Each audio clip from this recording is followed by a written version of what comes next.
Time.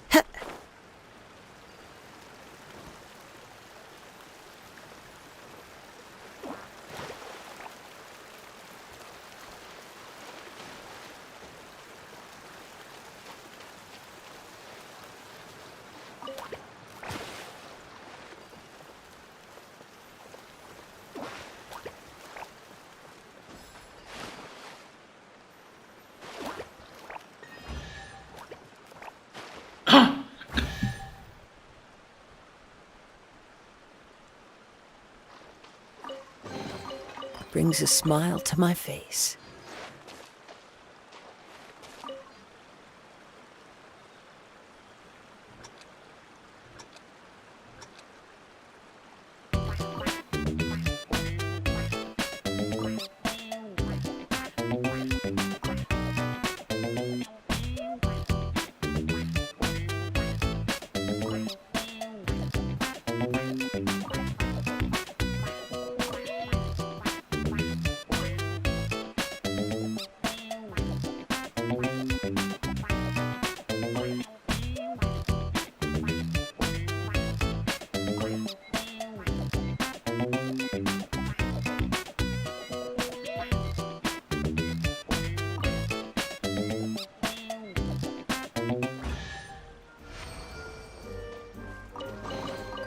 Who says there aren't benefits to a life of wandering?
A fateful offering.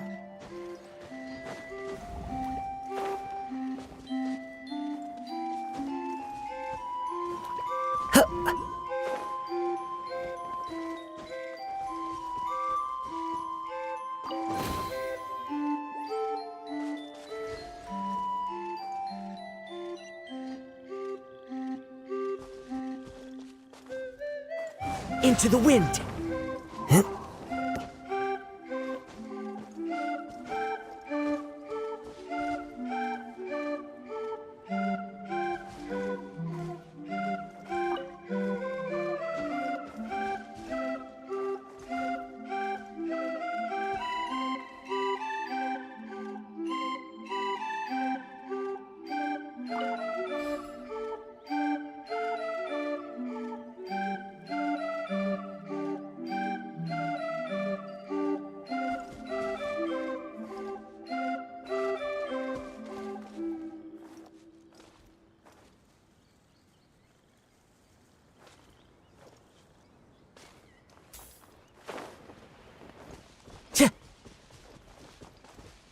Wind Strider!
Time to go!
Tja!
Who says there aren't benefits to a life of wandering?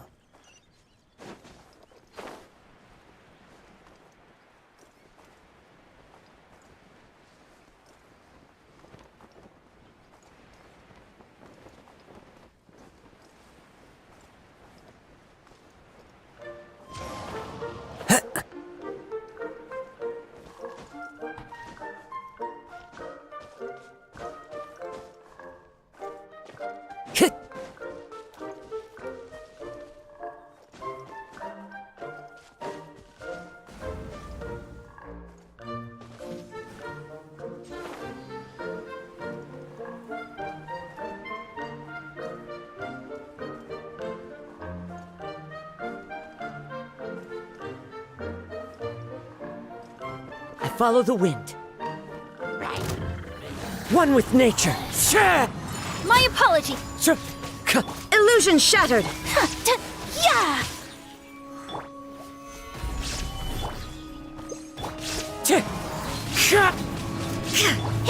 Take flight.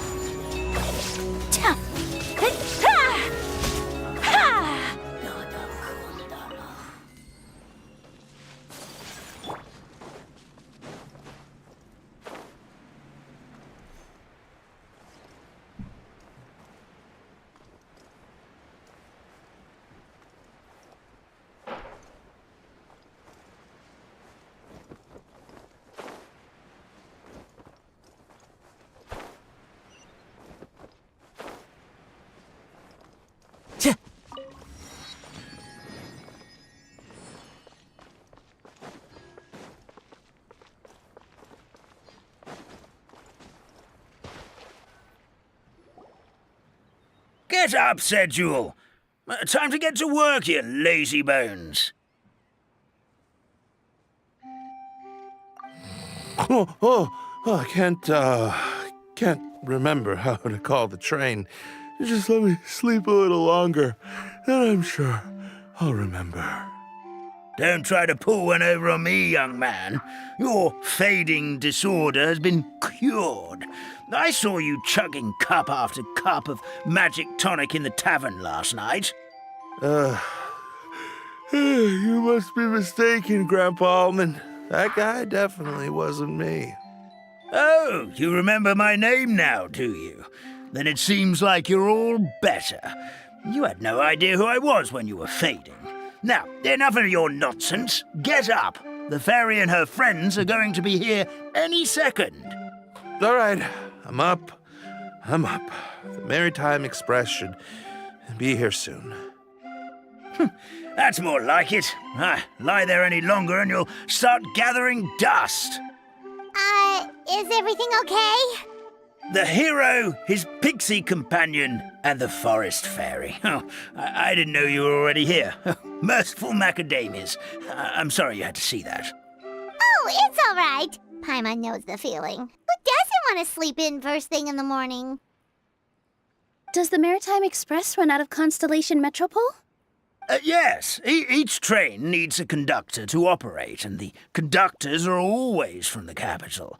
The more difficult maneuvers are a little too complicated when you're made of paper.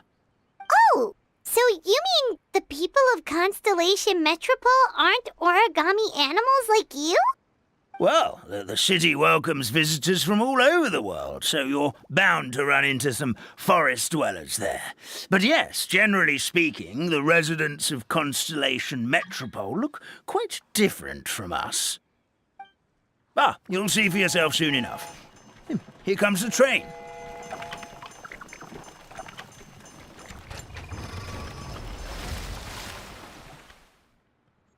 Pleasure to meet you, everyone. My name is Will, and I'll be the conductor for your journey today. I'm assuming you're the ones who called the train? Whoa, it's a little toy man! Yes, we called the train. The hero and the forest fairy need a ride to Constellation Metropole. The hero and the forest fairy, the ones from the prophecy. Oh, why didn't you say so earlier? We could have prepared a far more luxurious train. I'll just go back and get a better one. That's okay, Mr. Wheel. We're trying to get to the city as fast as possible. We just need you to get us across the sea. In your capable hands, I'm sure we'll get there in no time. Of course, my lady. It would be an honor. Well then, all aboard, sit anywhere you like. We'll get a stunning view of Simulanka no matter where you're seated.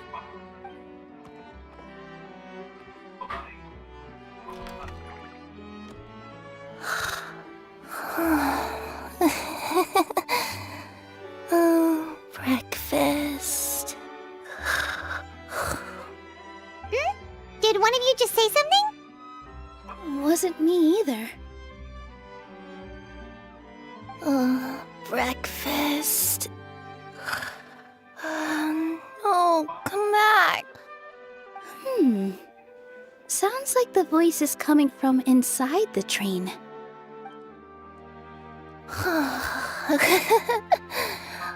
Fish. Chicken drumsticks. Oh, gotcha.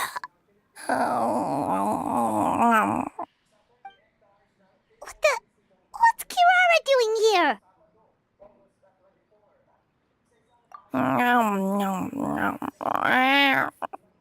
Is she a friend of yours?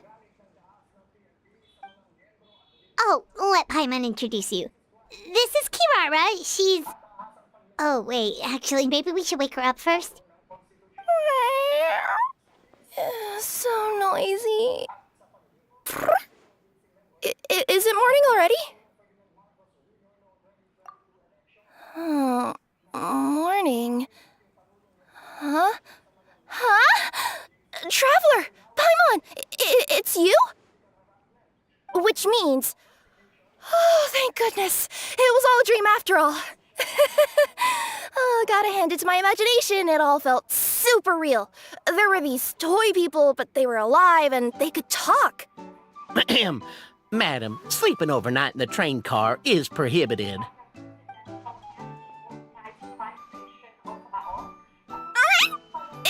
It wasn't just a dream?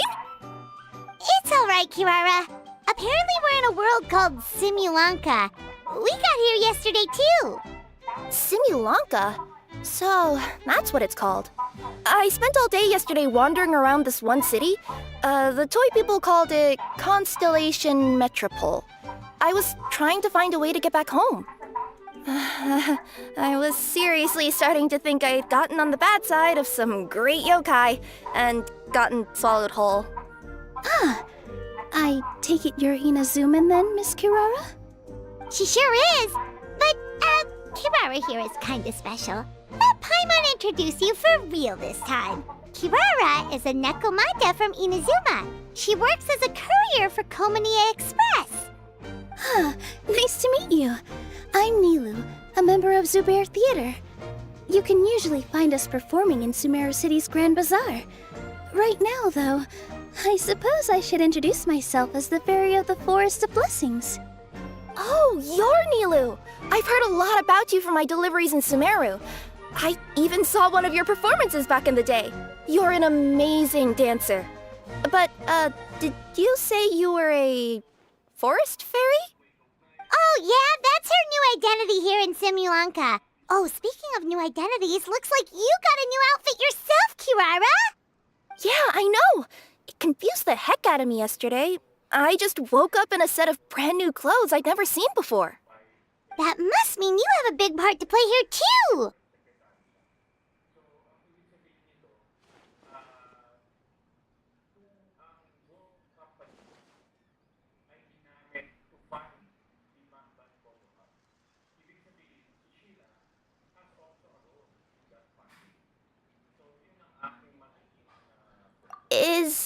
Is that a thing? I guess I am wearing a pair of boots, but still. Did you by any chance hear a voice speaking to you before you got here, Miss Kirara? A voice... Oh, yeah, I did hear something, but I was so freaked out my tails got all tangled, so I, didn't catch much of what was said. Sorry for the interruption, but this, Nekomata friend of yours, she doesn't eat hamsters, does she? Or frogs? Oh, no need to worry, little guys. I would never do something like that. Well, unless I'd been out in the wild too long without anything to eat. Oh, speaking of eating, I am getting a little hungry.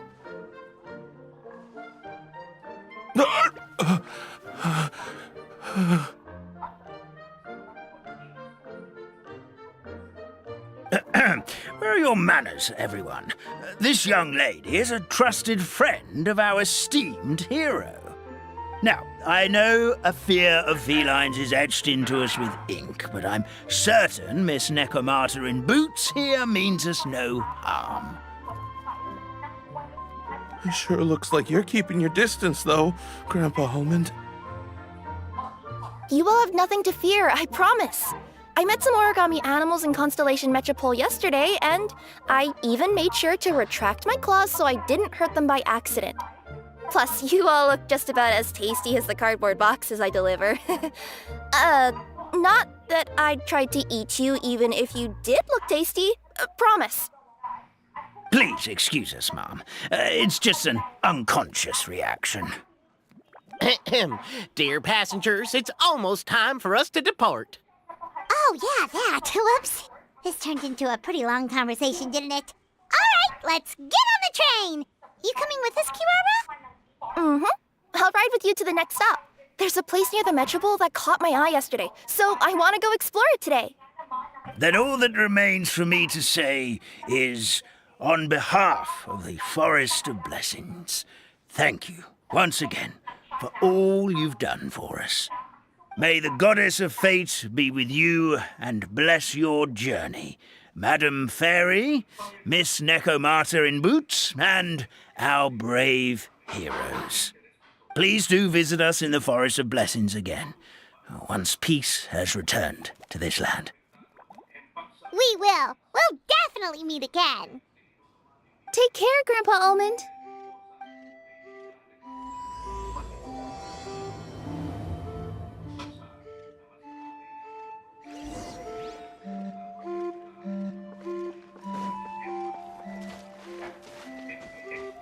The wind knows me.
Have a safe trip! Wow, a train ride over the sea? What an incredible view!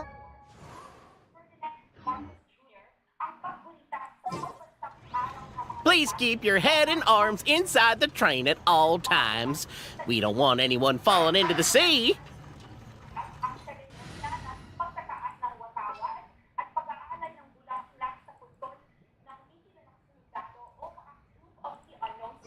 Just what will we come across? There's a train coming the other way, too! Hey! And now that the fading disorder is cured, I'm sure the forest will be a lively place again in no time.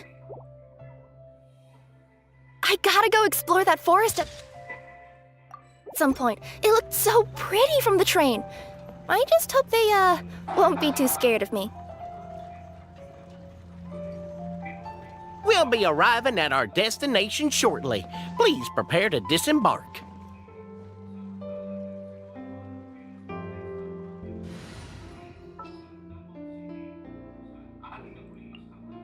Sounds good to me.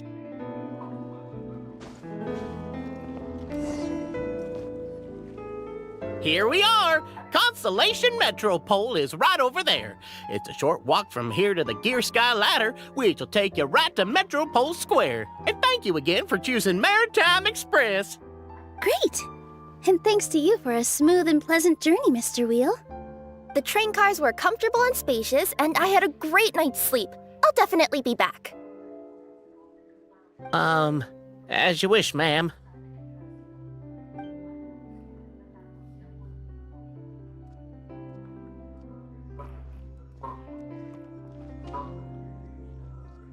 Where should we go next? Is that place you wanted to check out nearby? Mm-hmm. I took a walk around yesterday, and it felt like there was something weird about it. So, I think I'll indulge my curiosity and go investigate. Want us to come with you? It's okay. You guys go ahead and visit the Metropole for now. Hopefully, that's where you'll be able to find out some more about this world. I pretty much explored the whole place from the rooftops yesterday, but for some reason, this is the place that caught my attention. You know what I mean, right? Like when you get a stone stuck in your claw or something, it keeps nagging at you to dig it out, but you can't focus on anything else until you do. Don't worry, if you run into any trouble, I'll be there faster than you can say gold level courier of the Comania Express. Okay, fair enough. We'll head to the Metropole then. Guess this is where we say bye for now.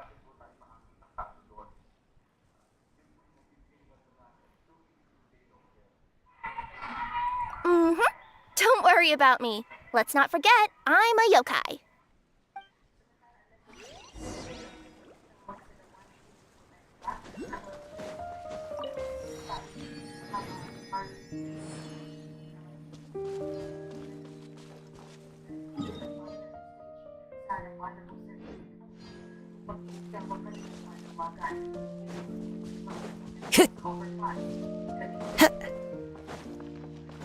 Time to go.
Brings a smile to my face.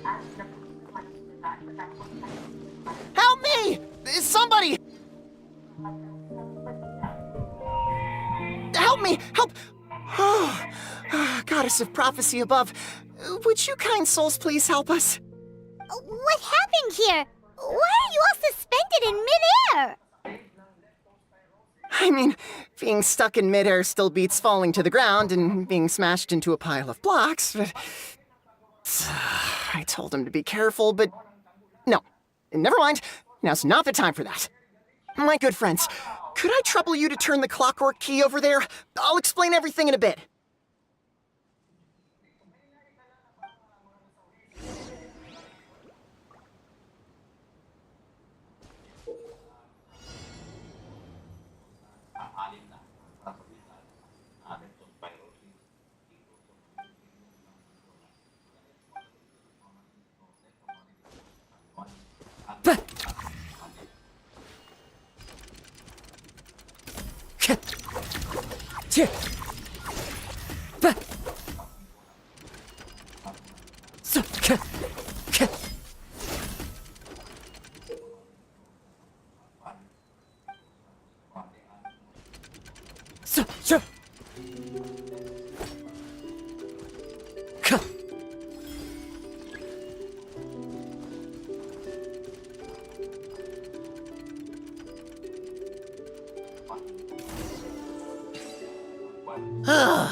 Thank you. Oh, thank you. What happened there? It almost seemed like we turned back time. I take it this is your first time witnessing the power of the Goddess of Prophecy, then? If so, I can see why you might think that. Basically, this is a gift bestowed upon Constellation Metropole by the Goddess of Prophecy, who rules over the natural course of all things. It helps those who have deviated from their proper path to get back on track. Proper path? Do you mean everything that happens in the Metropole has been planned out since the very beginning?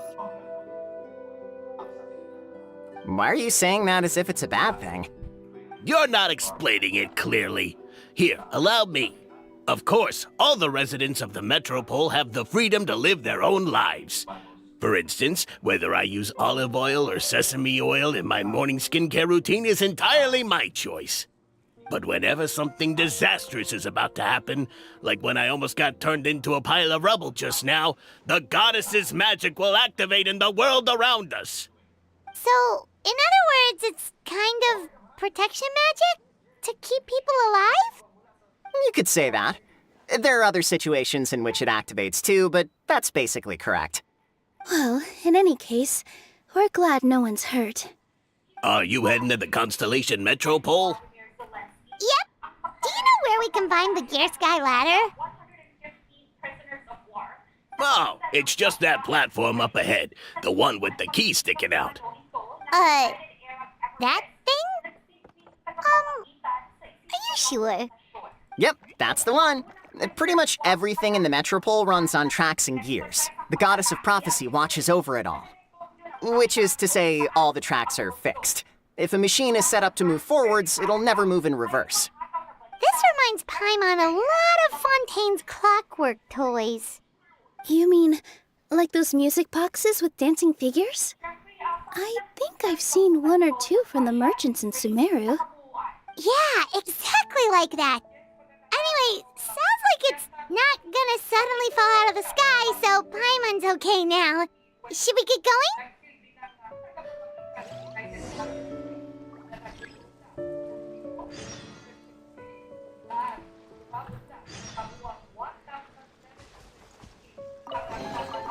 Brings a smile to my face.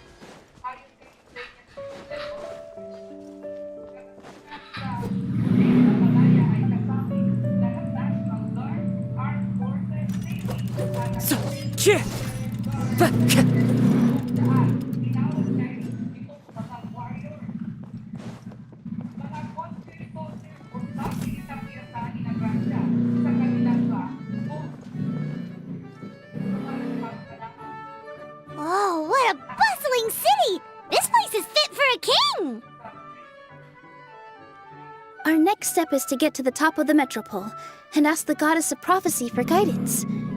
If there is a king in that castle, I sure hope he won't get mad at us for trespassing.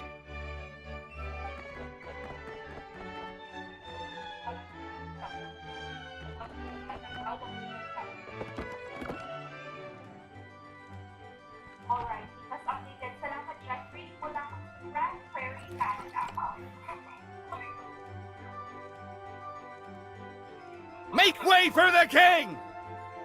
Oh, darn, we jinxed it. Oh, no. Did he overhear us talking about us sneaking into his castle? Paimon hopes he's not mad. Silence!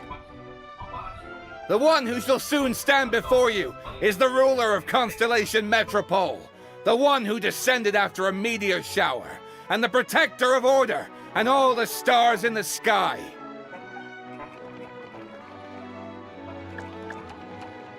That's a long list of titles. I bid ye welcome, guests from afar. Long have I heard of your grand deeds. O fairy, who restored the lifeblood of the forest. O hero, who... huh? Navia! Hold your foul tongue! How dare you utter Her Majesty's name! Nice one, partner. Spectacular improvisation skills. I'd expect no less from you. All right. You can relax now. Allow me to make some introductions. This is the Traveler, and his trusty companion, Paimon. You are personal friends with Her Majesty the King? Please, forgive our grievous mistake. We had no idea.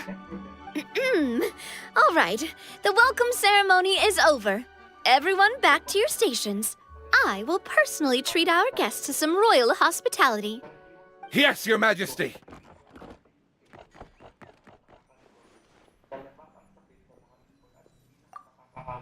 Oh, come on, I've already sent them off. So, anyway, how did you guys get here? We were gonna ask you the same thing! Also, how are you already king of this nation? And where did you get a crown? Oh, wait, don't say it. You just woke up like this, right? Sounds like you've answered your own question. But before I woke up, I heard a voice say to me, "You are the king of Constellation Metropole. Now go forth and save your city." A similar thing happened to me. Oh, yeah, sorry. You must be the fairy of the Forest of Blessings, right? Mm-hmm. This is Nilu, a friend that we made during our time in Sumeru. Nice to meet you, Miss Nilu. I'm Navia, the president of Spina di Rosula. If you ever get the chance to go to Fontaine, make sure you come and visit me. I'm based in Poisson. Seems like you're taking this all in stride. Aren't you nervous about getting stuck here and never being able to get back home? Why would I be worried about that? We've faced much bigger problems than this before, and we always pull through. This should be a piece of cake. Besides, life's always full of surprises. You gotta learn to just enjoy it. That sounds like a great outlook on life. You have a very optimistic spirit. Thanks, I'll take that. Honestly, though, it also puts me at ease to find out that you guys are the fairy and heroes that I've been hearing about in this prophecy. We're kind of veterans at dealing with prophecies by now, aren't we? About that, has anything bad happened in the Metropole? We heard about an evil dragon. Did it make a mess here too? It sure did. Apparently, for whatever reason, he went for the stars above the city recently. Literally just flew up and started snatching them out of the sky. Luckily, the guards responded quickly and stopped the dragon from taking them back to his lair. Unfortunately, though, he dropped them before he flew off. Now they're scattered all around the Metropole. I've been out trying to retrieve them, but I only managed to get one of them before you showed up. Oh, I didn't ask yet. What brings you to the Metropole anyway? Oh, Paimon can explain.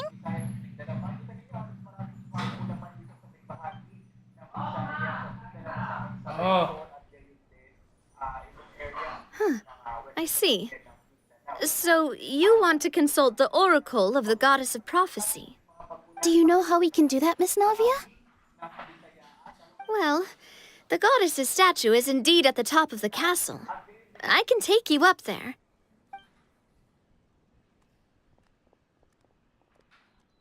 However, I've heard from the citizens here that the goddess hasn't given out any new revelations in a very long time. Really? But Grandpa Almond told us that he received his prophecy from the goddess. Oh, that's probably because the prophecy about the hero of Simulanka has been around for a very long time.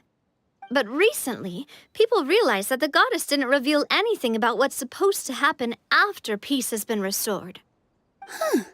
Okay. Still, can't hurt to try your luck. And maybe you can help me get rid of the invaders while we're at it. Invaders? So the dragon's not your only problem?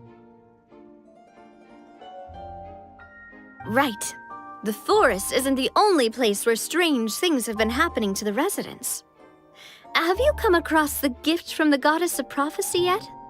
You mean the protection magic that stops them from coming to harm? We saw it in action. Yep, that's the one. Over the past little while, this magic has been triggering far more frequently. We don't know if it's simply because the Metropole has grown a lot more dangerous, or if there's a deeper reason behind it. Some residents find themselves getting stuck in a place and unable to move. Others start repeating the same thing over and over again, like they're trapped in some kind of loop.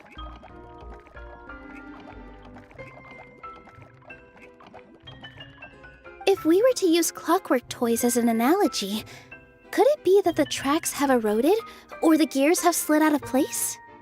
That's exactly right, Nilu. That's basically what's happening. Anyway, some of the monsters outside the city saw this as an opportunity to launch an invasion.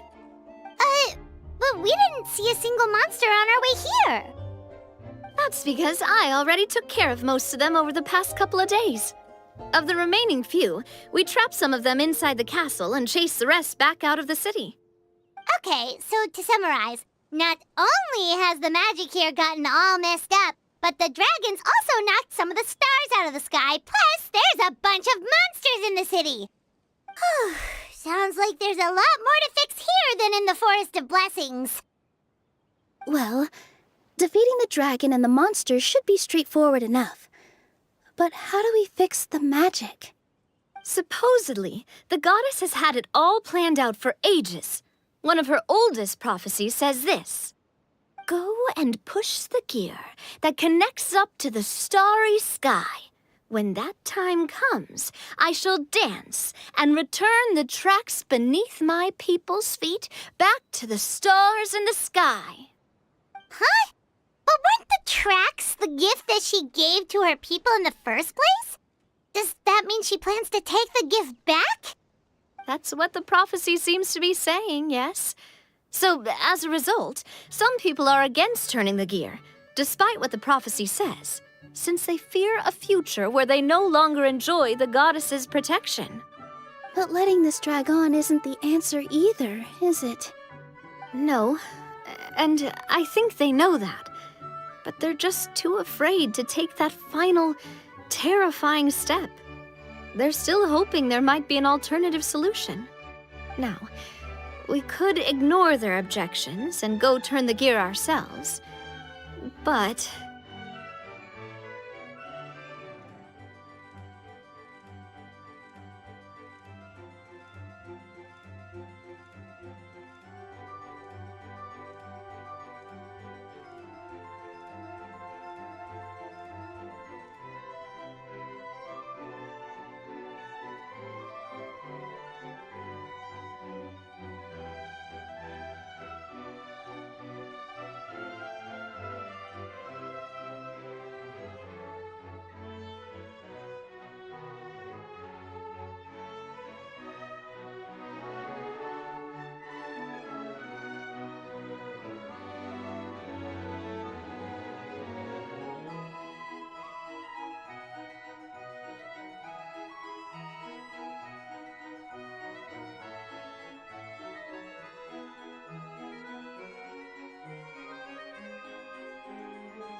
Exactly.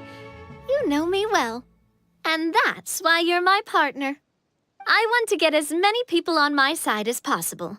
At the end of the day, this is their city, and they should have the right to decide its future. Ooh, spoken like a true wise king, Navia. I am the boss of Spina di Rosula, after all. This may be my first time as a king, but there are a few similarities between the two roles.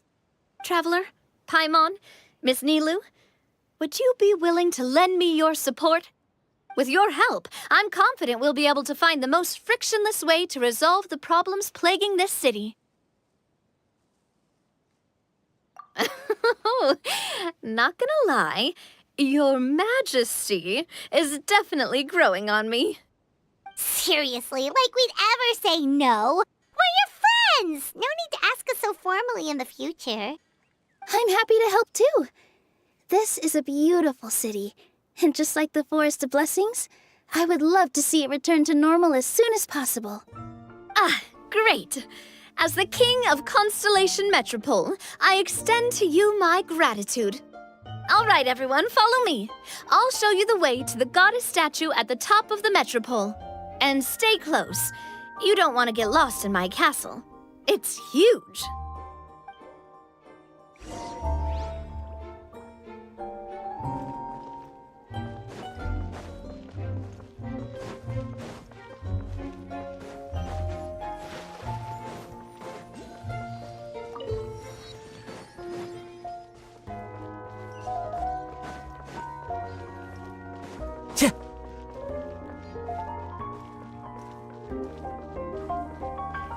Time to go.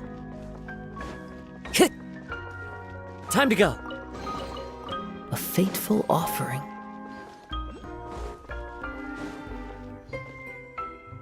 Huh? What's this? Wait.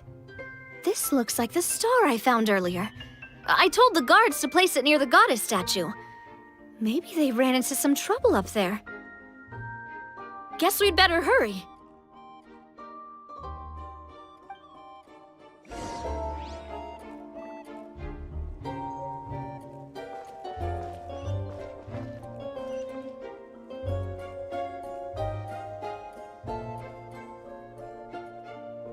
Time to go. Time to go.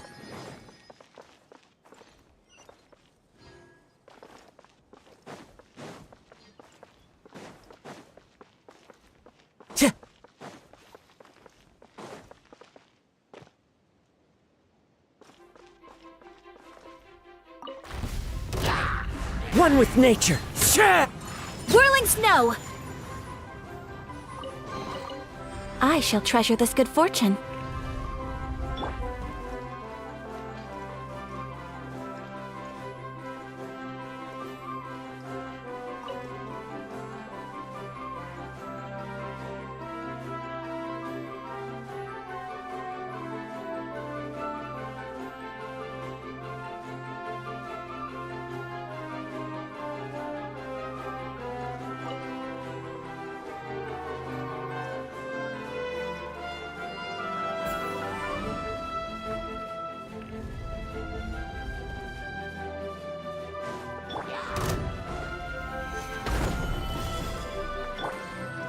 The wind knows me. So, there is no escape! Time to go. Whoa! Why is the star on top of a mechanism? Uh-oh! More monsters incoming!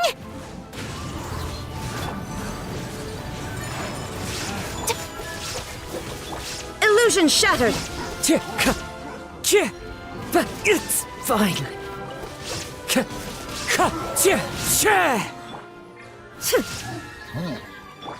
Take flight! Stabilize! Shine down!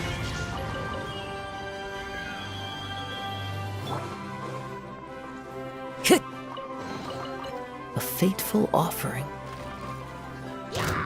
The wind knows me. My apologies.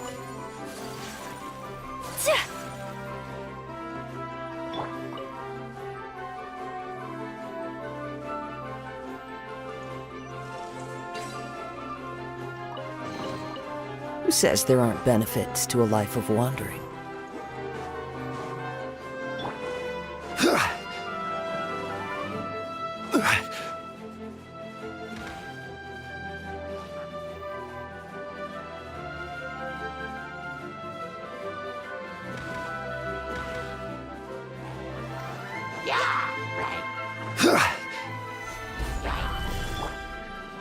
One with nature. Yeah!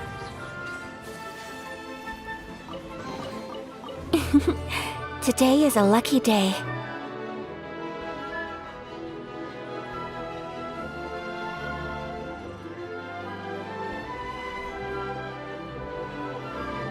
Feels like they really didn't want to give that to us.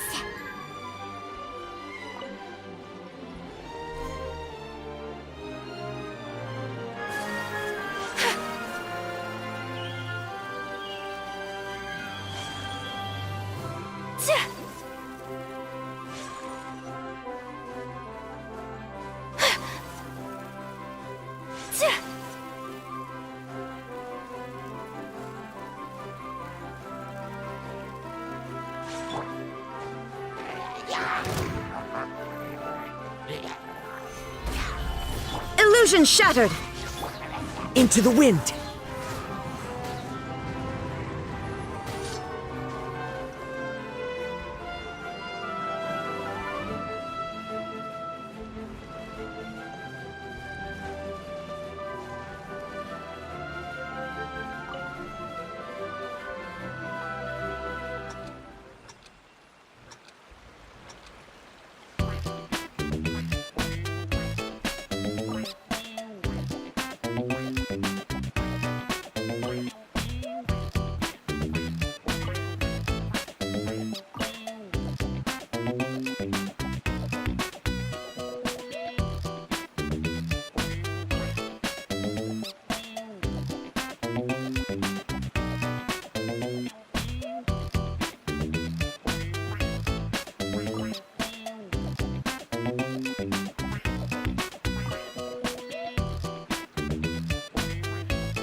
A fateful offering.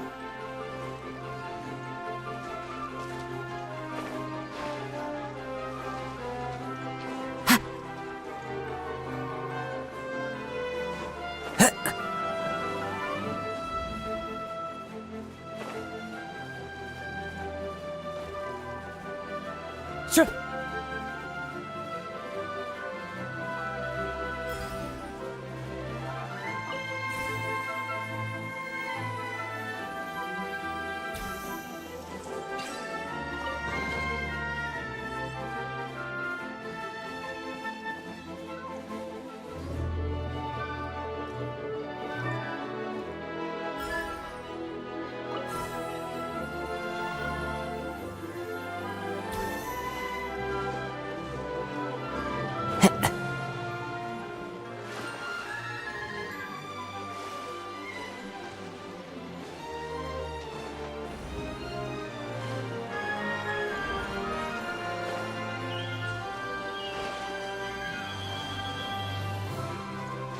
follow the wind.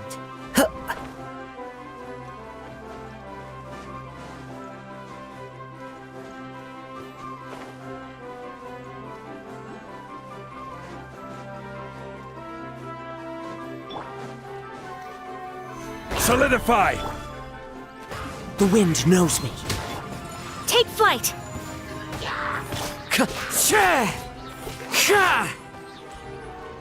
Shine down!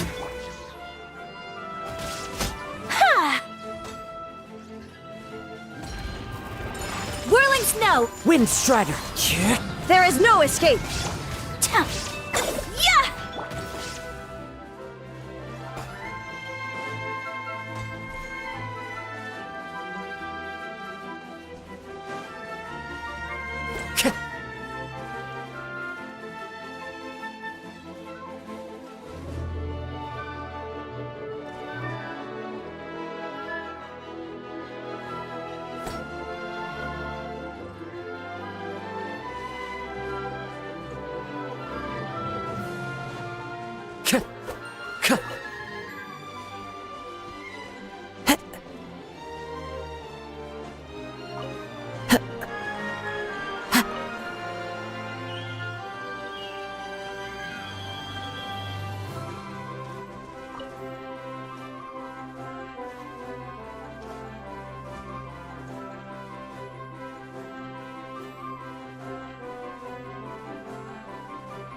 Another one in the bag!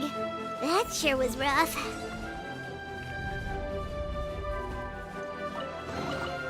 Brings a smile to my face.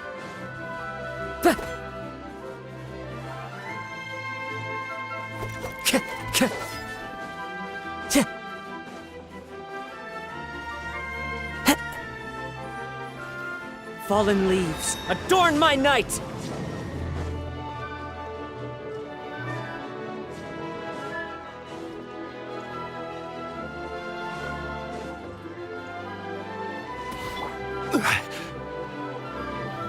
Gather! Illusion shattered! One with nature. Embrace the ice! Torn to oblivion!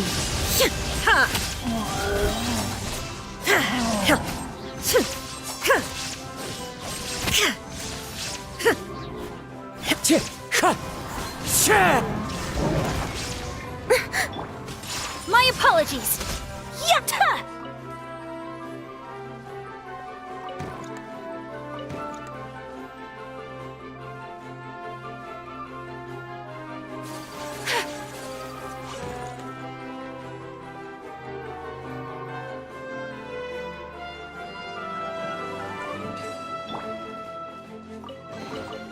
Who says there aren't benefits to a life of wandering?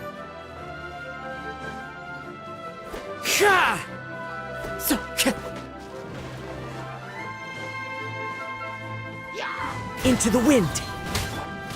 Whirling snow! Shine down!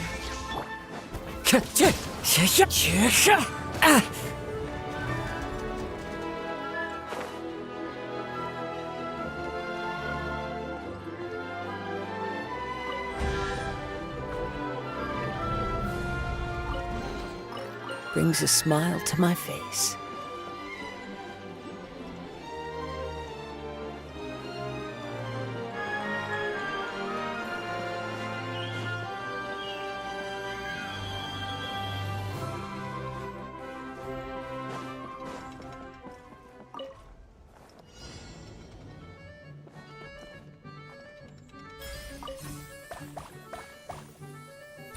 Time to go.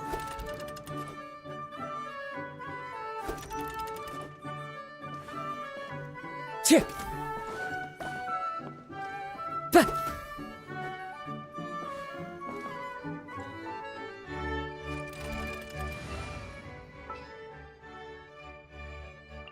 What are my orders?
Beautiful treasures are a cause for great happiness.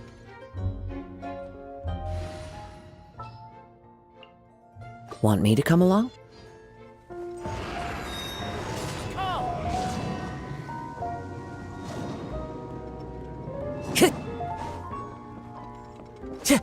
Time to go.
I follow the wind.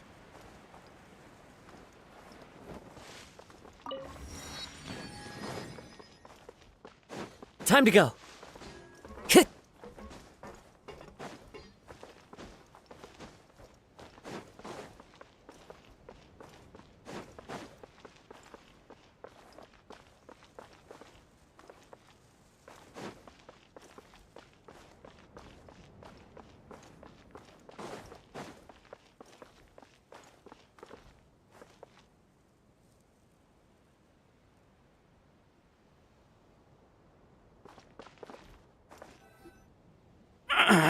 Drat! I can't move! What happened? Your Majesty! This conservative radical, he attacked us! He threw the star from the Astral Garden and even stole the magic thread linking the Oracle Pillars! But just as we were about to arrest him, the goddess's magic activated, and now we can't move! No! Nobody touched the celestial gear! What's an oracle pillar? You need to use it to pray to the goddess. I'll explain later. First, let's help these guys.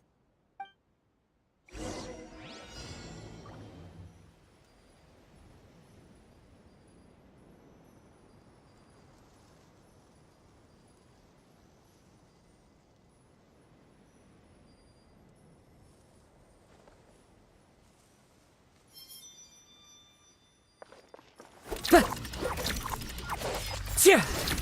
So.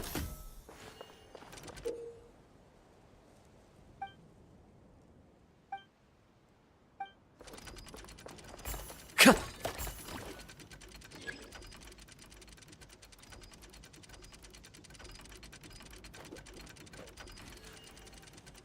Ba.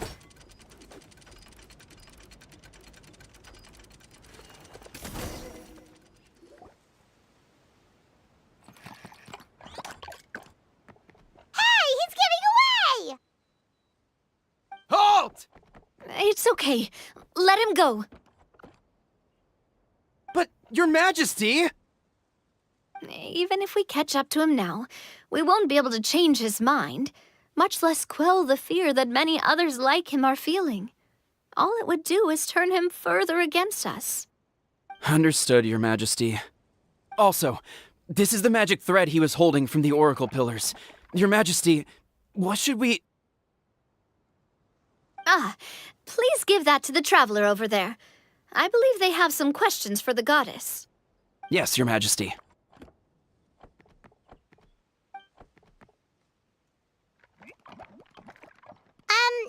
So, what do we do with this exactly? See those oracle pillars over there? Just use the magic thread to connect them together in a specific pattern, and the goddess of prophecy will answer your prayers. Oh, sounds easy enough. Let's give it a try.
To which course of fate do you seek answers, my child of Simulanka?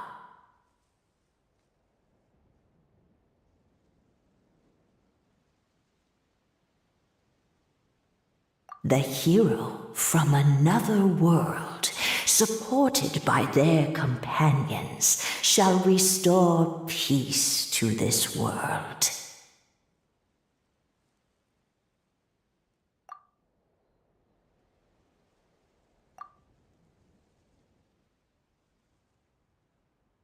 Go and push the gear that connects up to the starry sky. When that time comes, I shall dance and return the tracks beneath my people's feet back to the stars in the sky.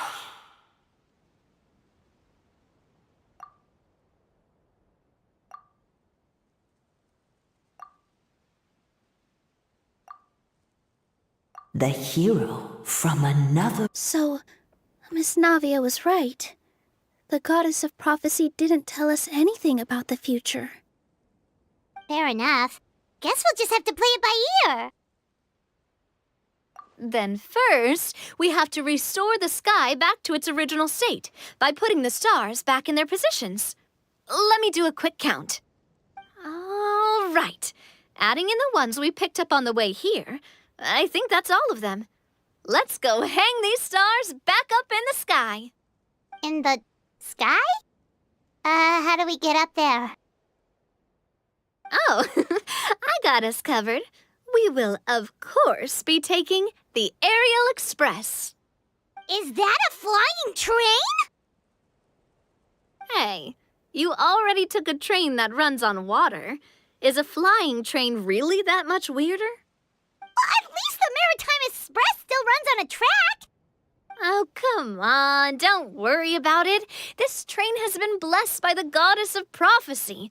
Its whole purpose is to protect the Metropole's skies. It took me a lot of effort to find it, you know. I don't think anyone's used it in, like, 100 years. 100 years? Are you sure it's safe? Let's not forget that the goddess of prophecy's magic has been going haywire recently. Well, it's not like we have any other options. Unless you want to do the honors, Paimon. Fancy flying up there on your own? No, thank you. It's way too high up. Oh, wait, Nilu. You've got a feel for how magic works here. Can you do your thing and sense if this train is the real deal?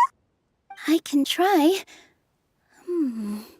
Yes, I can sense traces of magic, but it's different from the kind I felt in the forest, so I don't know.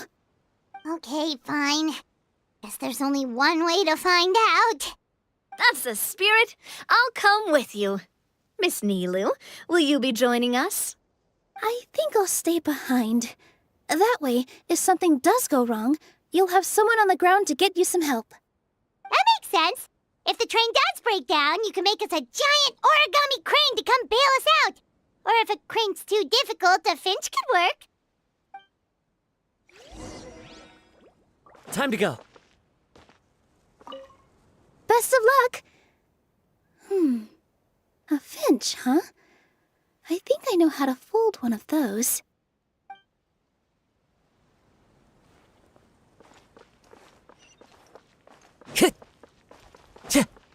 Time to go.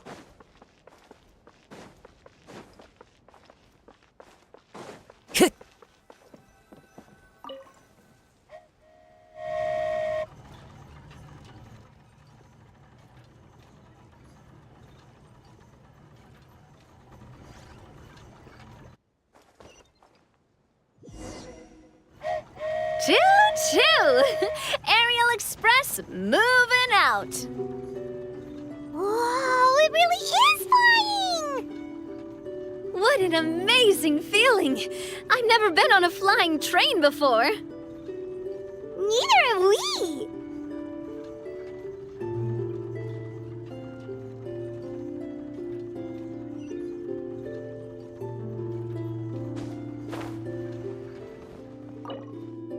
That should do it.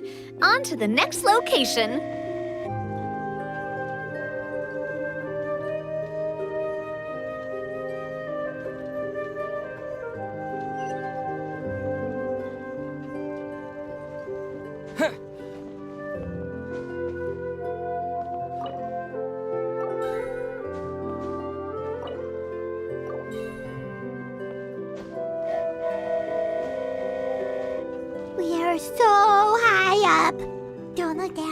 Don't look down. Oh, hang in there, Paimon. The hard part's nearly over. After that, it's downhill all the way. Don't say downhill all the way! That is the last thing Paimon wants to hear!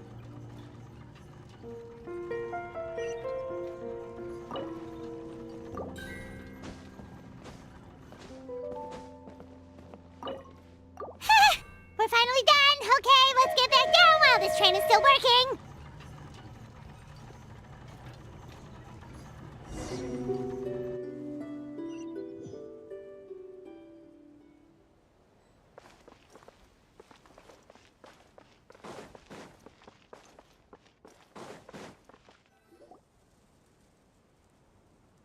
Great job! It looked like it all went smoothly.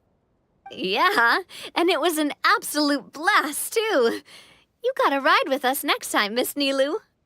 Huh? I'm okay. Thanks for... Halt! What do you think you're doing? Get out of my way! What's going on? Your Majesty, there! Let us through! Stay back! It's okay. Let them through. Tuh. Your Majesty, could we please ask you not to turn the gear that connects up to the sky? And why is that? As you have seen, the goddess's gift is very important to us. It keeps us from harm and protects our very lives. Some of us, we just aren't ready to lose that protection. I see. I understand. Huh? Your Majesty, do you mean... I won't turn that gear. Not until you're ready. What? I've said before that the Metropole belongs to the people, and they should have the right to decide its future. But let me ask you this. How do you plan to solve the issues we are currently facing? Well, we'll start by rescuing the people that have gotten stuck. And then we'll find a way to figure out the true cause of this crisis. And have you made any headway on that? The true cause, I mean. Unfortunately not. Hey, you little... I'm sorry, my friend, but it's the truth. You have friends and family that have been affected, don't you? That have gotten stuck? Duh. I understand your concerns. But if we let this drag on for much longer, the situation may well get worse. More and more people will be frozen by the goddess's magic. Yes, but if we turn that gear now, all the tracks in this city will disappear. I know this is a hard decision to make. But have you ever thought about why the goddess might have made things this way in the first place? Huh? Why do you think she might decide to take back her gift and stop revealing further prophecies about the future? Are you saying she has abandoned us? No. Quite the opposite, in fact. What do you mean? The goddess dearly loves this world and all the people of Simulanka. And because she loves you so much, she wants you to be able to choose your own path. Every parent hopes their child will have a happy and carefree life. But if they're overprotective, then all they'll manage to do is keep their child trapped. If a mother bird lets her baby ride on her wings for too long, her child will never learn how to fly. Perhaps the goddess of prophecy has always known that one day she'll have to let go. Children can only become independent if they're allowed to form their own opinions, make their own decisions, and deal with the consequences on their own. Only then will they be able to continue their journey alone, even after their parents are gone. But we've relied on the goddess's protection for so long. We don't know what it's like to go it alone. We don't know if we have what it takes. Are you kidding me? I think you've proven yourselves more than capable of that. What do you mean? You made a call in a time of crisis, and you've come all this way to talk to me. Even the guards couldn't stop you. That must have taken a lot of courage. But we only did it because we were scared. Why you set out on the journey doesn't matter. What matters is that you've proven you can choose your own path. My friend, I fear our king is right. It is time for us to face our fears. What? But we... We can't go on living like this. Living in fear. Look at what it's driven you to do. You threw away a star personally created by the goddess of prophecy herself. You once revered her more than any of us. And I think the king is right. She hasn't abandoned us. So, why don't we put our trust in her one more time? I don't care anymore. Do what you want. Aw, he laughed. I'm sorry about my friend. That's just how he is. Always had a terrible temper. Please accept my apology for his impudent behavior. Is it just me, or has he accepted the goddess's prophecy? I think so. Not that you'll ever hear him admit it out loud. Your Majesty, please turn the gear that connects up to the sky. So, you've made up your mind? About giving up the goddess's gift? Yes, I've made up my mind. But maybe losing the gift isn't what this is about anymore. Because we've gained something too. You have given us courage. Well said. I am proud of your decision. Now, gather around, everyone, and join me as we make the night sky of this wonderful city turn once more.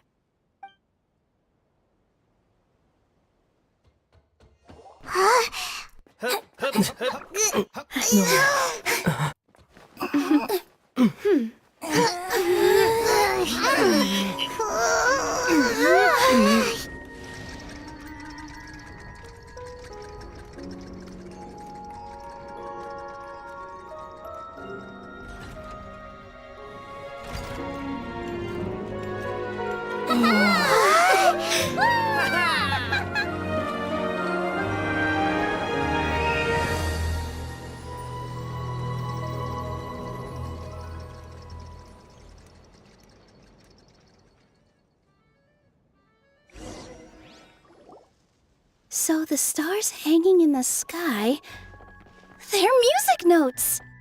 This entire metropole is a huge music box! That's incredible! How do you feel? A little scared and uncertain. But for some reason, I feel a lot more at ease. It's as if some kind of huge weight has been lifted from my shoulders. Figured out any next steps? To be honest, not really. But maybe I can start by having a heart-to-heart with that stubborn friend of mine. I have an idea. If you don't know what to do, why don't you start by helping the people around you? You mean the people who got stuck because of the goddess's magic? I mean anyone and everyone who needs your help.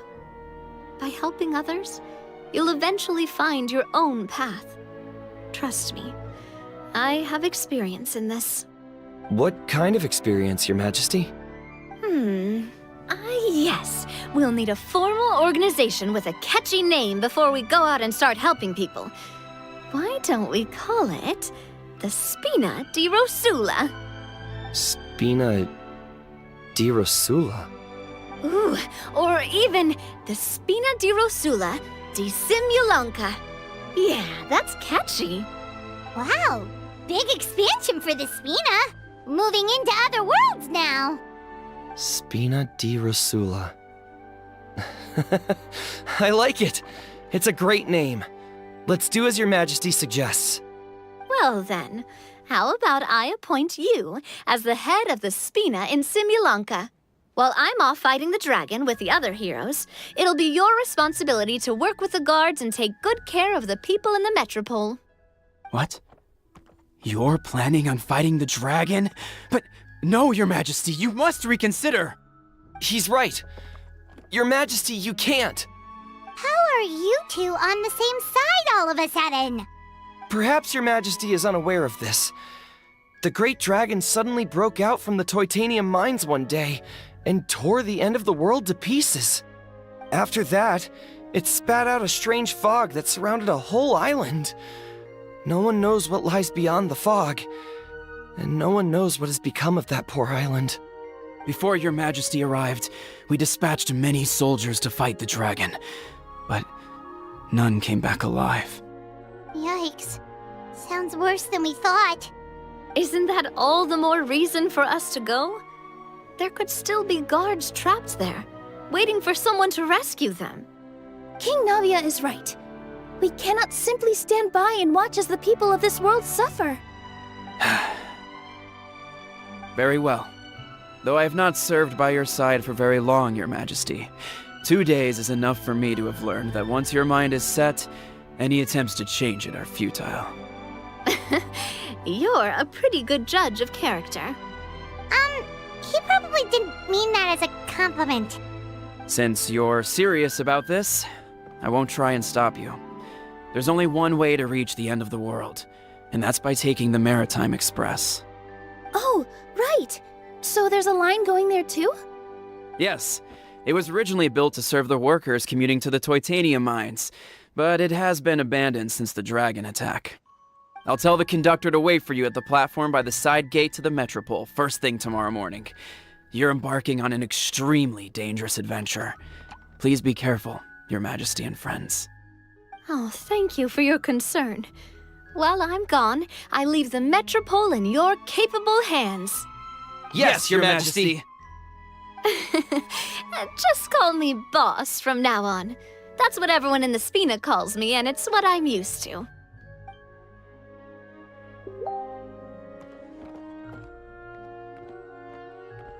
So, the plan for tomorrow is journey across the ocean, make it to the end of the world, and defeat a dragon.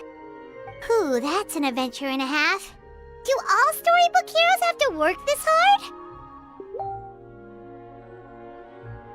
At least we'll get to see some amazing scenery along the way, right? Besides, we'll have each other. It'll be a shared experience that we'll never forget. Plus, we're pretty well equipped for a classic heroes versus dragon story. We got Miss Nilu as our magic caster, and I guess I'm the melee warrior who leads the charge? Paimon can definitely see that. Anyway, those are tomorrow's problems.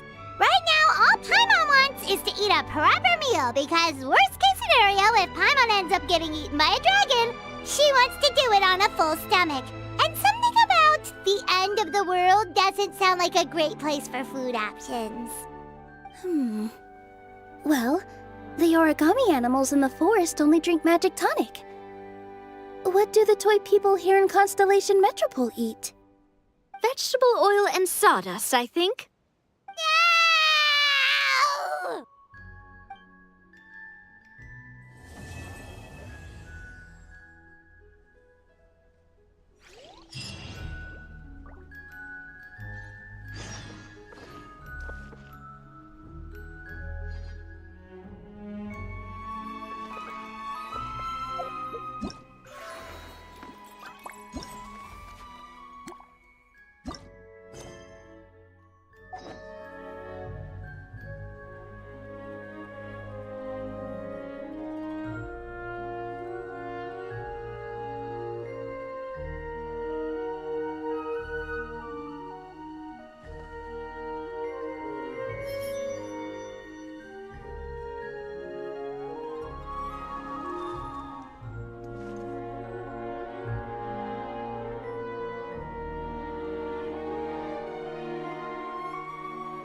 Wherever in this world I roam, I carry memories of my home. This blade, it is the last link I have to the land of my birth.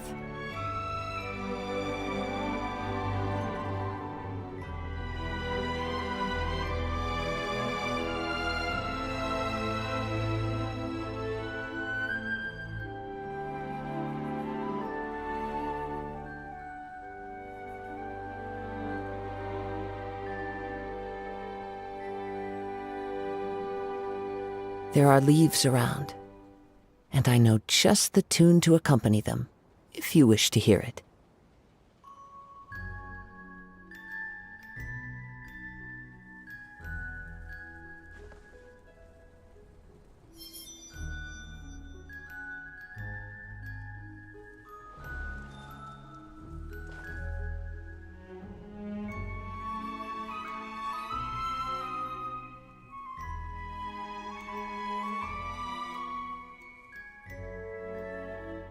Wherever in this world I roam, I carry memories of my home. This blade, it is the last link I have to the land of my birth.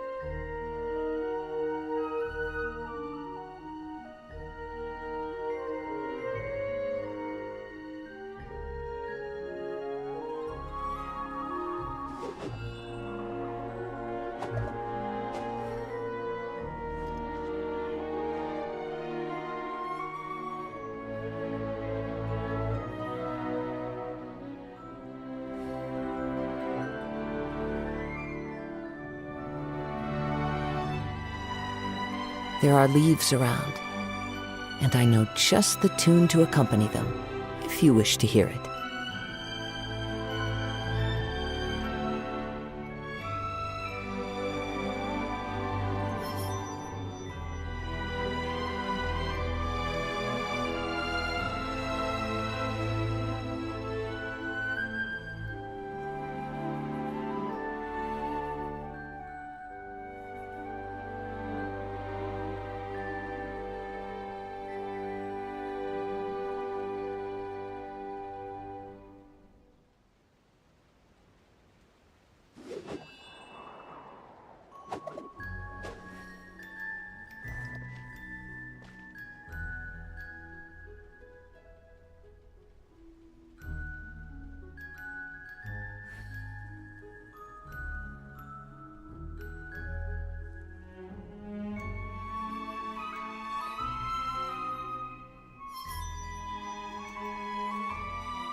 Wherever in this world I roam, I carry memories of my home.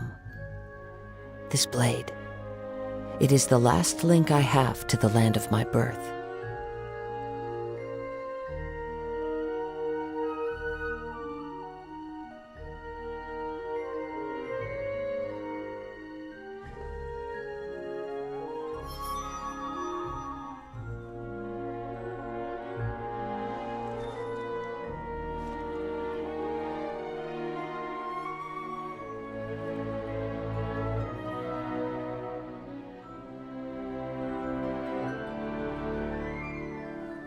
There are leaves around, and I know just the tune to accompany them, if you wish to hear it.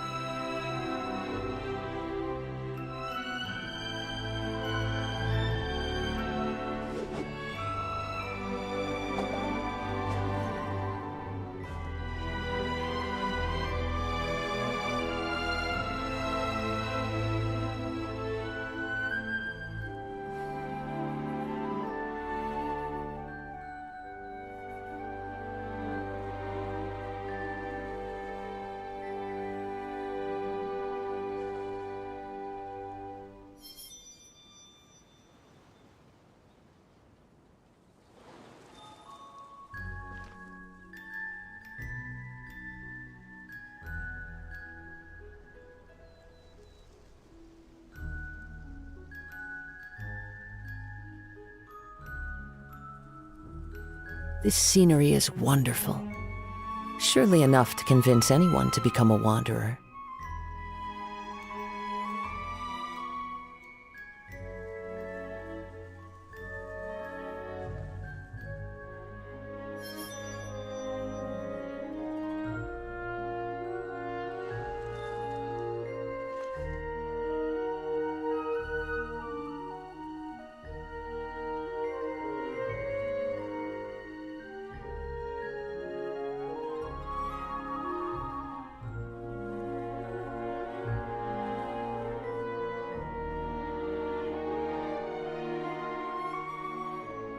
There are leaves around, and I know just the tune to accompany them, if you wish to hear it.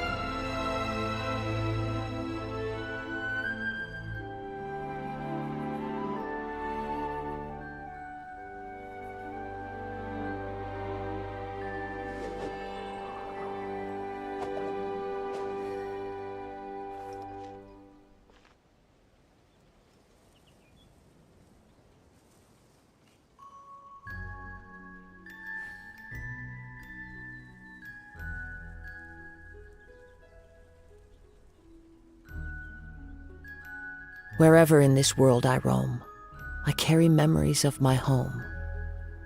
This blade, it is the last link I have to the land of my birth.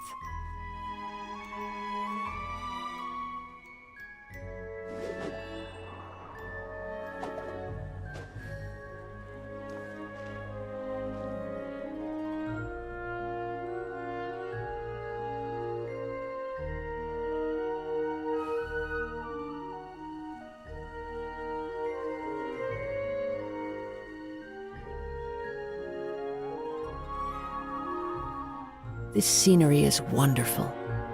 Surely enough to convince anyone to become a wanderer.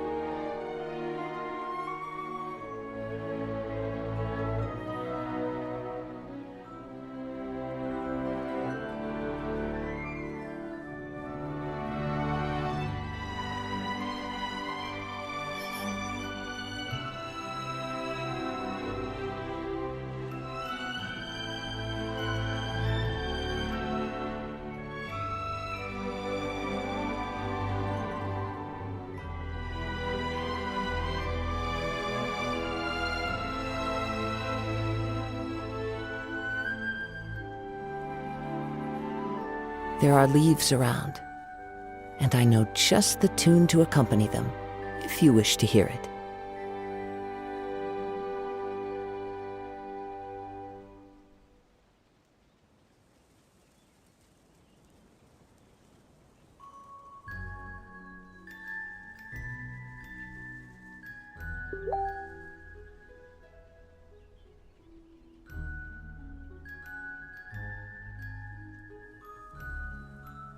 Wherever in this world I roam, I carry memories of my home. This blade, it is the last link I have to the land of my birth.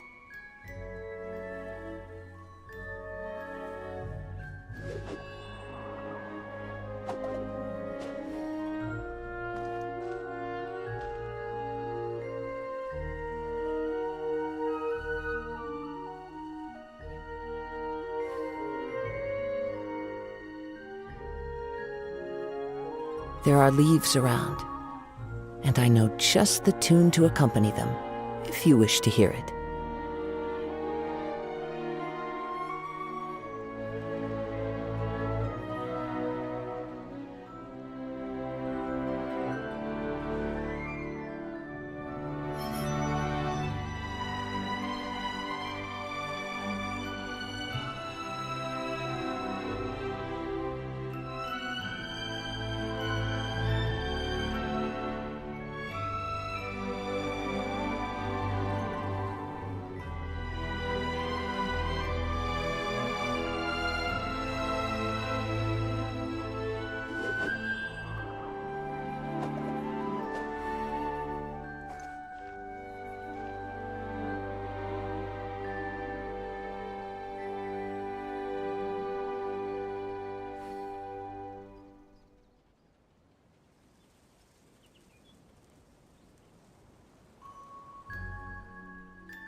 This scenery is wonderful.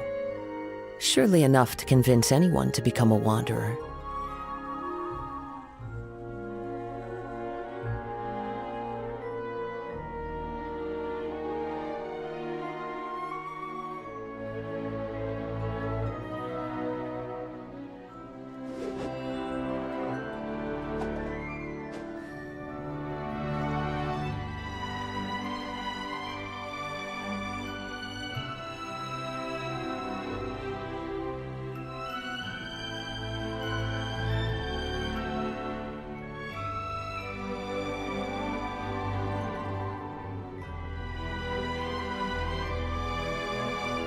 Wherever in this world I roam, I carry memories of my home. This blade, it is the last link I have to the land of my birth.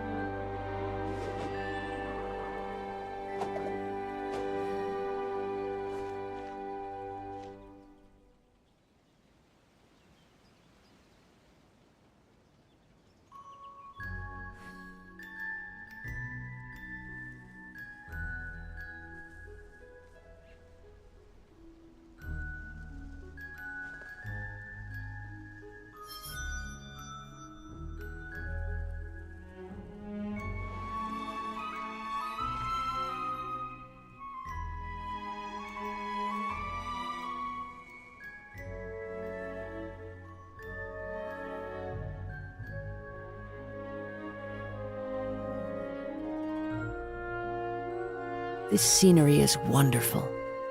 Surely enough to convince anyone to become a wanderer.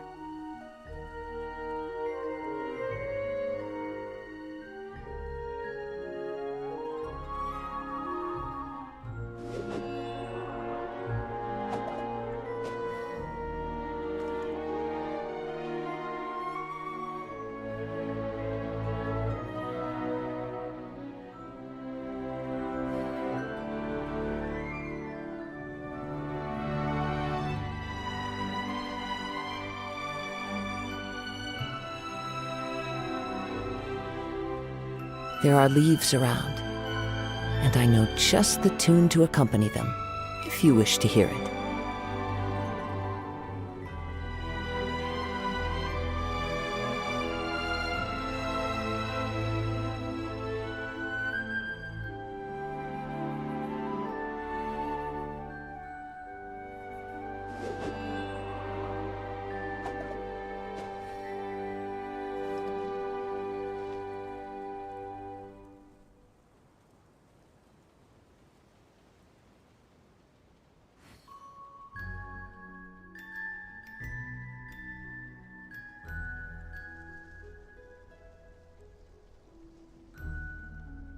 Wherever in this world I roam, I carry memories of my home. This blade, it is the last link I have to the land of my birth.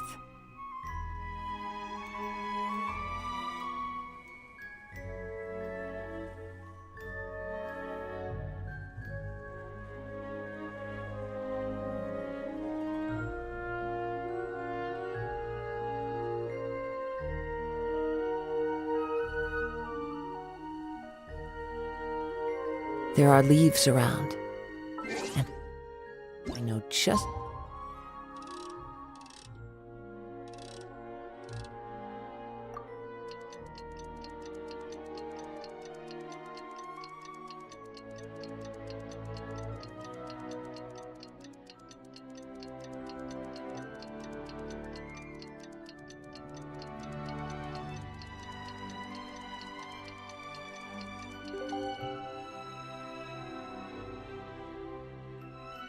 The tuned accompany them.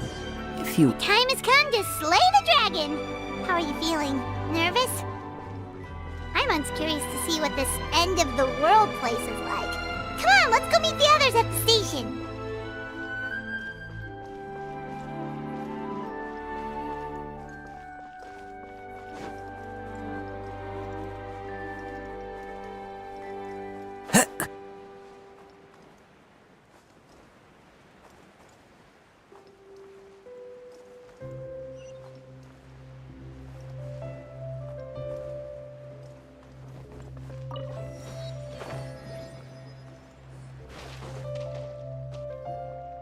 Carriage inspection, check.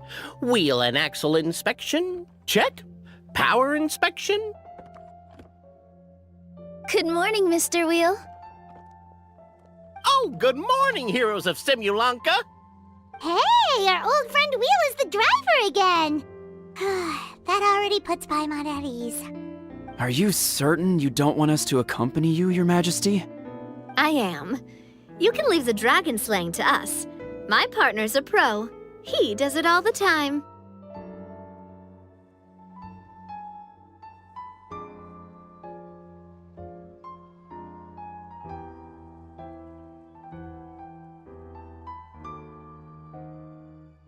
What remarkable friends Her Majesty has.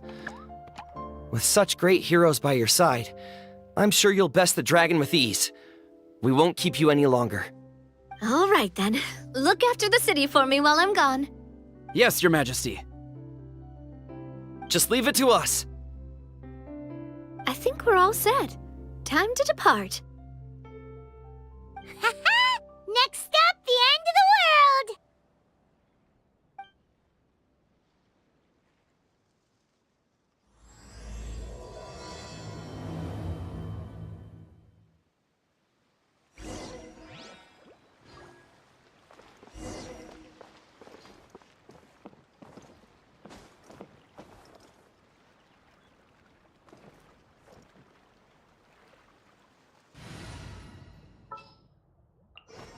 Just what will we...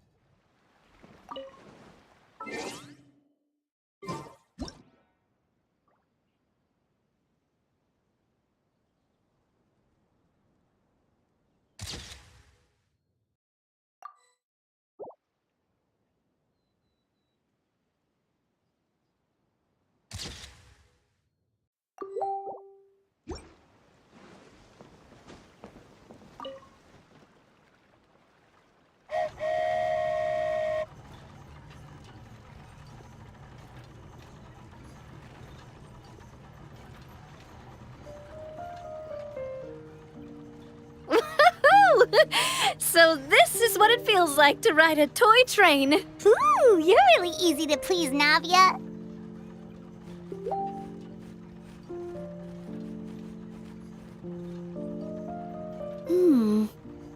Looks like the fog ahead is getting thicker.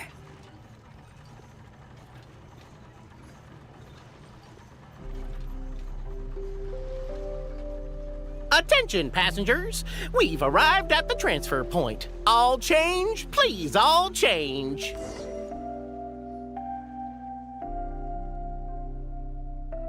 So we've got to switch trains, right? Huh? What's that? It looks like... Haley Churls, they've taken over that platform! Huh? What do we do?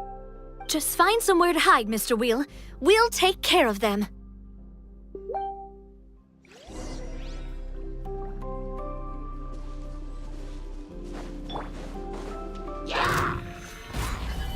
There is no escape! Terra Smash! Yeah!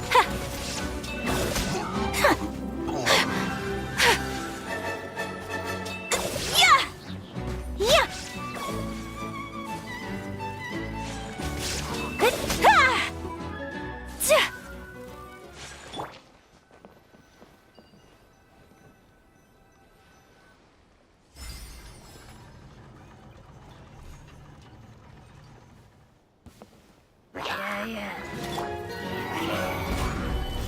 Illusion shattered!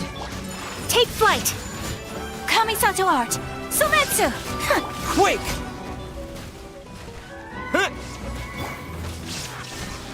Ha! Whew. That's all of them. Thank you so much for your help, everyone. Now, let me take a look at the train.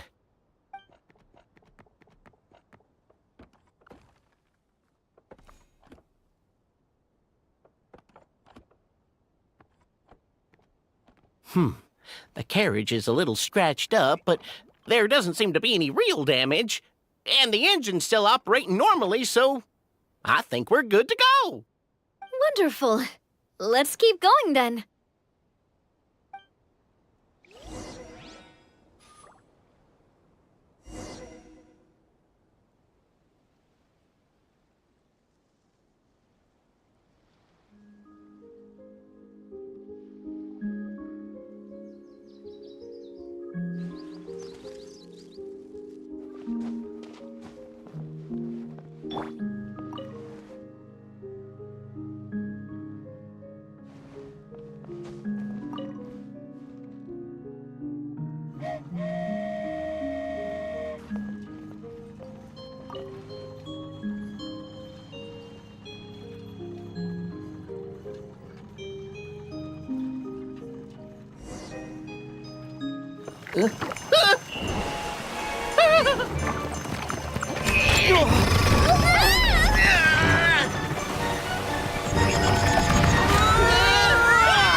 Go forth and witness this world, my... Make sure to be nice to everyone. I leave it to you. Are you okay, Miss Nilu? I'm fine, but I think the traveler is still unconscious. We're lucky this guy caught us on the way down. Passed out from a little fall, did ya? How fragile. I'll cut him some slack. The traveler's had a rough few days. We should just let him nap for a bit. But my leg's falling asleep. You couldn't have set him down on the grass over there, Hawkeye? Ha! I go out of my way to save 4 people who fall out of the sky, and now you're nitpicking my choice of soft landing? That's the most ridiculous thing I've ever heard.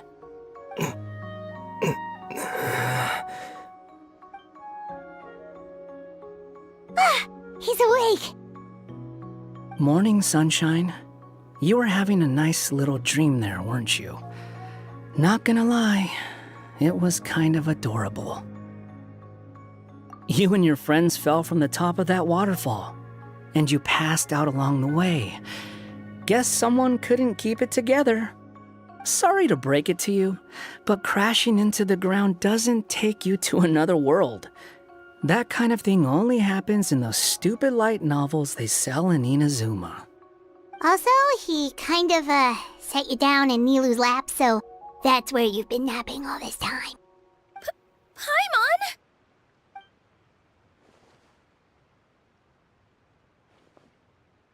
Oh, no. It's all right. I'm just glad you're okay. You didn't hit your head, did you? Is the dizziness gone? Really? What did they say?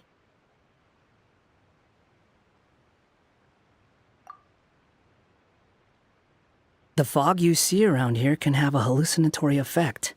Apparently, it's the work of that dragon. Maybe you inhaled some while you were freaking out on your way down. Traveler, Nilu, do you know this hat guy person? Oh, yeah. He's a student at the academia. We met during the last Inter-Darshan Championship. He was representing the Vahumana Darshan. Well then, hello there, friend. I'm Navia, the president of Spina di Rosula. It's very nice to meet you. So, should I just call you Hat Guy as well? Seems like that's what everyone's calling you.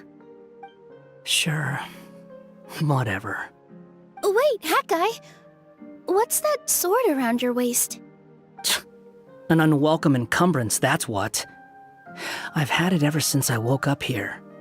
Tried to toss it, but no matter what I do, it always reappears. Such a pain. Anyway, if any of you want the hero sword, you can have it. Wait, it's called what?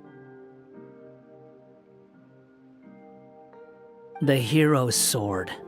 Meant to be wielded by the hero. I know. Me of all people, right? The irony. What? You're the hero of this world? Will you calm down? It's just a dumb title.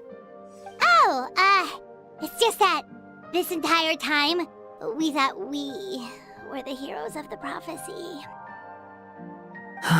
Well, if it means that much to you, you're welcome to claim the title. You'd be doing me a favor. That's not the point!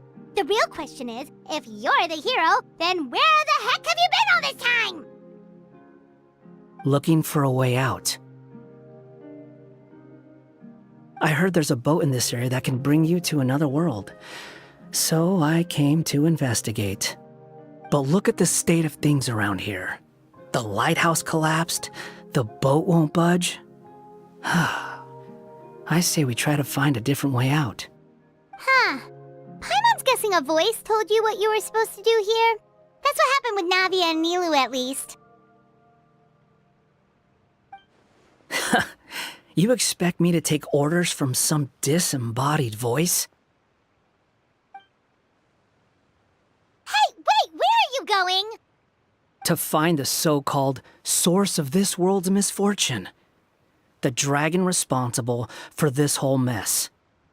Wait, we came here to fight the dragon as well. Why don't we go together?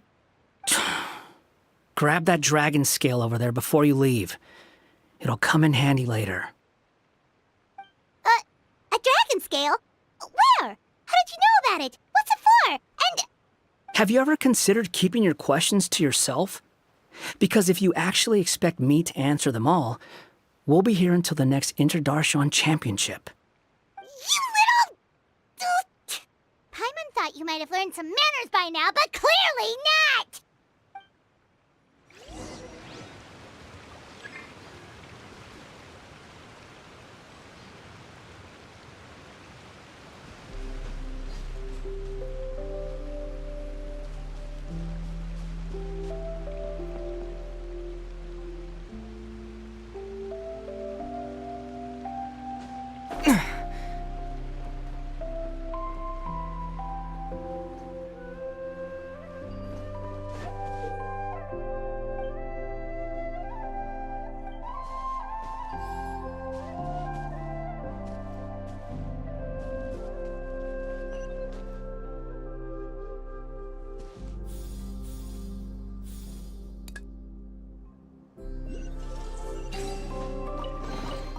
I'll keep this close.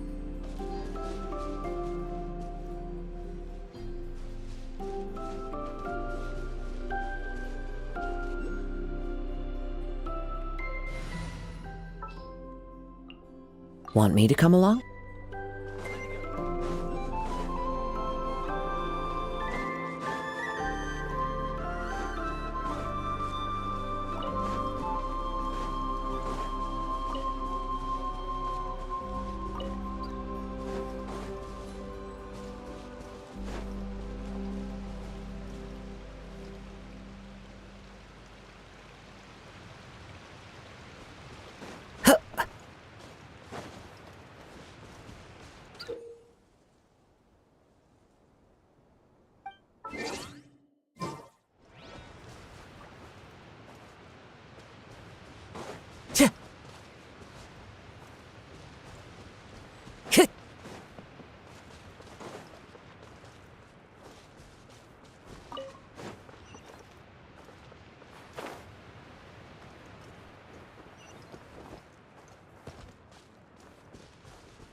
This should do it, right? Wow, this scale is amazing! It turns everything it touches into something hard, almost like a toy block! It doesn't seem to work on us, though. It spews out poison and transmutes everything it touches. Huh. No wonder they call it the evil dragon. Your Majesty! Madam Fairy, brave hero! What are you looking at me for? He's obviously talking to you. Mr. Wheel, you didn't get hurt when we fell, did you? Oh, not at all. Thankfully, the young man in the hat was kind enough to lend me a hand. There seems to be a village over here. Some of the residents used to work in the titanium mines, and some came to fight the dragon, then got stuck here. I see. I'm glad they're all safe and sound. I can try to use my magic to fold a boat to bring everyone back. Oh, I'll help too. Still, I think we need to take care of the dragon first. We don't want it to start causing trouble when we're trying to load people onto the ship. Apparently, the villagers often see the dragon fly into a space behind the waterfall. They think that's the location of its lair. Then we should look around and try to find a way in. I'll wait here for your triumphant return. Your Majesty, brave heroes, please be careful.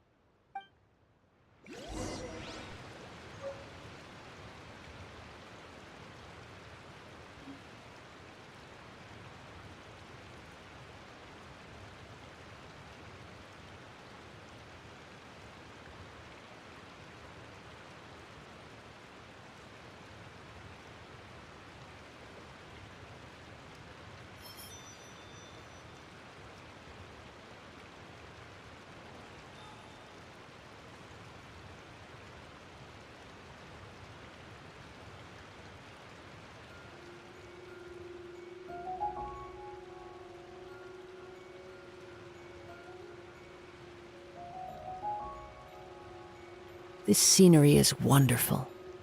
Surely enough to convince anyone to become a wanderer.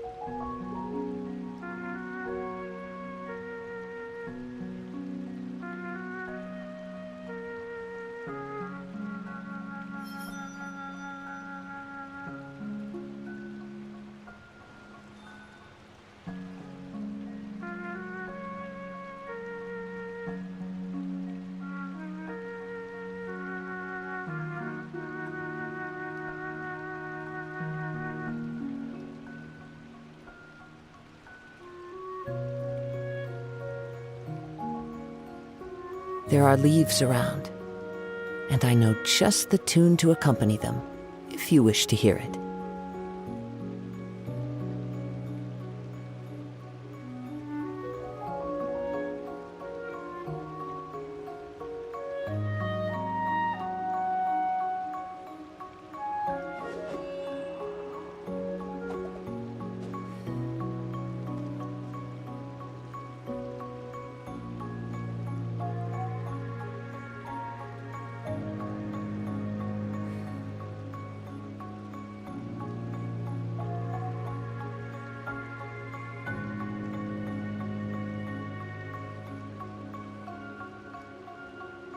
Wherever in this world I roam, I carry memories of my home.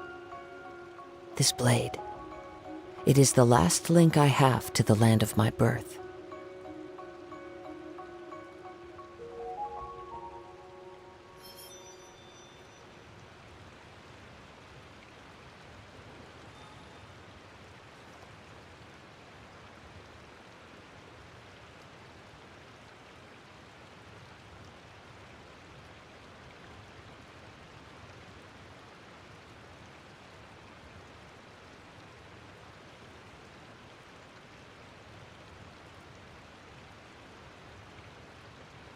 There are leaves around, and I know just the tune to accompany them, if you wish to hear it.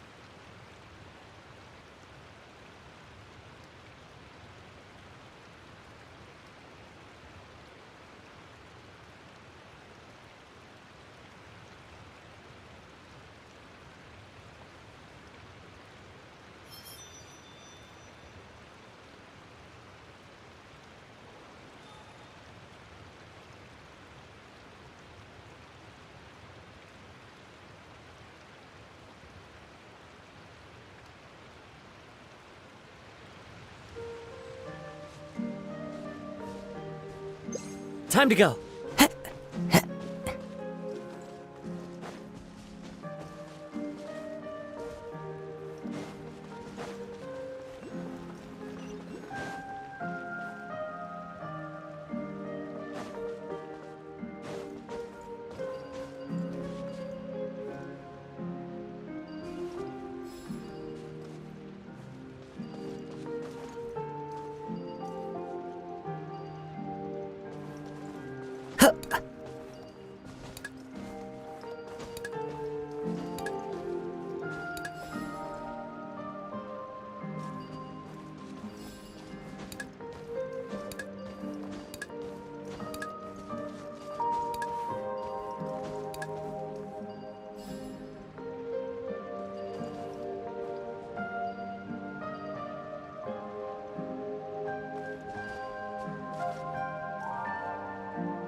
Who says there aren't benefits to a life of wandering?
brings a smile to my face.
Who says there aren't benefits to a life of wandering?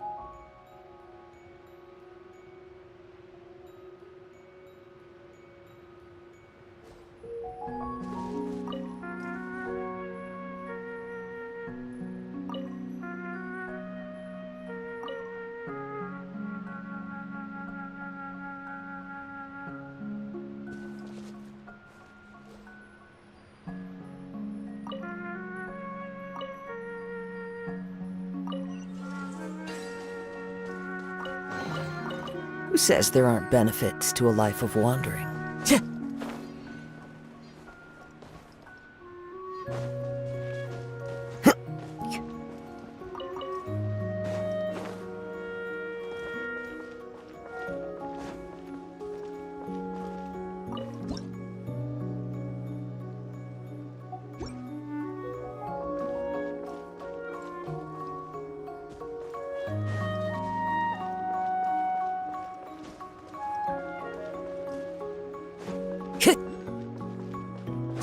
Time to go.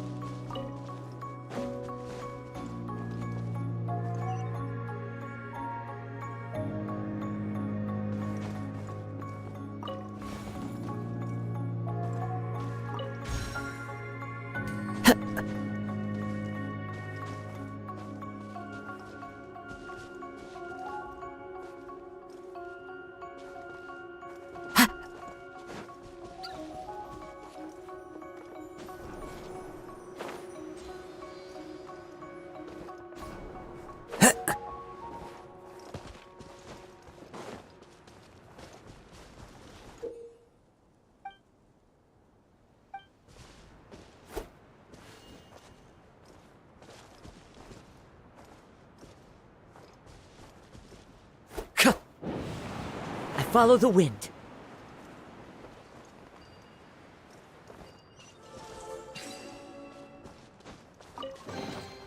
Brings a smile to my face. The wind knows me.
Stabilize! Into the wind. My apologies.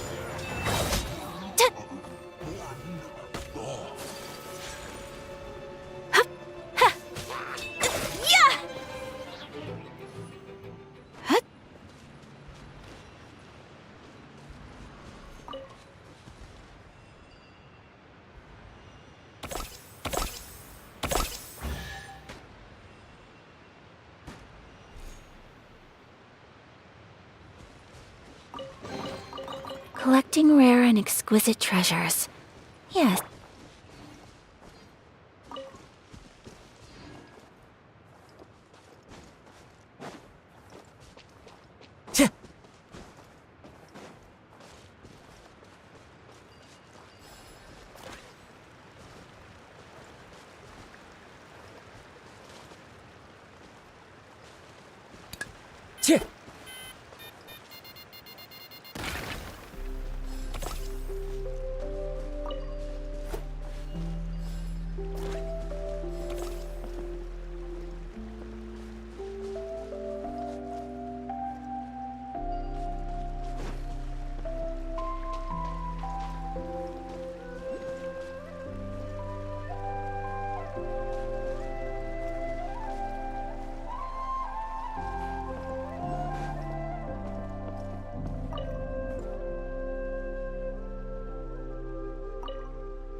Time to go.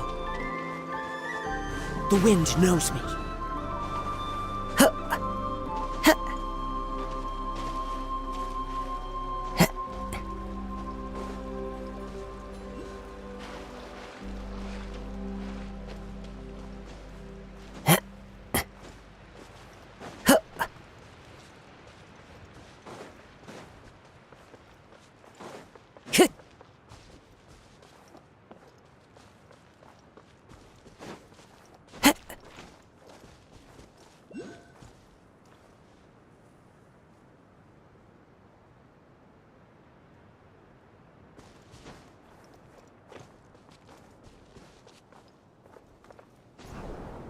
I follow the wind.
One with nature. Solidify!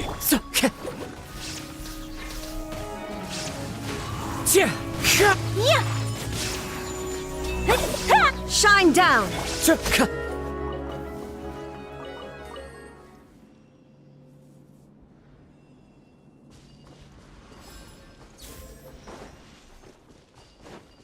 Time to go.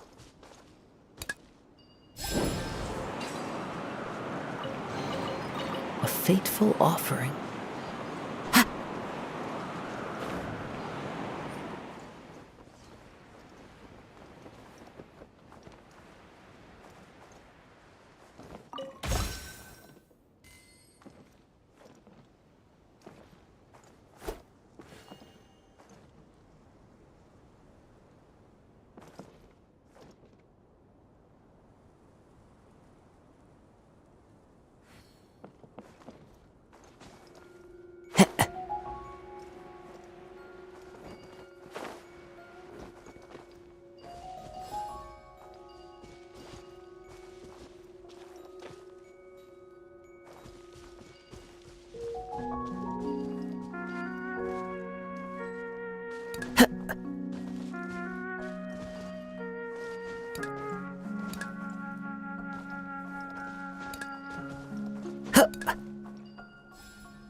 A fateful offering.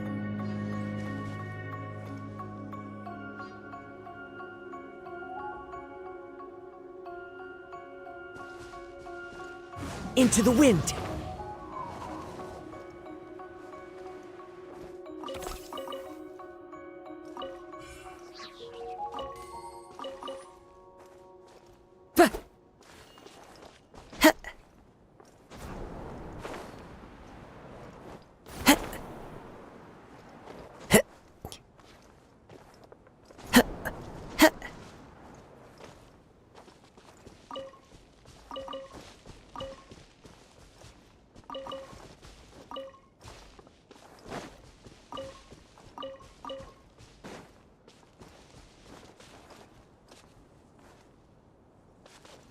One with nature.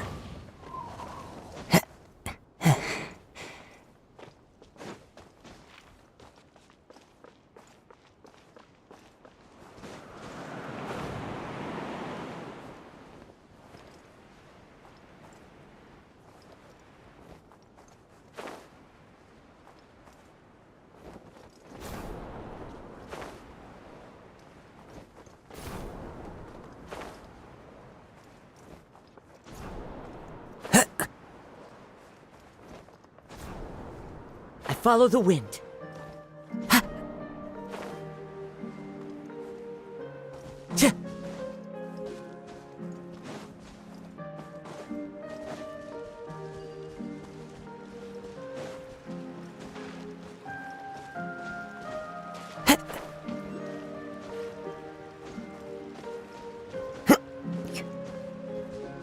Time to go.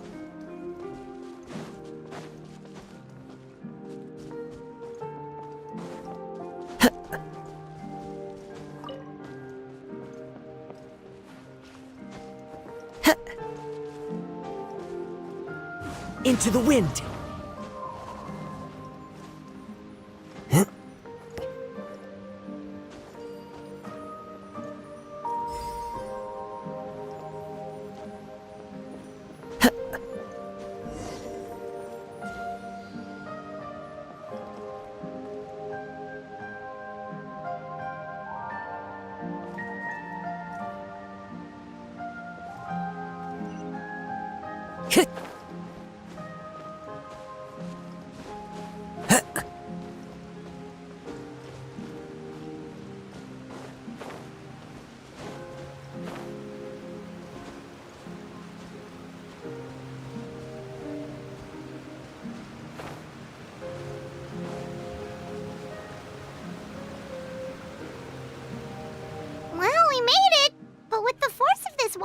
there's no way we're getting through. Quick, take out the dragon scale. Wait, but... No. Paimon doesn't need to ask you anything. The dragon scale can turn anything it touches into toy blocks, so... Aha! You want to use it to block off the water! See? Paimon can figure things out all on her own.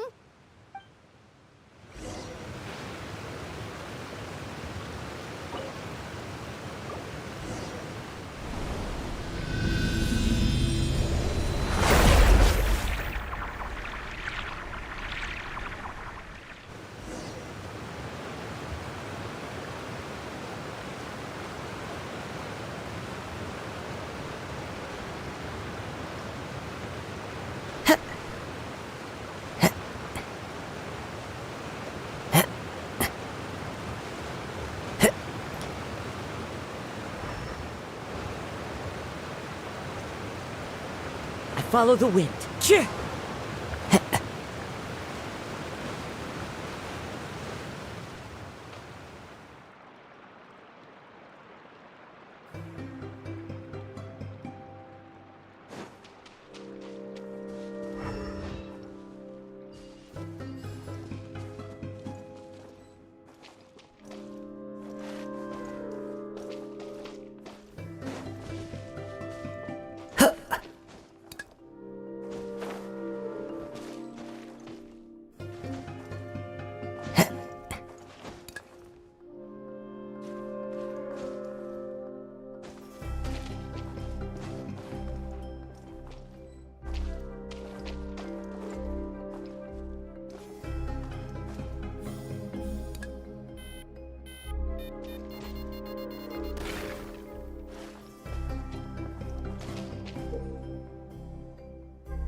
At the ready.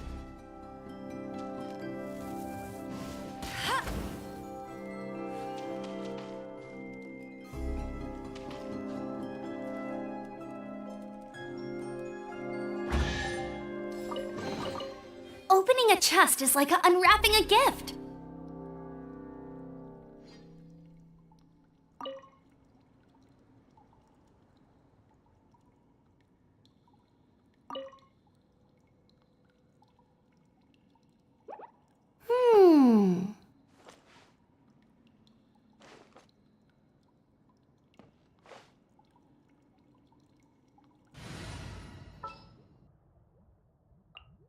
All right.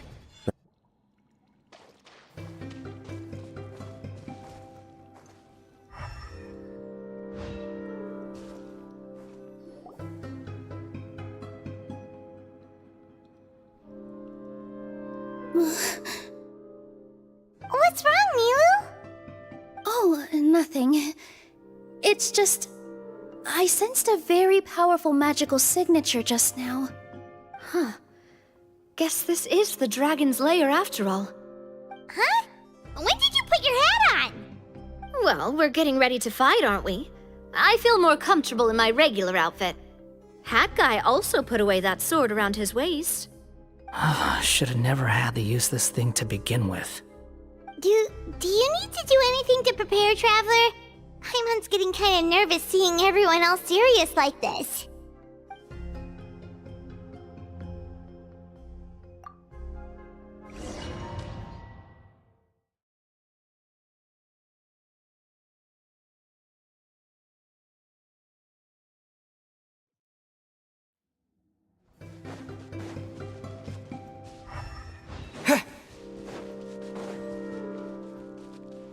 Oh, looks like we're not the first ones to make it in here.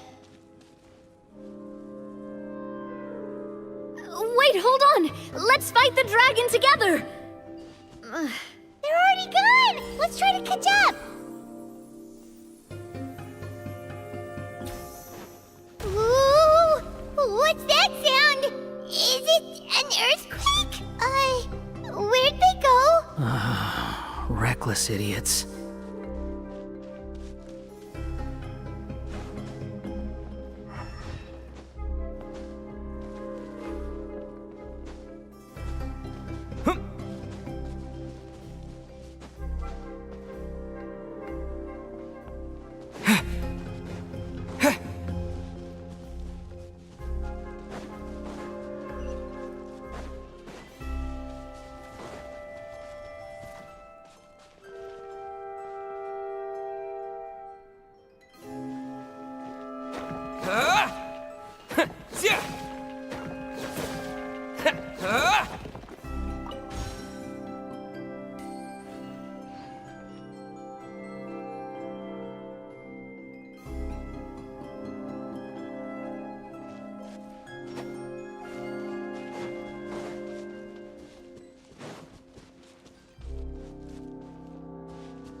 Here!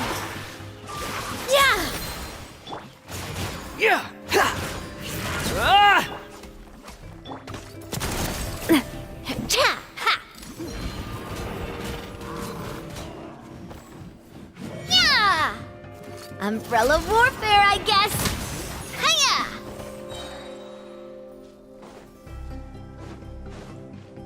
Ah! Ha! Yeah, positions. Yeah, yeah. Yeah!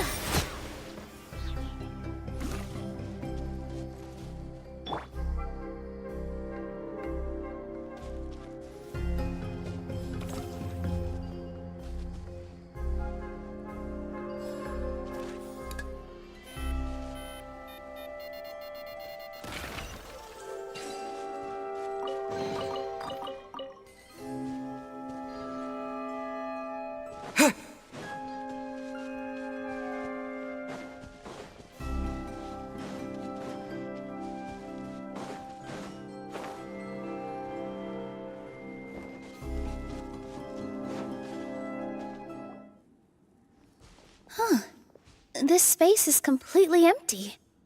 Paimon bets this is where the dragon sleeps. Watch out in front! It's coming!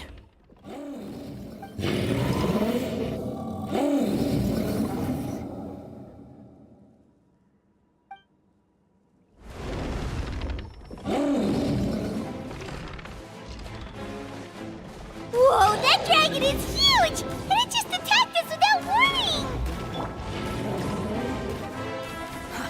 Too slow.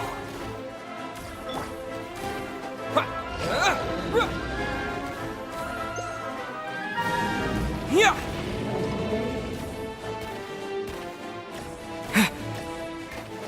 Yeah!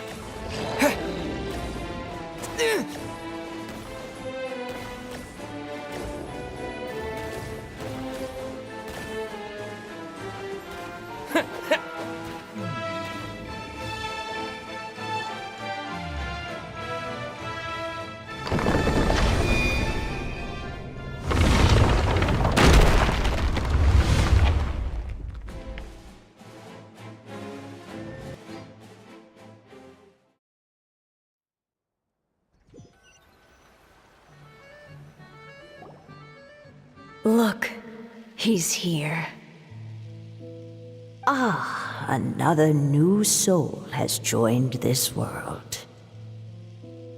But are you sure his fate will be as you described? Of course. My predictions are never wrong. I just don't like that kind of story.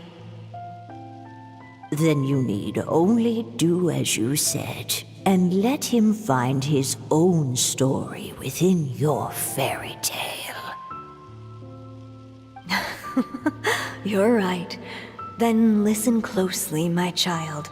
Your name is...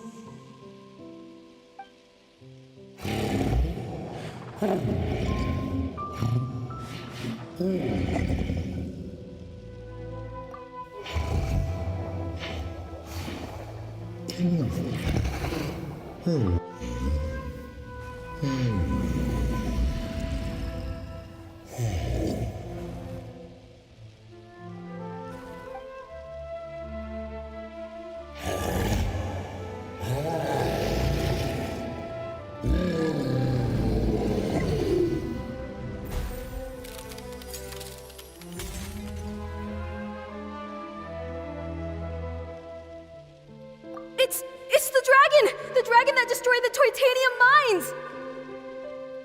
Help! Help! Soldiers, pick up your weapons! Destroy that monster!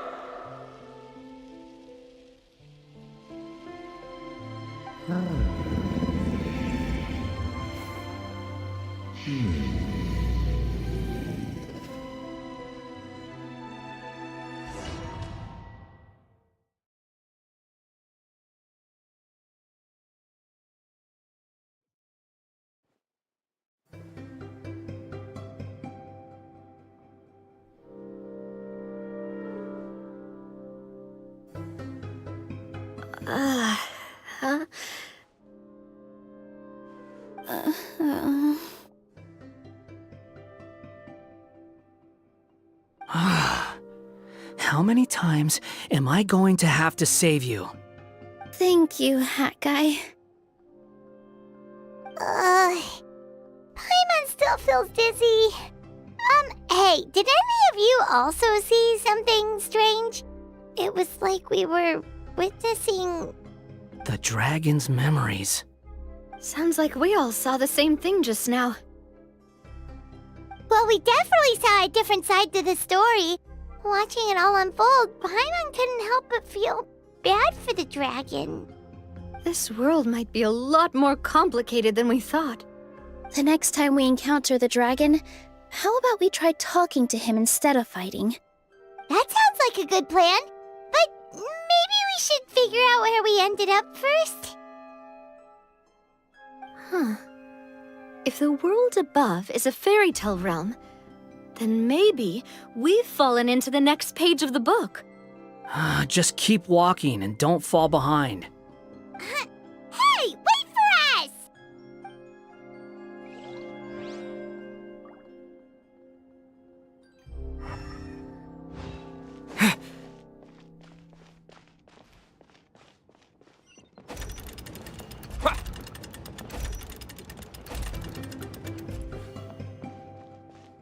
Wow, this place looks a lot different from the dragon lair.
Unsightly insects! With all strength. All eyes on me.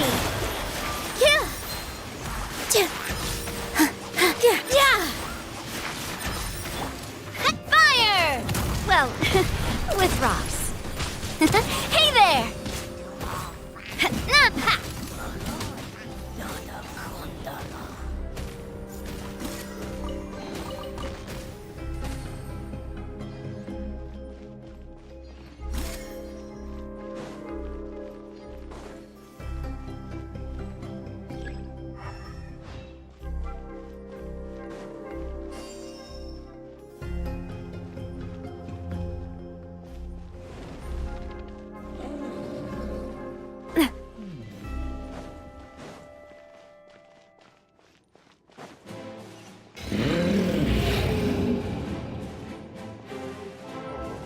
He seems angry.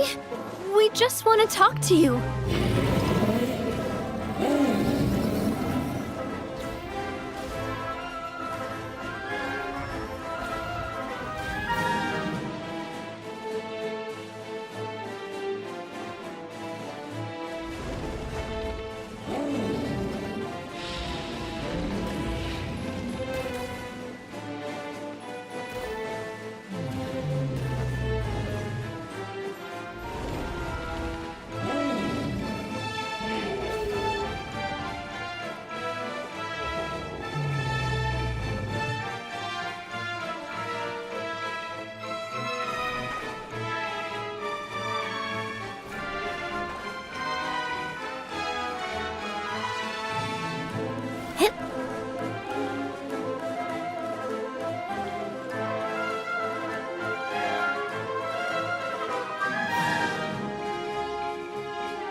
It was destroyed by that evil dragon! The stars! It flew away with the Metropole stars! Oh no! We didn't get eaten by the dragon? The dragon just dropped us off here? That guy! You're getting too far away! He's just up ahead. Is he trying to lure us somewhere? Well, I'd say we were the ones who backed him into a corner. But we just want to ask him a few questions about his past. He's had year after year of people coming here to try to take his head. If you ask me, his reaction is perfectly normal. Maybe there's still something we can do to calm him down? I wouldn't count on it. Maybe his earlier attacks were just a warning. But now, he's actually getting serious. Prepare for a final battle. Sometimes, it takes a little force for someone to finally wake up.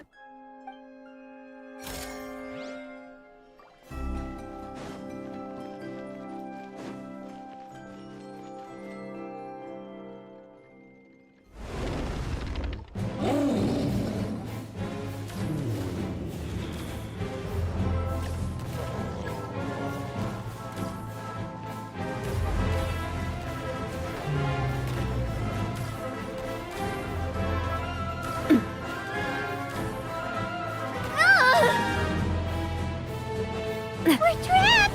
Ah, stubborn beast. You really want to get beat up that bad? Ooh.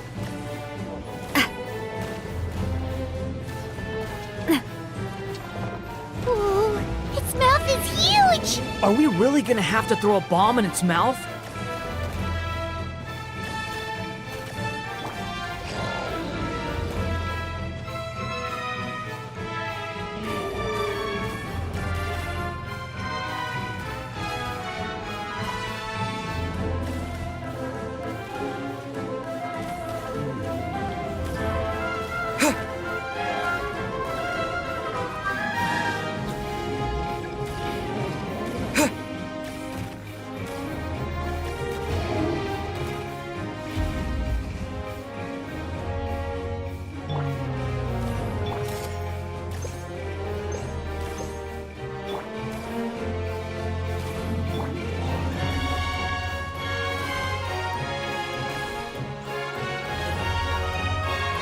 Watch out! If you fall, you're on your own this time.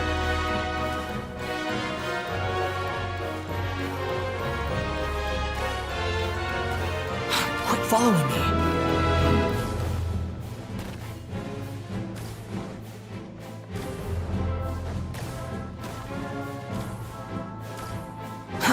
Too slow.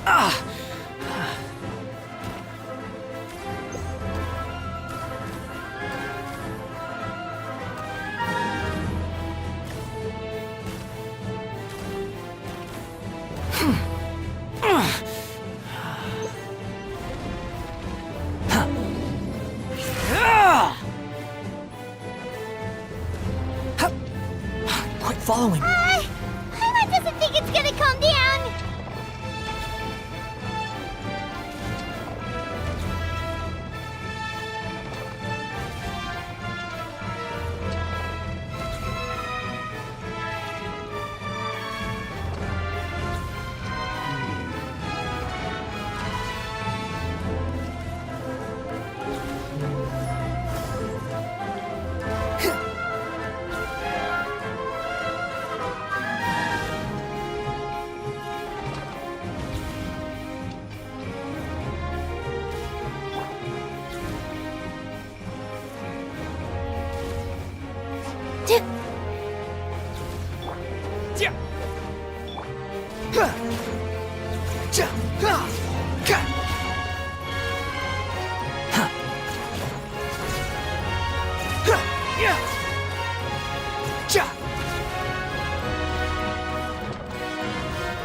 Quit following me.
Where did those two come from? He's getting serious. Don't get hit!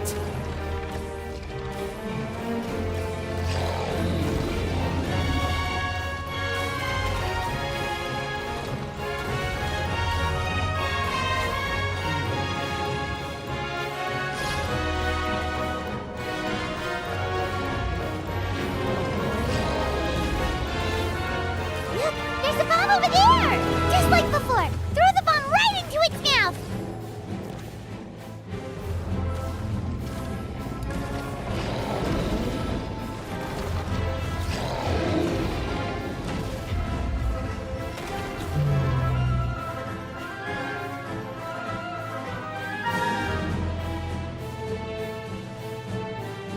Now's our chance! Wait!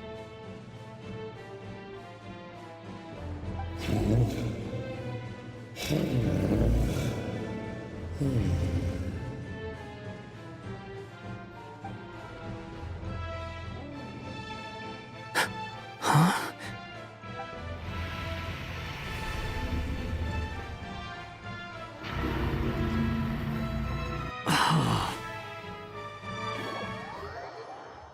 Are we inside the black mist? Are you sure you want to create this child, Em? Even after what I told you about his fate? he will be abandoned by his creator, and eventually... I know, Bee. You've told me already. That sad story with the disappointing ending. It's what happened in the real world, isn't it? But that's exactly why I want to change things. In a different world, his story can have a happier ending. That child, his heart is so full of love. I understand, Anya. But know that if you give him that name, his fate in Simulanka is destined to parallel that of his real-world namesake. But there's still a chance, right? Maybe it's a shot in the dark, but I have to try. He deserves a better life. Although, he might need the help of others when the time comes. All right, my dear. The choice is yours. Since you're so persistent, let me tell you a secret. More boring fate talk.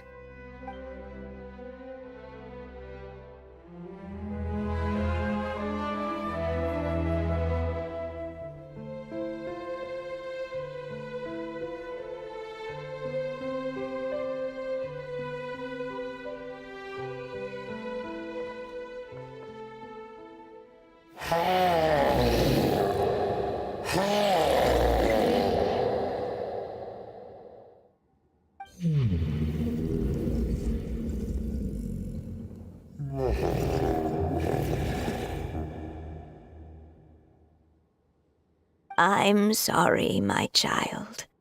Unlike my friends, I don't have a long time to live. All said and done, the story of my life will be shorter than the fairy tales in this book. So I will have to leave your side, I'm afraid.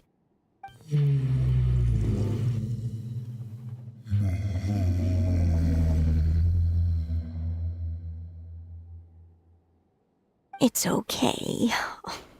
It's okay. Once I'm gone, I will become a star in Simulanka and watch over you from above. If you ever feel lonely, just look up towards the sky.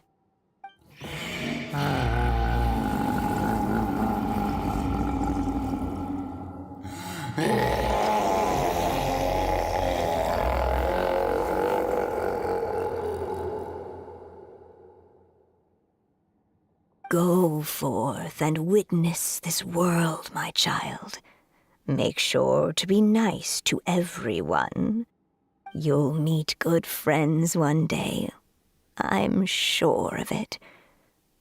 That is my wish for your future. As for this world, I leave it to you.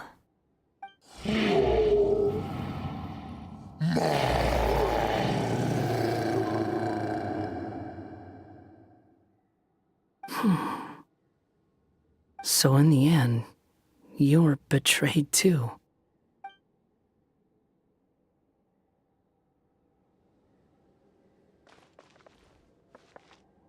Hey, Mr. Dragon! He brought you some food. You must be hungry.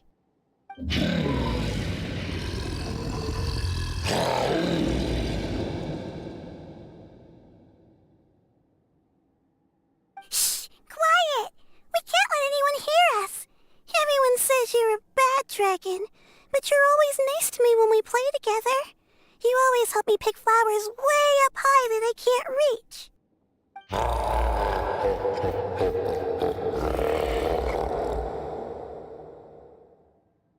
It's okay. Just keep hiding here, and tomorrow I'll... Oh no, my child! Help! Somebody help me! Save my child! The dragon's trying to kidnap her! No, Mom! It's not like that! Listen to me!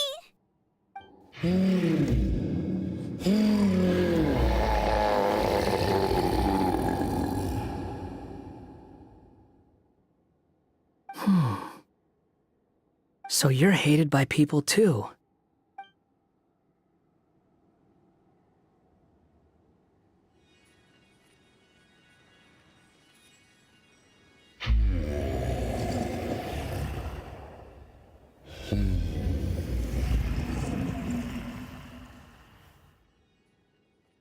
So that's it.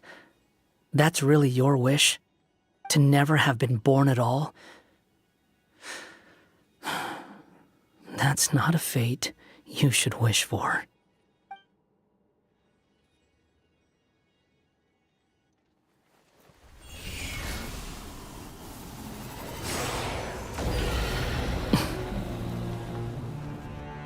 Nobody can define who you are, or deny the true feelings of your heart. Now remember your name. Durin.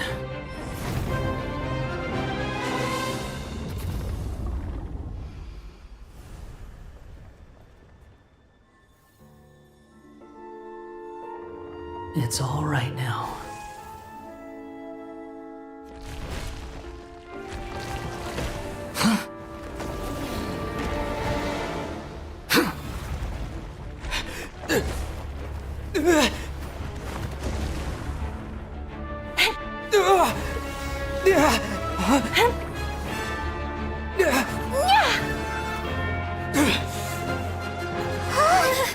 Watch out!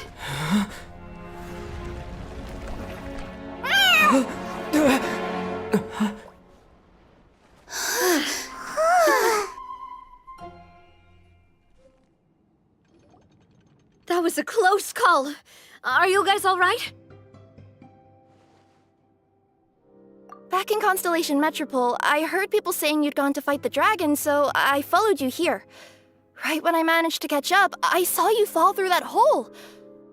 Wait, didn't someone else fall through just now? Shouldn't we do something? Oh yeah, Hat Guy. Well, he can fly, so he'll probably be fine. He called the dragon something earlier. It sounded like he said... Durin. That's his name. Oh, Hat Guy, you're okay. Wait, what about the dragon... Durin? He's fine. Durin. Oh, wait, that's the name of the dragon from Dragonspine, right? The one that became a part of the mountain after being slain by Dvalin? If Paimon remembers correctly, it was created by... Right! It was created by Rhine Daughter! Created, you say? Huh. So, what exactly happened down there? You've been acting weird ever since the end of the fight.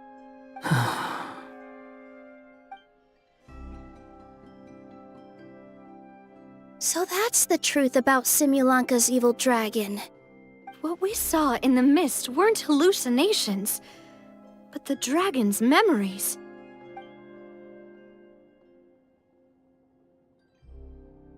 Huh. I thought it was strange. The people around the Broken Sea are clearly stranded, but I never heard any stories about the dragon attacking the village. The people we met along the way are probably workers from the Toitanium mines, or guards who came here to claim the dragon's head. Durin probably allowed them to live here because there was nowhere else for them to go. When I first came to this world, a voice spoke to me and said, "You are the hero of this world. Now go forth and save the dragon." Huh. Who is the person behind this voice anyway? And why did they bring us all here? Come with me. The answer to all this can be found below.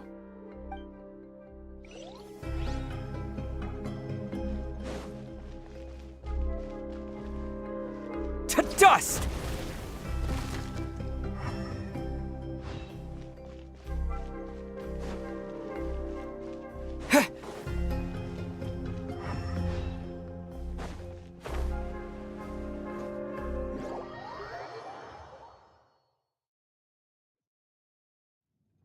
Is this a study? That's right. It belongs to the goddess of fate. Goddess of Fate? As in one of the 3 goddesses who created Simulanka? Or more precisely, M, one of the mages of the Hexenzirkel. Hexenzirkel? As in... Sorry, Paimon shouldn't just regurgitate everything you say. It's a lot to take in. She created the story of Durin. Well, the Simulanka version at least. These records should cover most of what you want to know, including the identities of the other 2 goddesses. Read them for yourselves.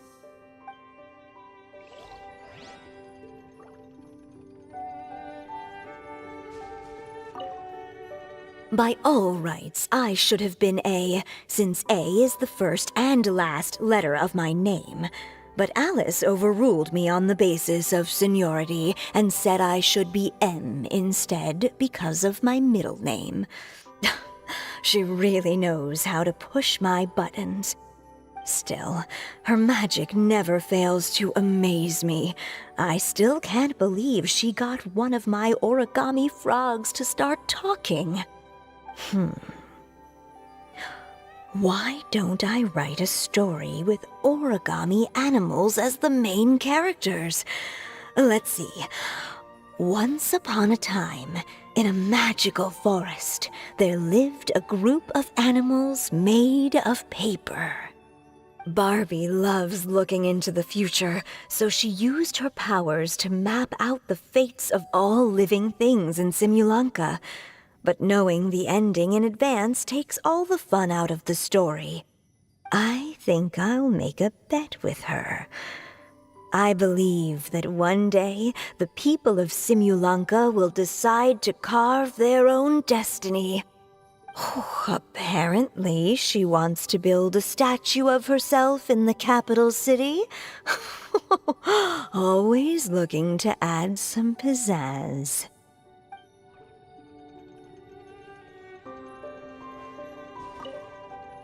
My dear sisters, I fear my pen shall soon run dry. Even now, as I write this letter to you, my dexterity is all but failing me. Thank you for enjoying my stories and for creating this world for me. The time we spent together was the most wonderful youth I could have asked for. I always feel so young when we're together. A says that even after I'm gone, the goddess of fate in Simulanka will continue to exist and carry on granting people's wishes. It makes me glad. If you ever want to chat, feel free to pay a visit to the goddess statue. Just don't wish for anything weird.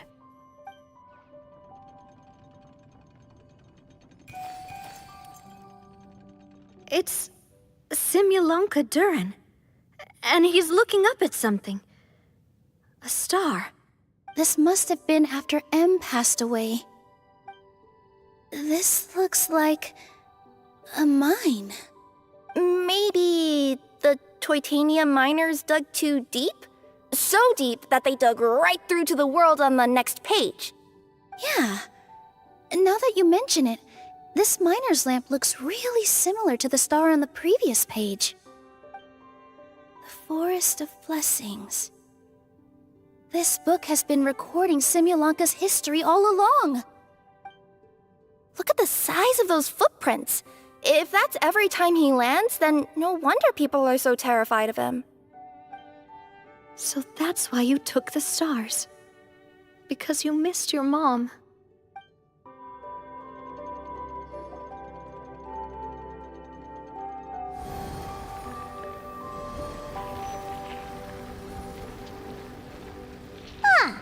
That statue looks different from the one in the Metropole. It's a different goddess. This one is the goddess of fate.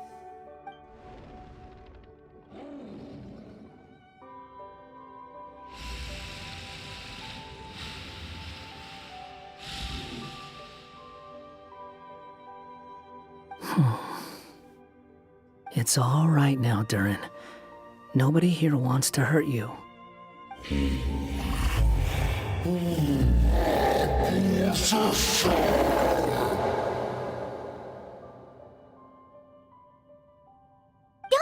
that, Durin! Paimon made a mistake. She was wrong about you. But it's nice to talk, isn't it? Now that we've all calmed down?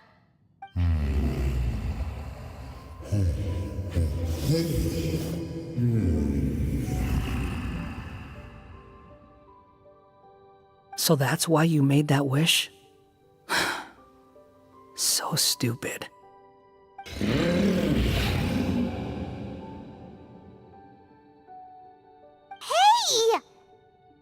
Anyone with eyes can see that all you want to do is get along with everyone.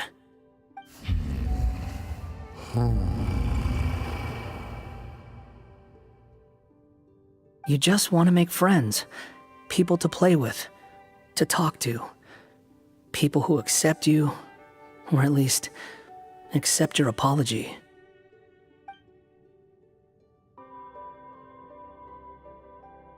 Oh, you never hurt anyone. Heck, the idea never even crossed your mind.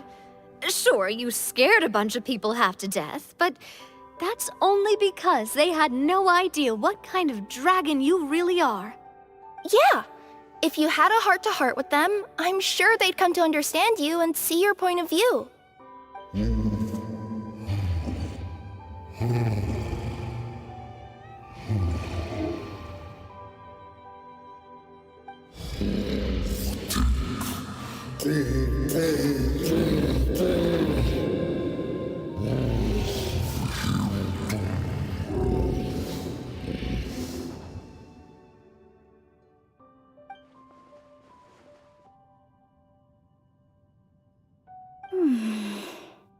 The curse.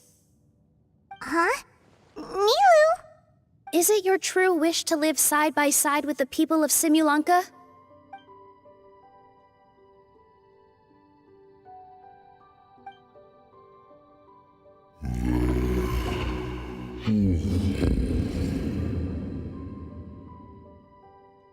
Then close your eyes and make a wish to the Goddess of Fate. We will help make your wish come true.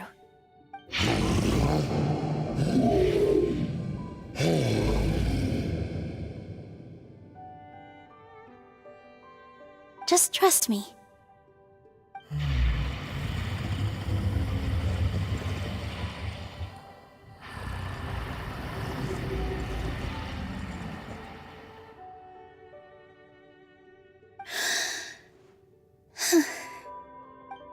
I, Nilu, the Forest Fairy, give to you my blessing and welcome you as a dweller of the forest.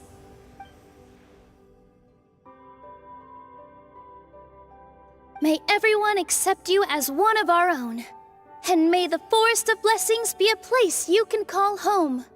I, Navia, King of Constellation Metropole, give you my blessing. I grant you citizenship to my kingdom. Oh, me too! As the, Nekomata in Boots of this world, I give you my blessing too.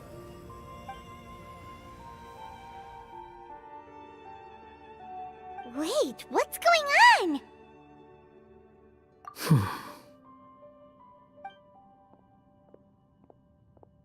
I, the hero of this world, give you my blessing. I recognize you as a resident of Simulanka. May you find acceptance in this world. Also, speaking as someone who'd like to be your friend, I wish you all the best for the future.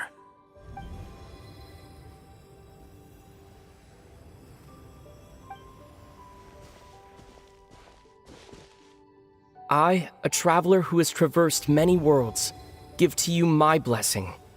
May you find friendship and goodwill, no matter where you go.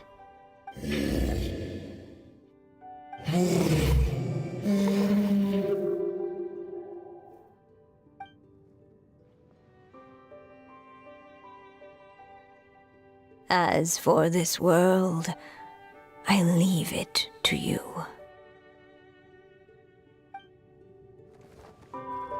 Huh? What? Why are you all staring at me? Huh? My claws? Are these my claws?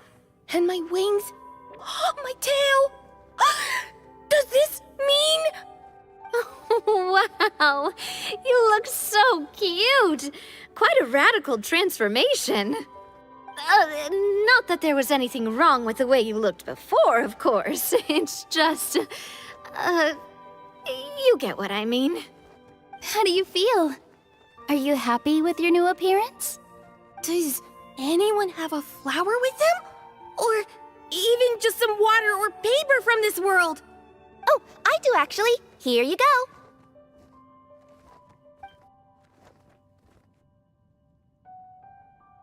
They're not changing. I can touch things without changing them. Hey, that's great! One more flying friend for Paimon! Now the residents of Simulanka won't be scared of you anymore. But what about all the things that I did before? That's simple. Just go out there and atone. You could fill in the footprints you left on the ground, or help the people around the broken sea get home. Okay. And you'll come along and help me, right, Hat Guy? Huh? Why would I do that? Because you said you wanted to be my friend. You little... Gah. Well, maybe I spoke too soon. Huh? But I thought... All right, fine. I'll go with you. Really? Yes, really. Lying to you would be no fun anyway. Oh, thank you! You're the first friend to call me by my name! Let's go back up. I'm about to suffocate down here. Oh, it feels so good to finally see Hat Guy meet his match. Yeah, okay. Paimon just never thought we'd see the day, that's all. All right, let's also head back up then. Don't be scared, Durin. We'll be right by your side. Thank you for your blessings, everyone! Oh, this is the happiest day I've had in a really long time!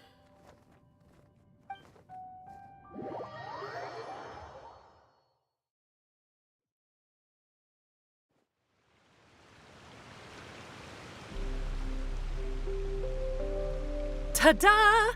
Surprise, everyone! Ah! A talking street lamp! Street lamp? Oh my! You mean you still don't remember me after all the times we've spoken? I know that voice! It's Mom's friend!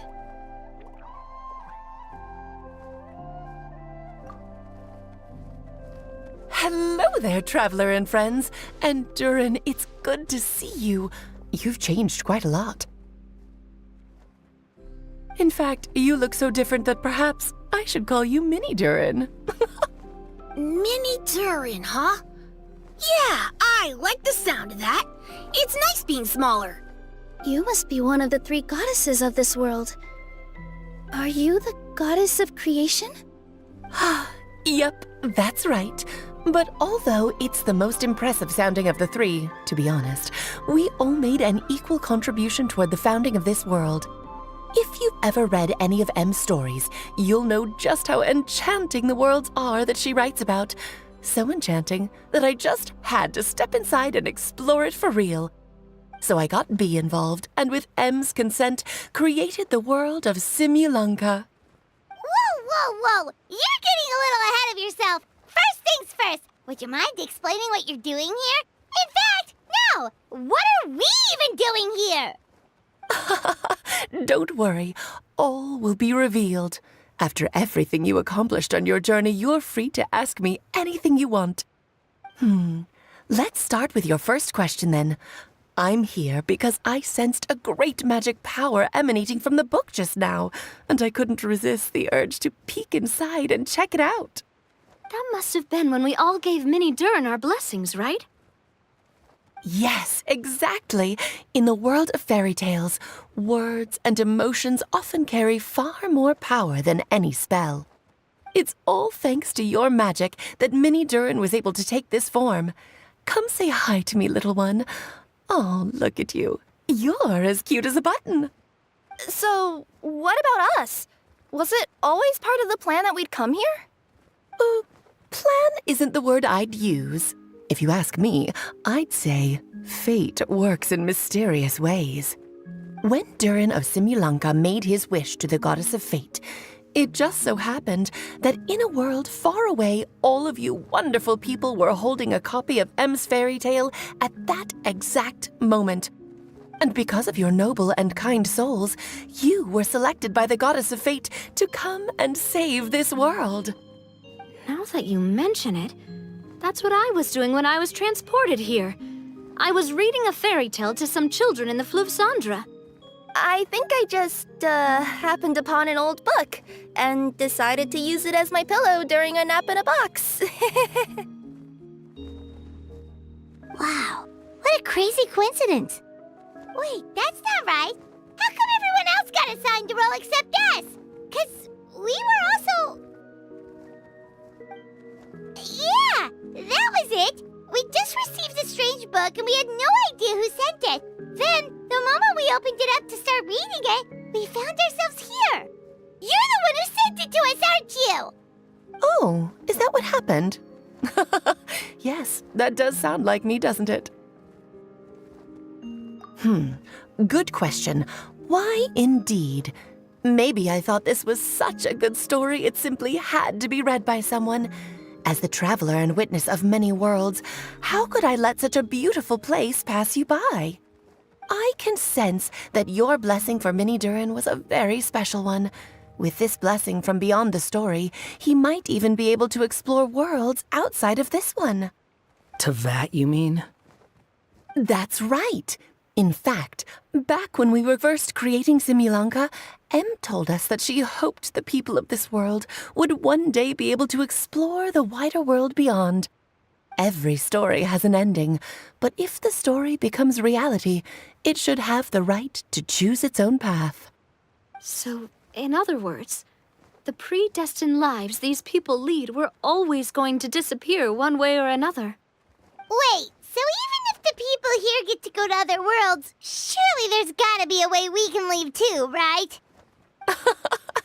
Don't you realize you've been able to leave all along? Huh? You can either take the boat at the Broken Sea or touch the giant bookmark at the Cliff of Prophecy. All you need to do if you want to leave is focus on the place you want to go. How were we supposed to know that if you never told us? Huh, didn't I? Well, given how smart and capable you are, surely it can't have posed a huge problem for you. As for your other friends who were summoned here, if I had to guess, I'd say the Goddess of Fate probably didn't tell them about it because she wanted them to get engrossed in the story. She's Em's reflection, after all. It wouldn't surprise me if she shares Em's love for cliffhangers. Anyway, I think that answers your questions, yes? What do you all plan to do next? I'm gonna go say sorry to the people of this world.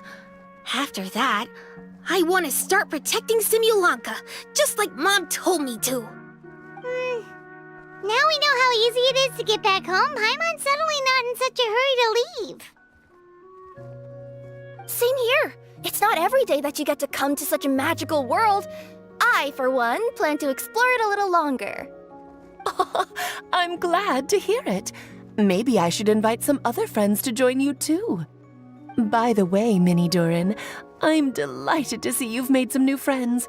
I'm sure Em would be very proud of you. Now, before I depart, please let me give you a blessing as well. May your future be as rich and colorful as the stories Em used to tell. She's gone. Guess this is where the hero's journey comes to an end, huh? But it's also where a new journey begins.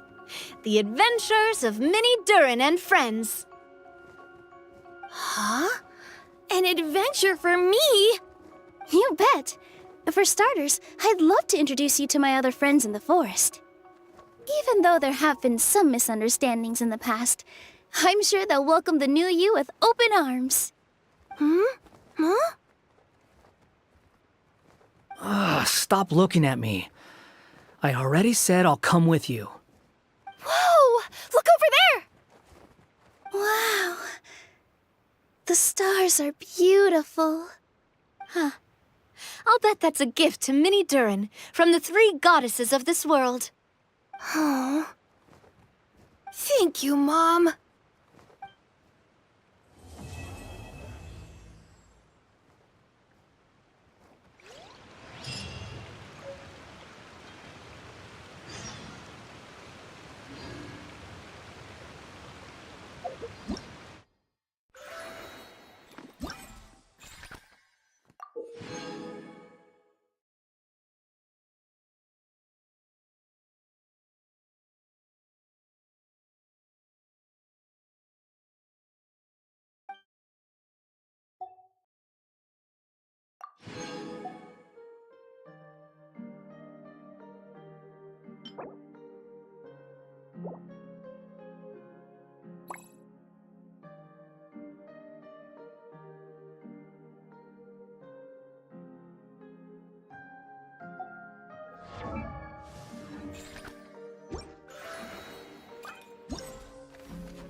One with nature.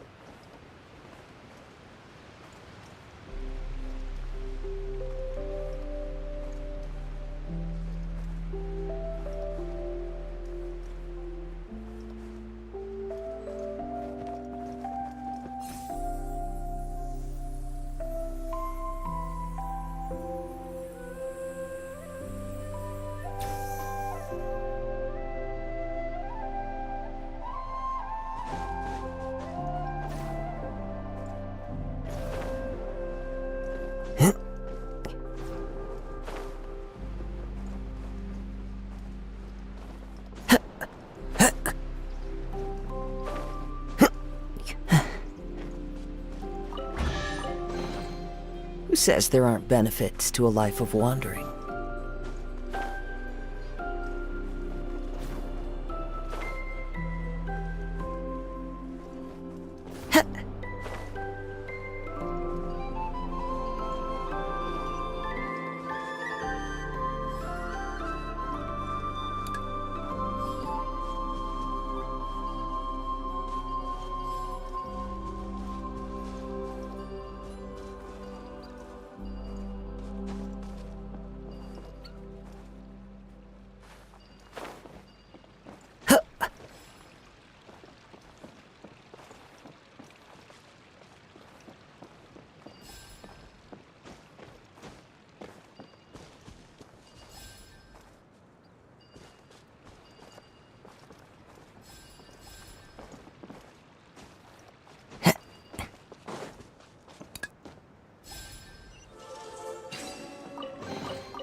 A fateful offering. Time to go.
Collecting rare and exquisite treasures.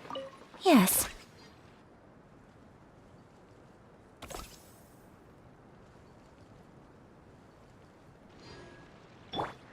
Time to go.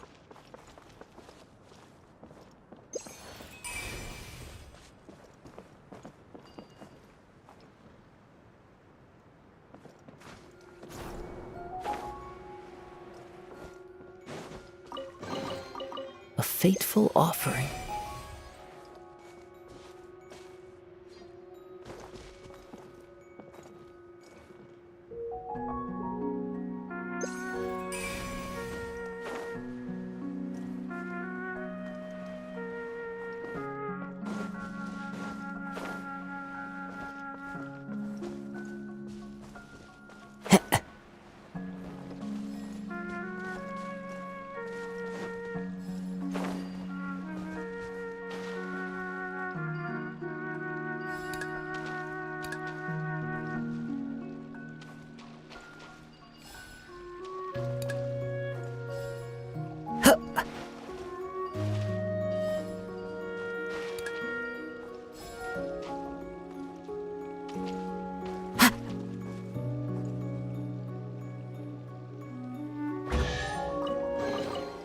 Who says there aren't benefits to a life of wandering?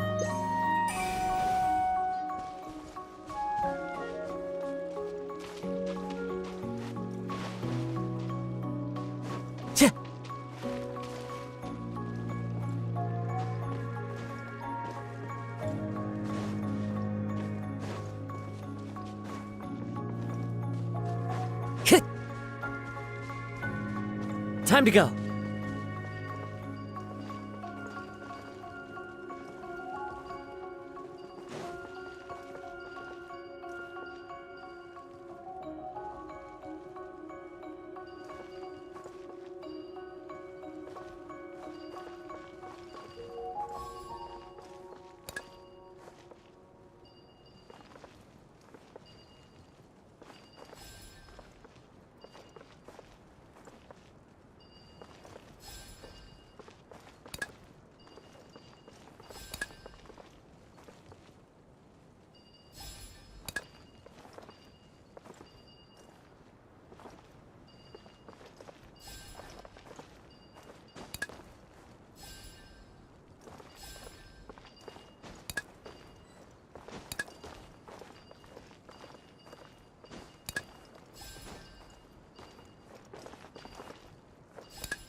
brings a smile to my face.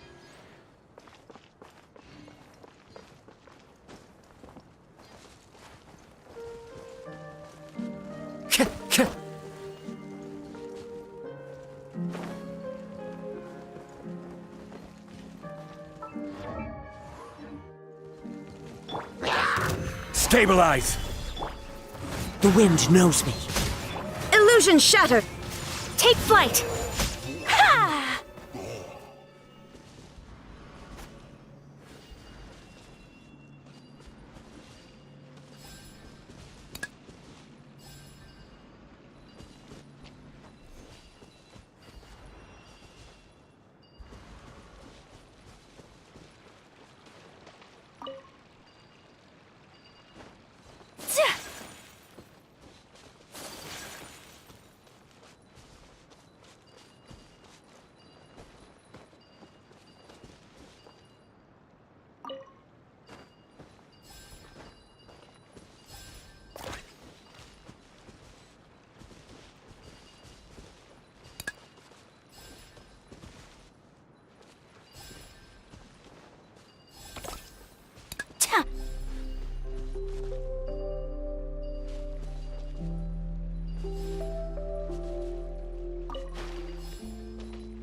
Yeah!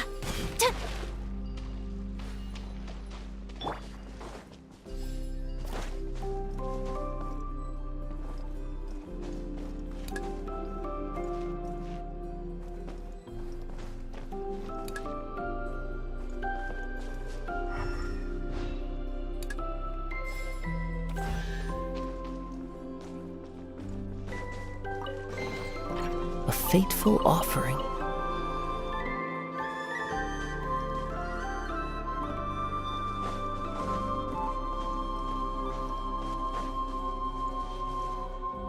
Fallen leaves, adorn my night!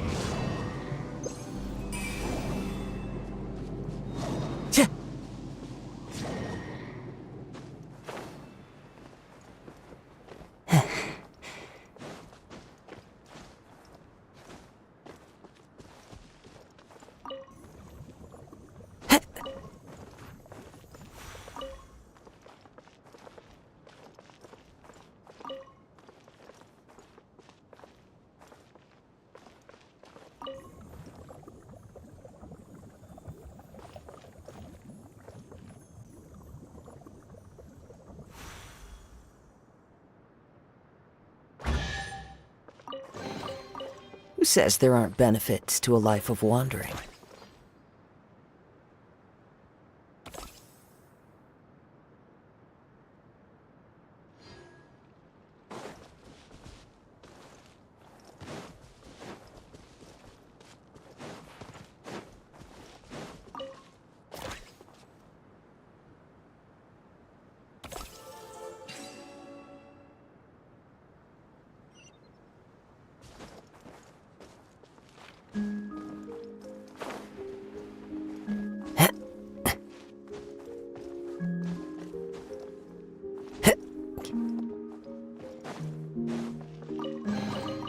A fateful offering.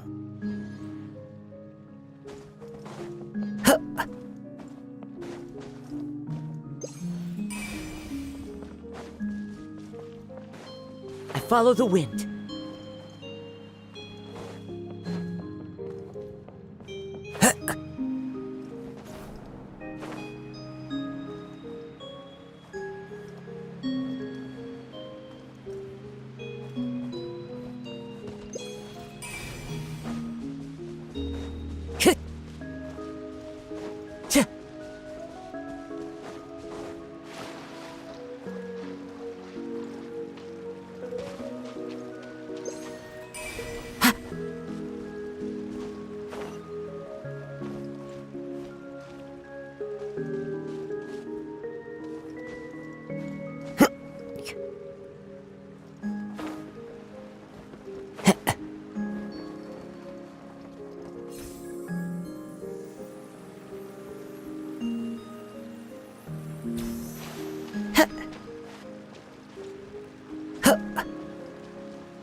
Brings a smile to my face.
since our last adventure.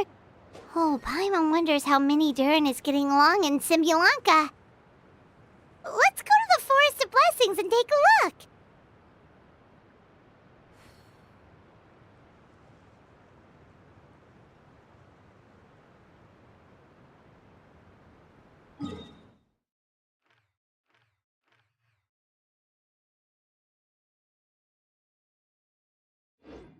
Wherever in this world I roam, I carry memories of my home. This blade, it is the last link I have to the land of my birth.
Solidify!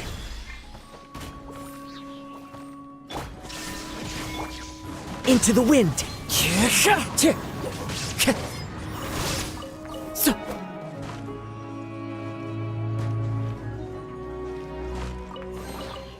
A fateful offering.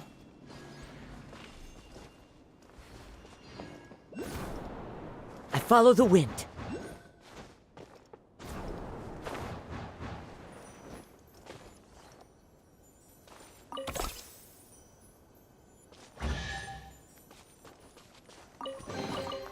Brings a smile to my face.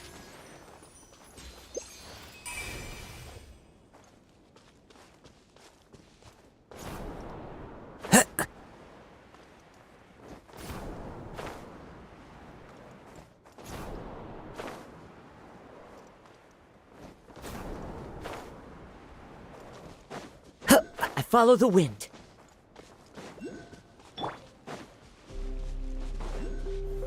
Gather! Shine down! As one with wind and cloud! Embrace the ice! Whirling snap! The wind knows me.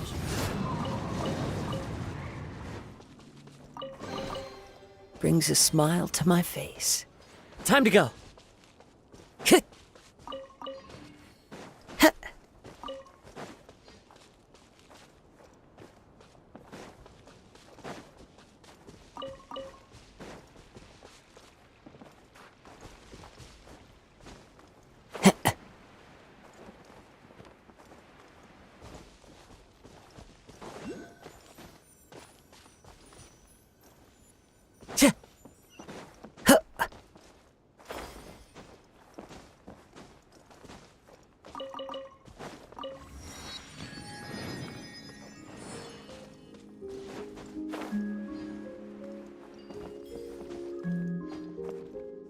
Into the wind.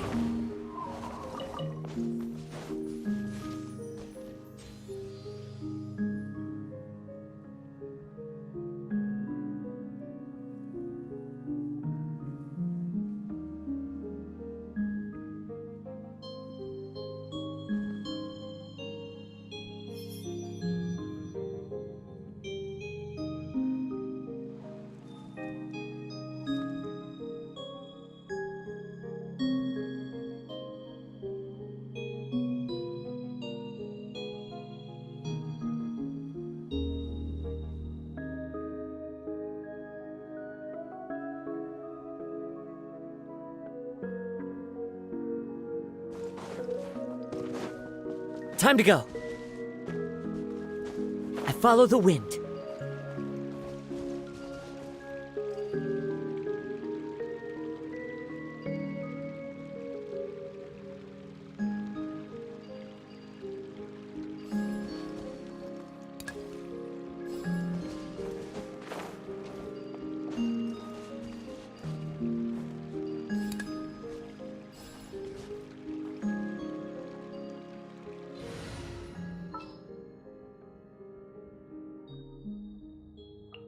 At the ready.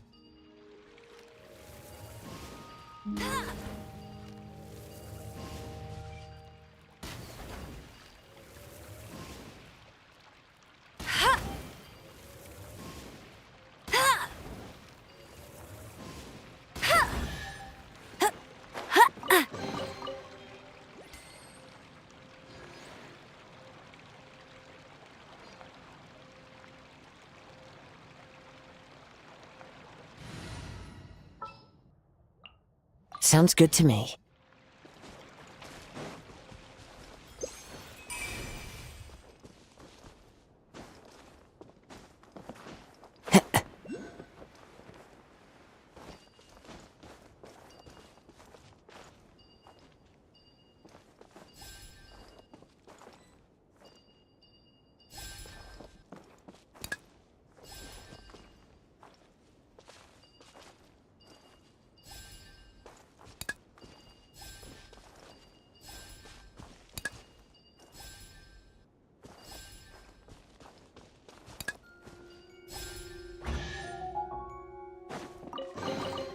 A fateful offering.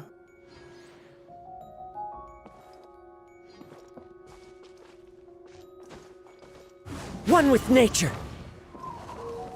Hit.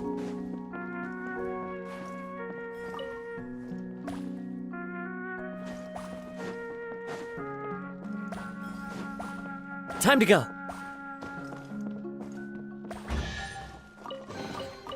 A fateful offering.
Who says there aren't benefits to a life of wandering?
Time to go.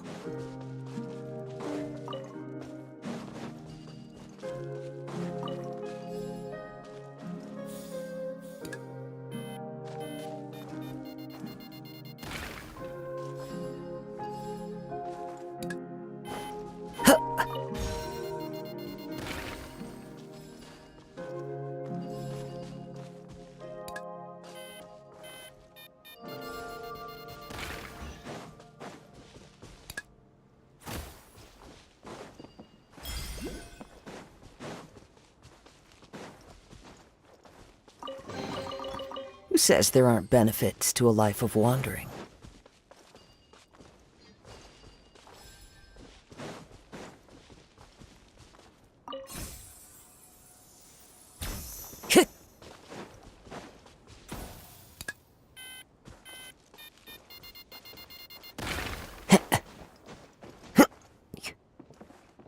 I follow the wind.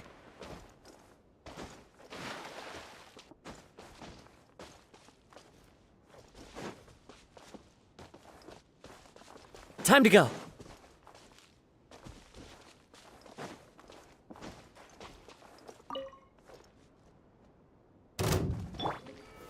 Solidify! Illusion shattered! The wind knows me. Take flight!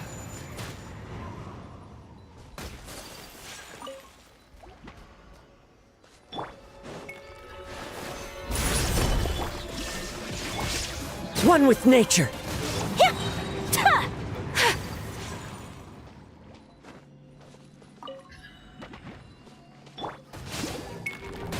Crumble!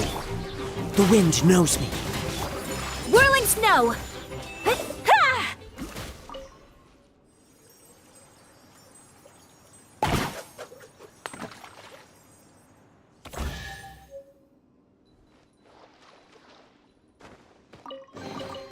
Collecting rare and exquisite treasures. Yes, this seems suitably sophisticated.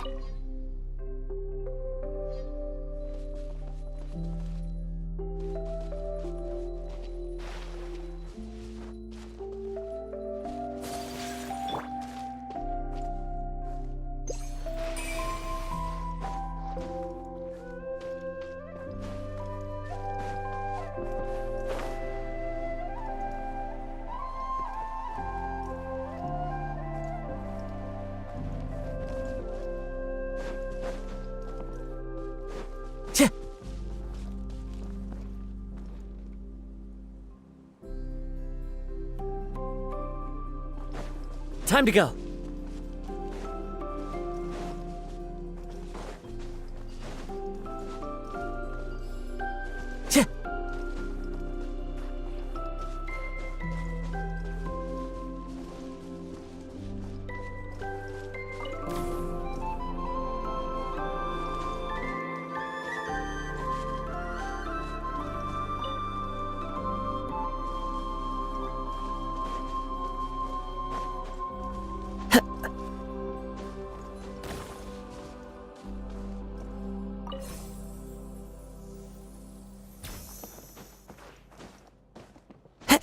Time to go.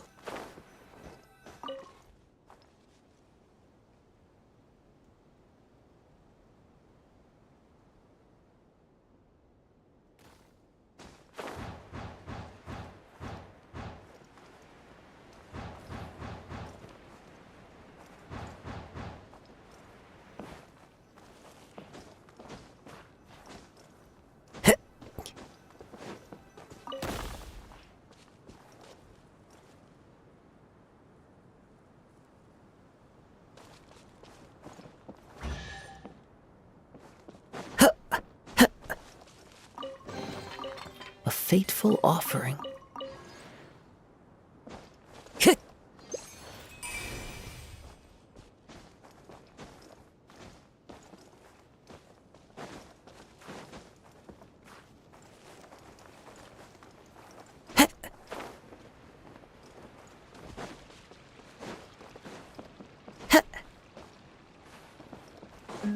Time to go.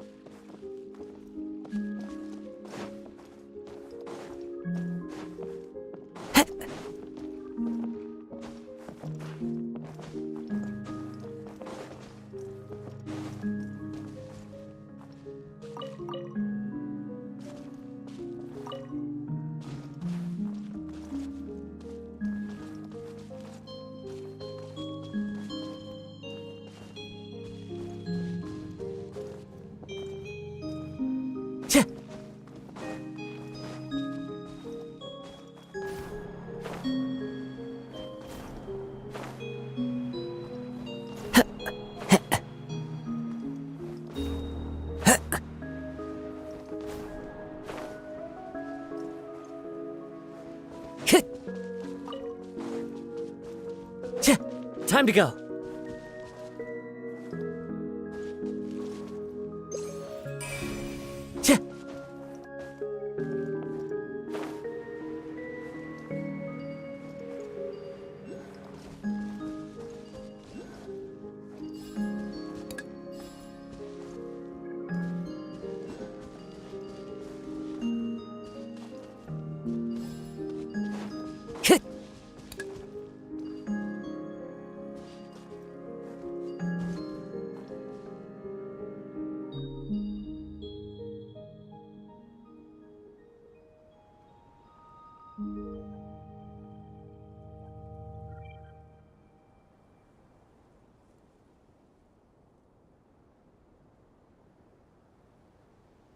This scenery is wonderful.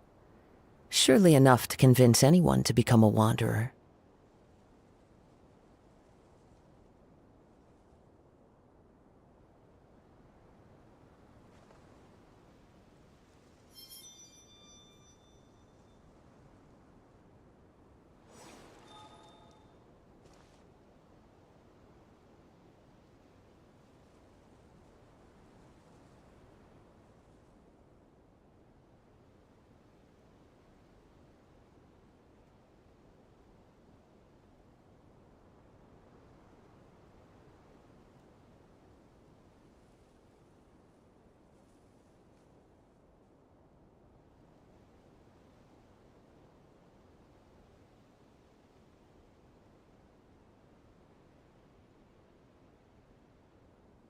There are leaves around, and I know just the tune to accompany them, if you wish to hear it.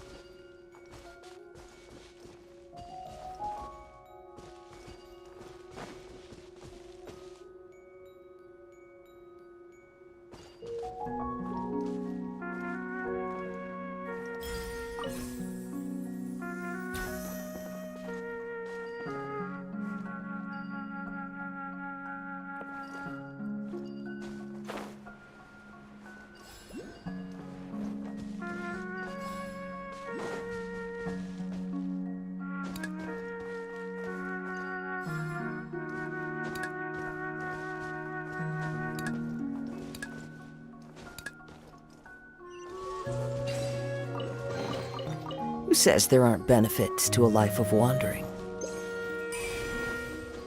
Time to go.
Quake!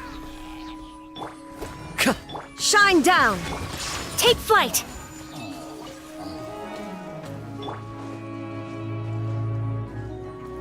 One with nature.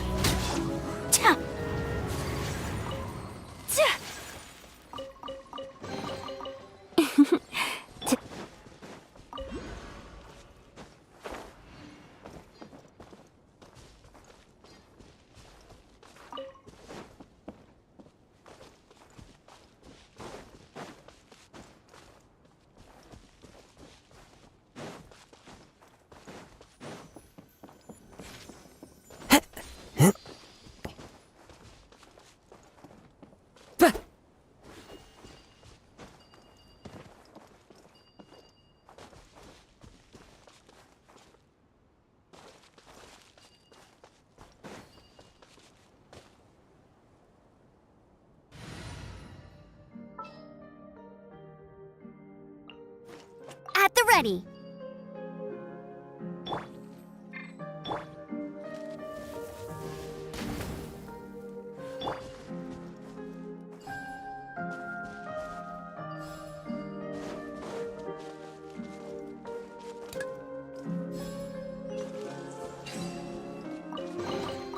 Brings a smile to my face.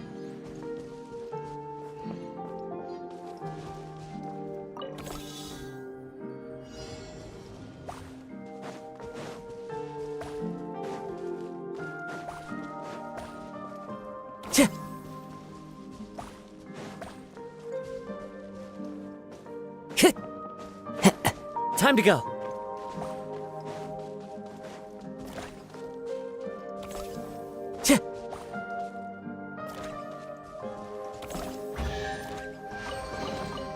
Brings a smile to my face.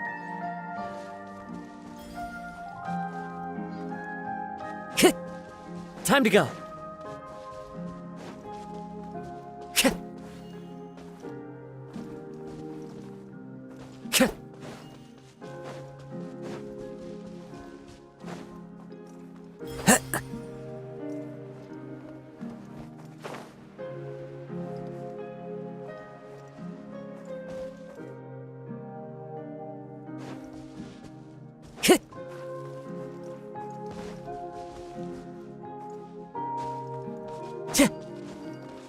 Time to go.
Time to go.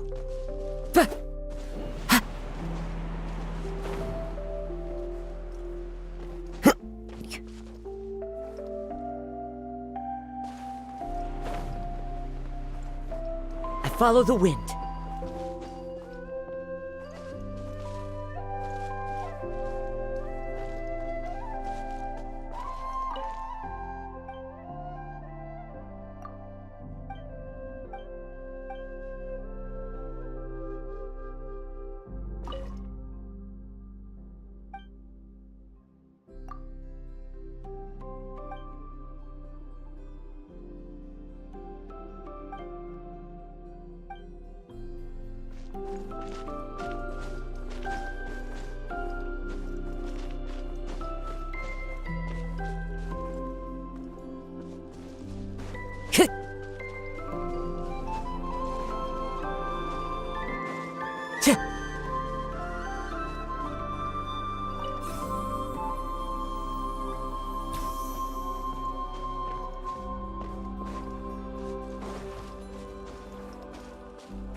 Time to go.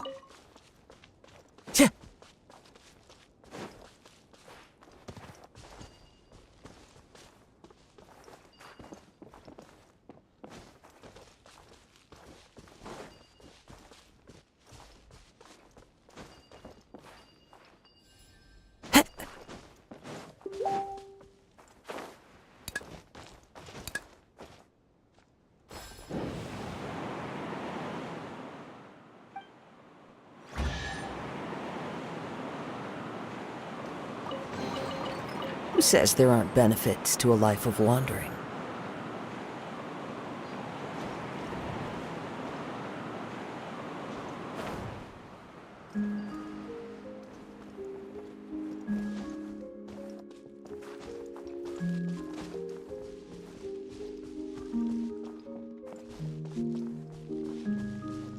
Time to go.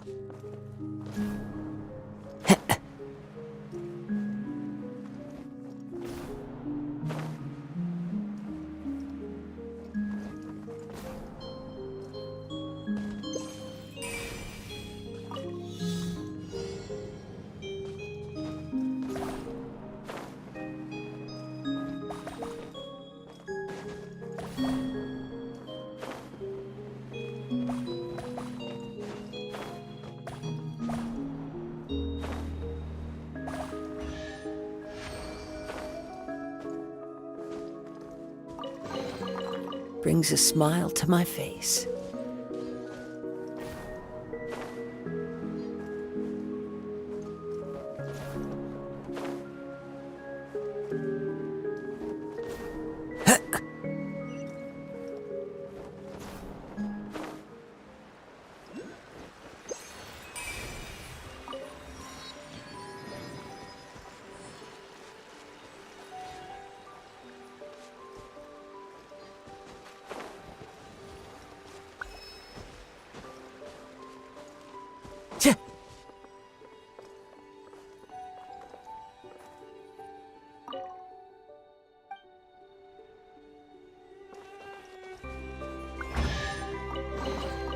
A fateful offering. Time to go.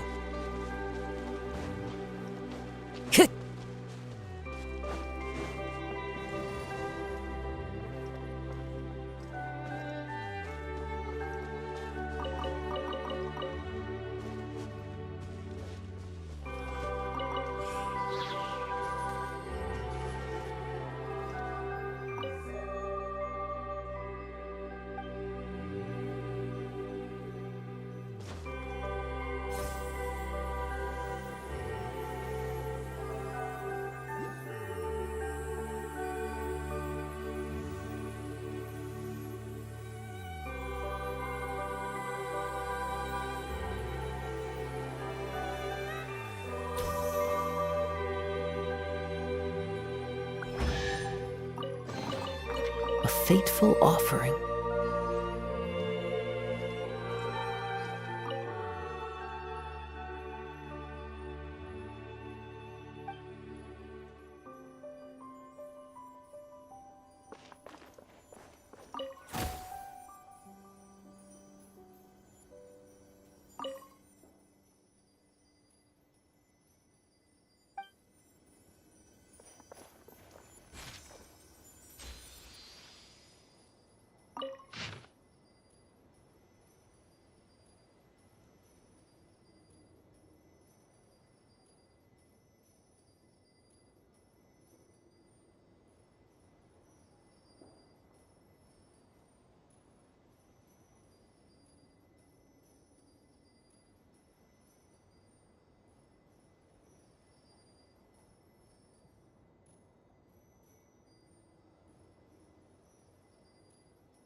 Time to go.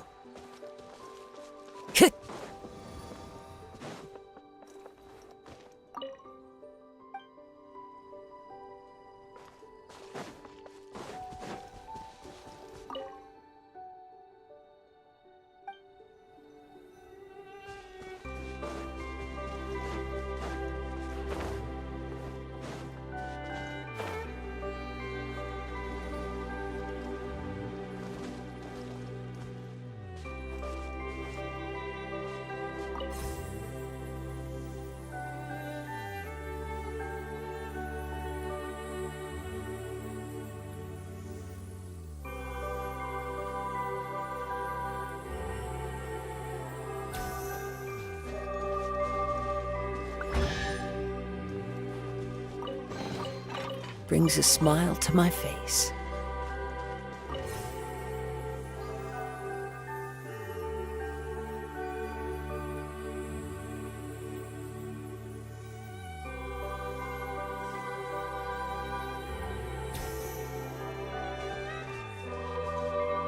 Time to go.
I follow the wind.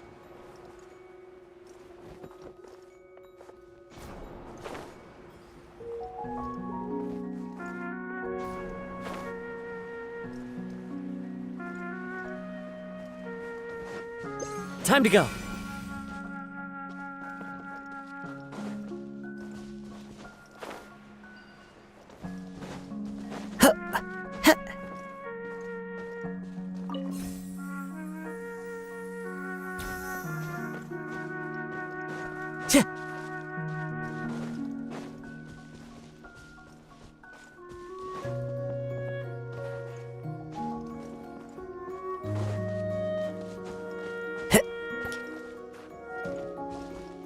Time to go.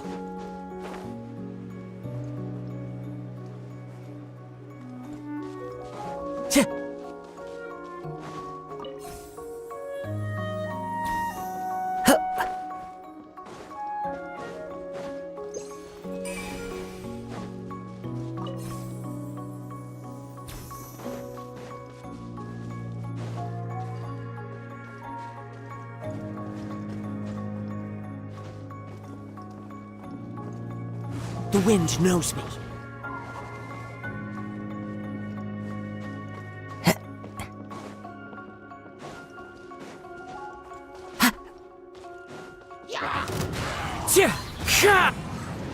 Whirling snow!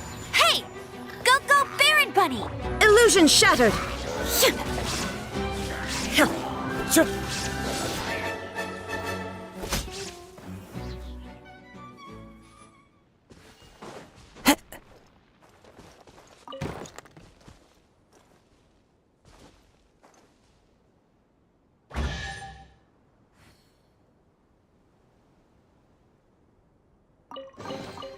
A fateful offering.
brings a smile to my face. Time to go.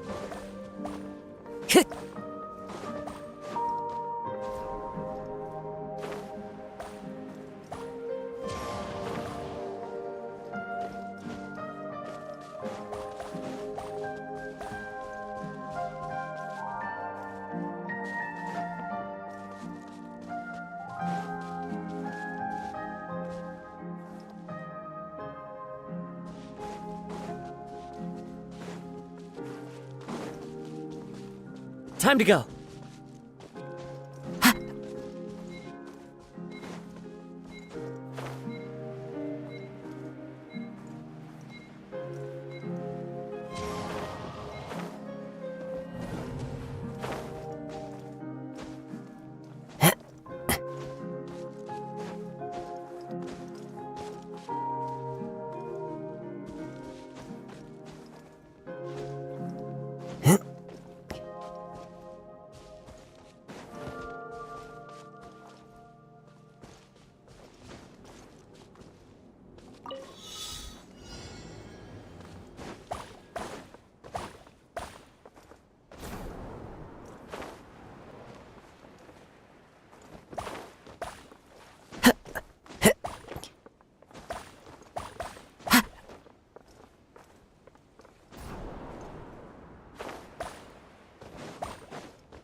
Who says there aren't benefits to a life of wandering?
Into the wind.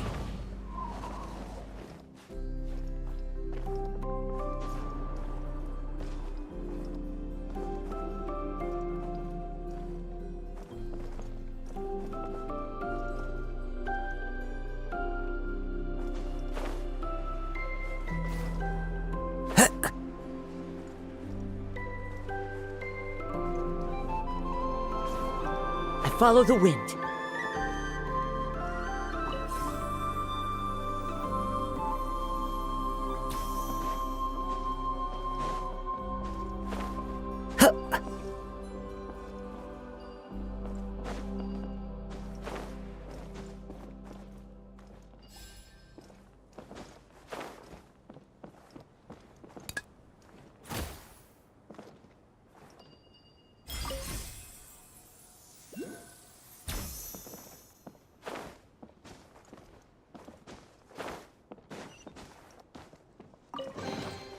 Brings a smile to my face.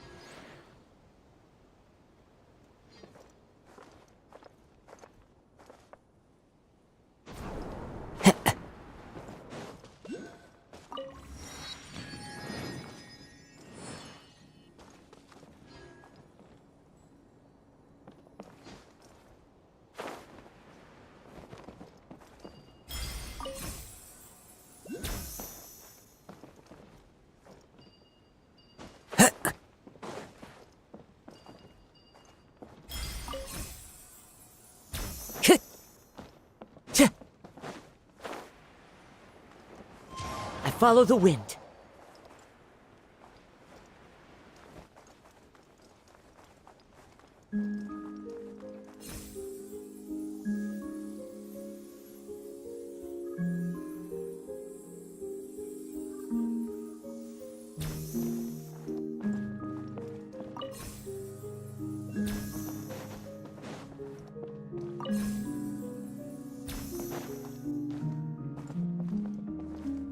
one with nature.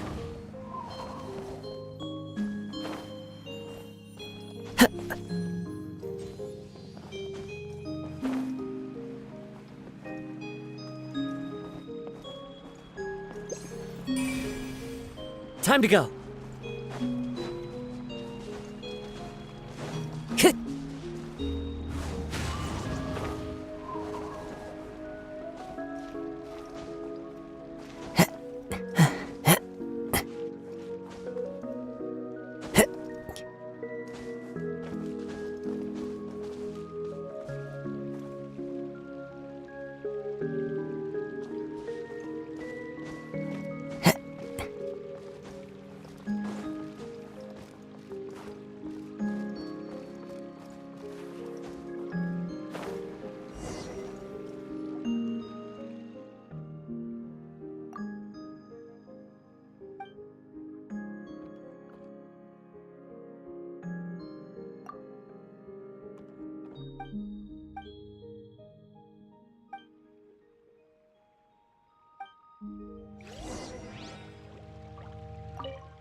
Time to go.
Yeah.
Wherever in this world I roam, I carry memories of my home. This blade, it is the last link I have to the land of my birth.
This scenery is wonderful.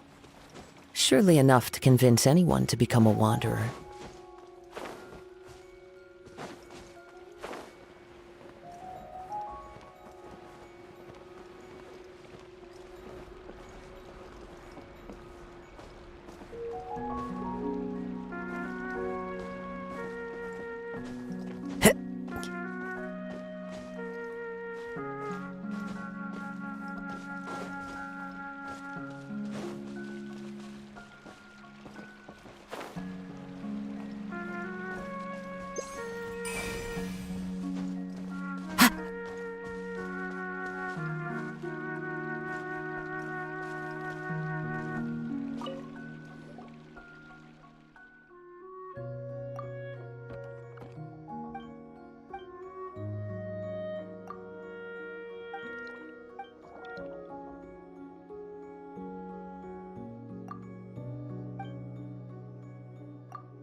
A fateful offering.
Time to go.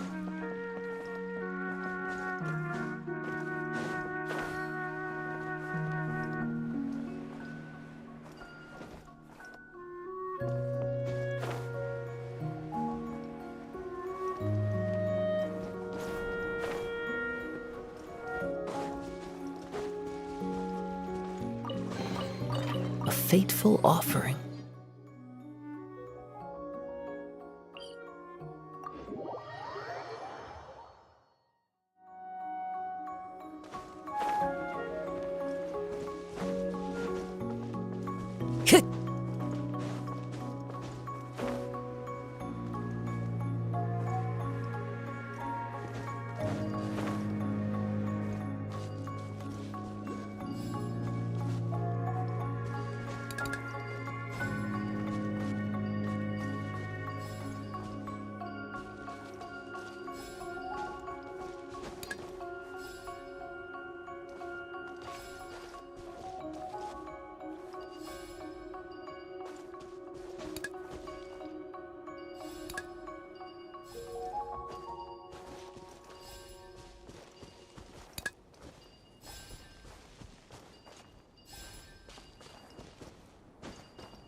The wind knows me.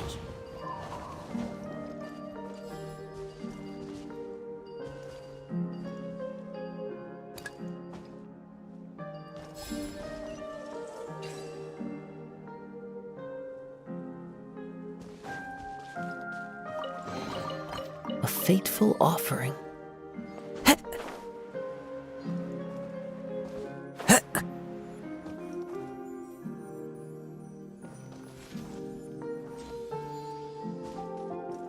One with nature.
Time to go.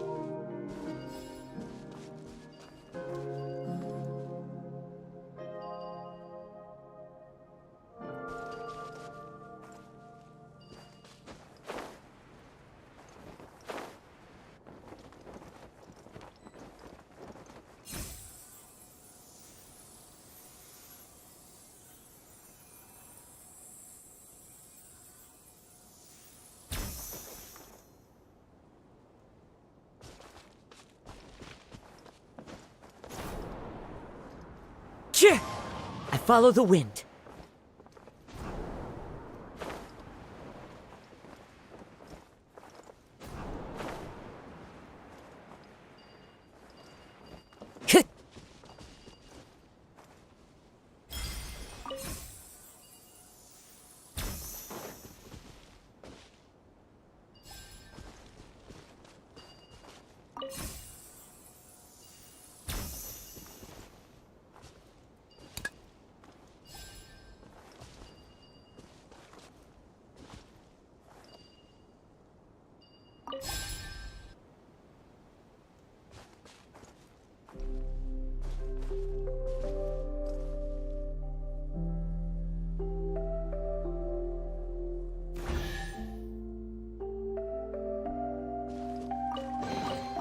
brings a smile to my face.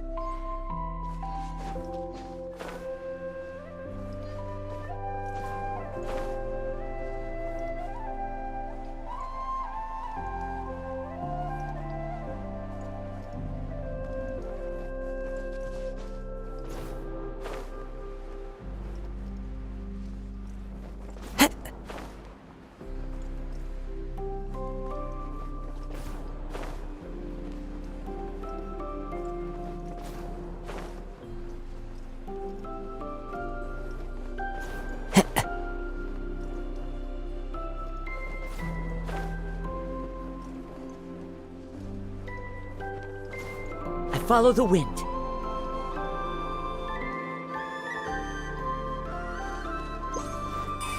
Time to go.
You'd better watch out. There's a cat burglar about.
Wherever in this world I roam, I carry memories of my home. This blade, it is the last link I have to the land of my birth.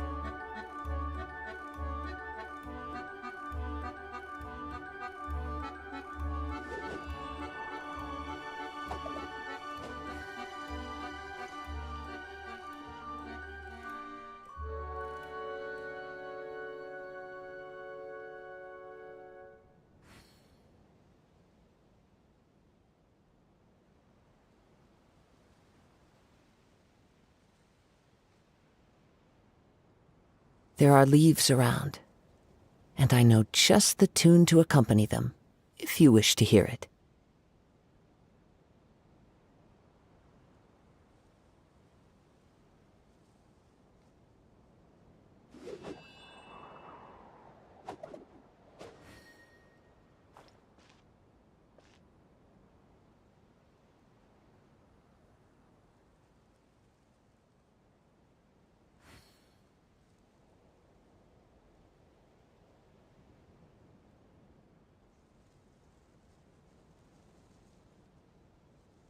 Wherever in this world I roam, I carry memories of my home. This blade, it is the last link I have to the land of my birth.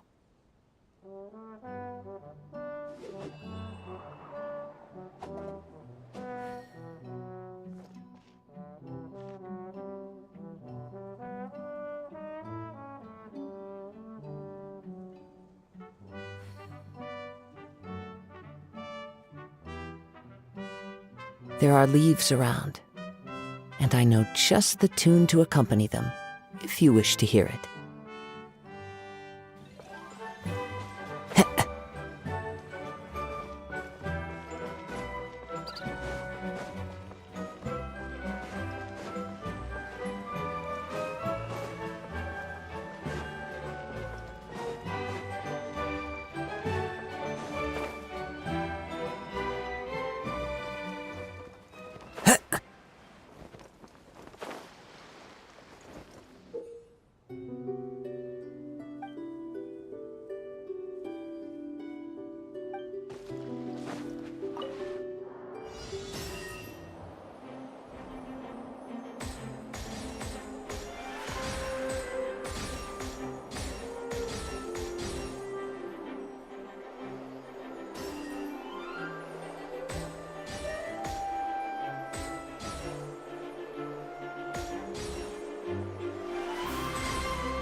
Wherever in this world I roam, I carry memories of my home.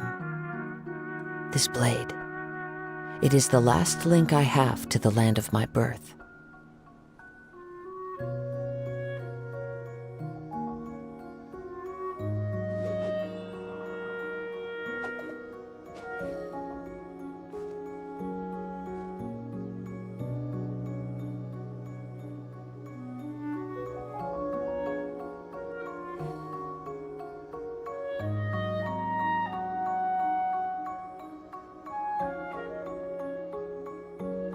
This scenery is wonderful.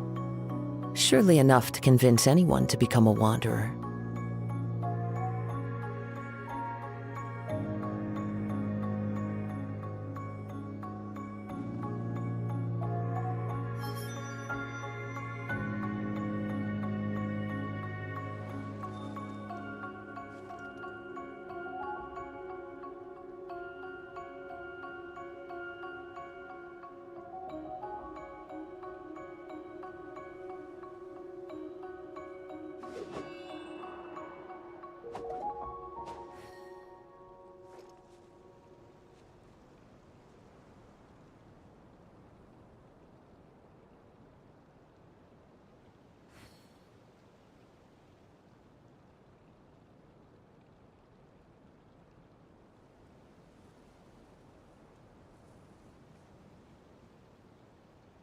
Wherever in this world I roam, I carry memories of my home.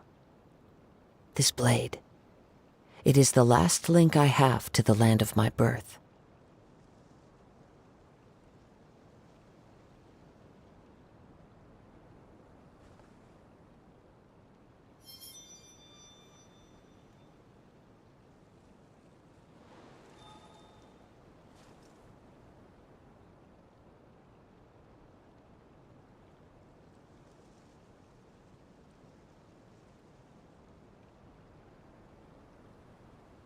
There are leaves around, and I know just the tune to accompany them, if you wish to hear it.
This scenery is wonderful.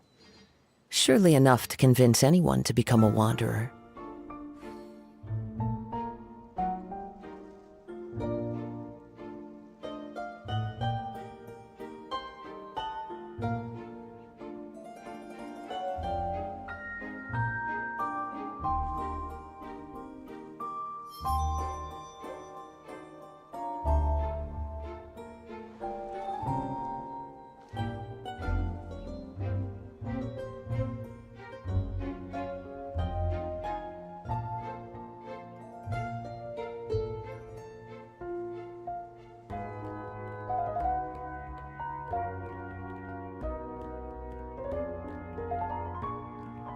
There are leaves around, and I know just the tune to accompany them, if you wish to hear it.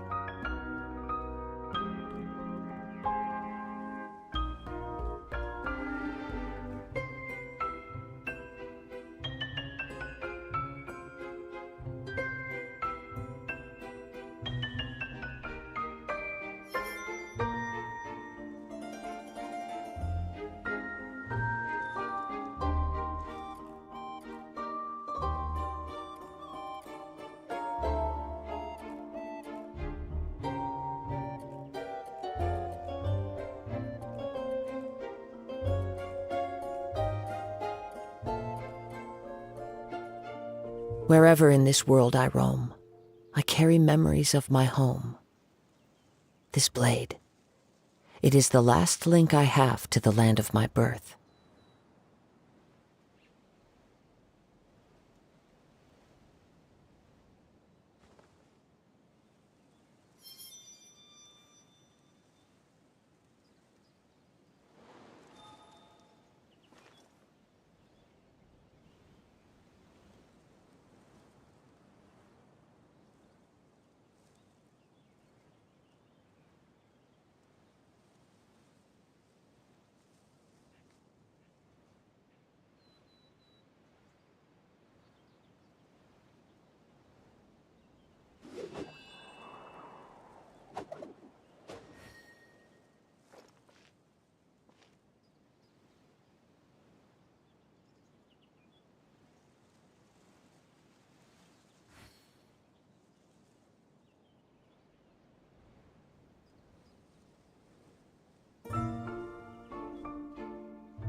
This scenery is wonderful. Surely enough to convince anyone to become a wanderer.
Wherever in this world I roam, I carry memories of my home. This blade, it is the last link I have to the land of my birth.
Time to go.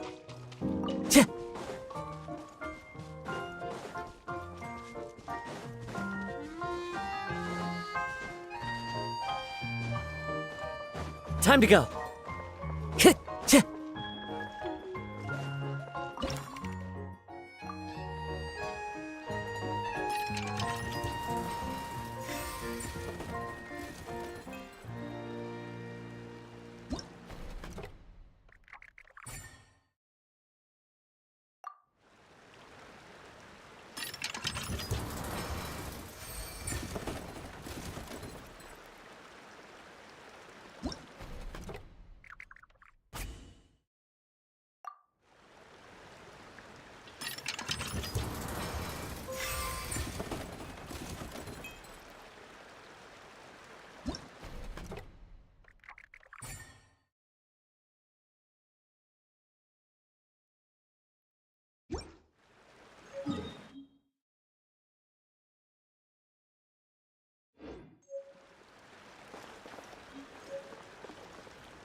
Scenery is wonderful.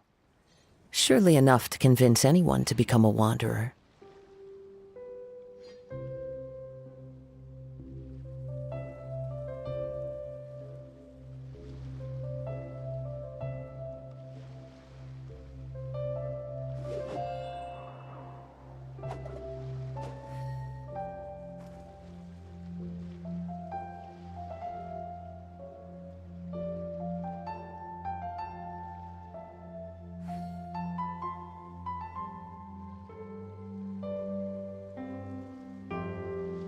Wherever in this world I roam, I carry memories of my home.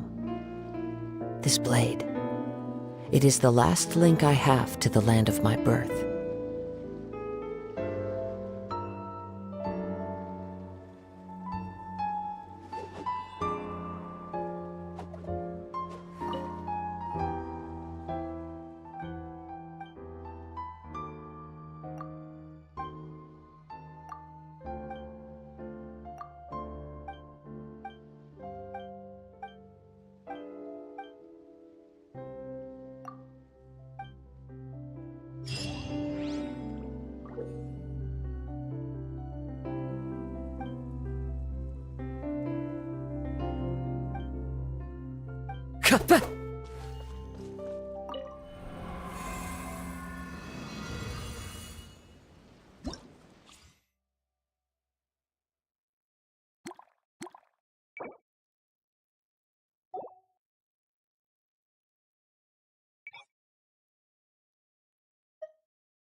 The wind knows me. No, my sword!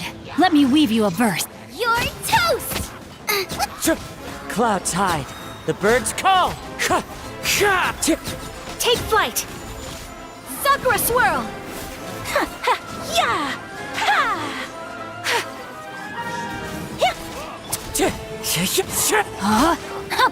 Rain outlines your fate. Witness the whirling snap.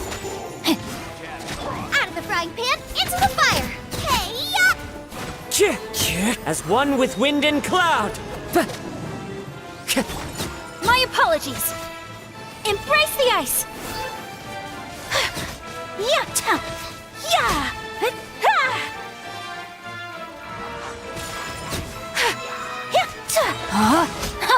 Rain cutter. Rain outlines your fate. Fallen leaves adorn my night. Yeah! Take flight.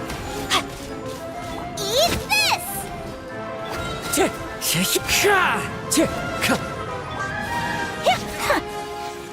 Sakura swirl. My apologies. Wind strider. Yeah! Nice and spicy!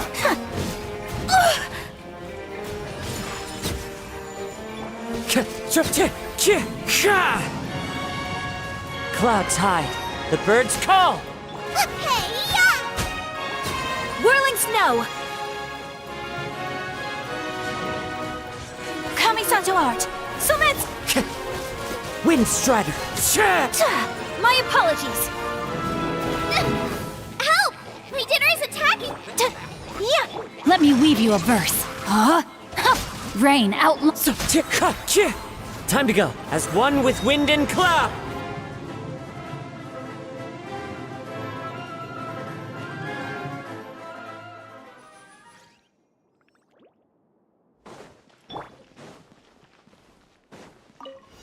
Stabilize! Everyone hold hands! The Temple of Wisdom! There is no escape! Now you shall perish! The depths beckon!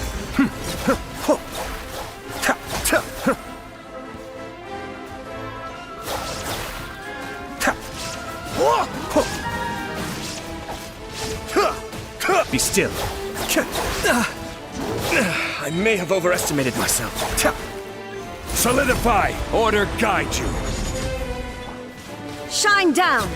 Torn to oblivion!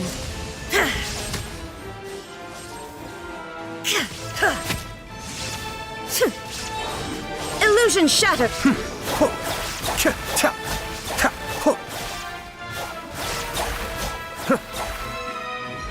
Kamisato art.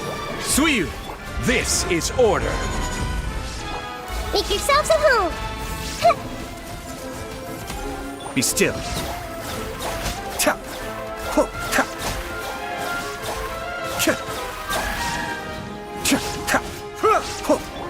Now you shall perish!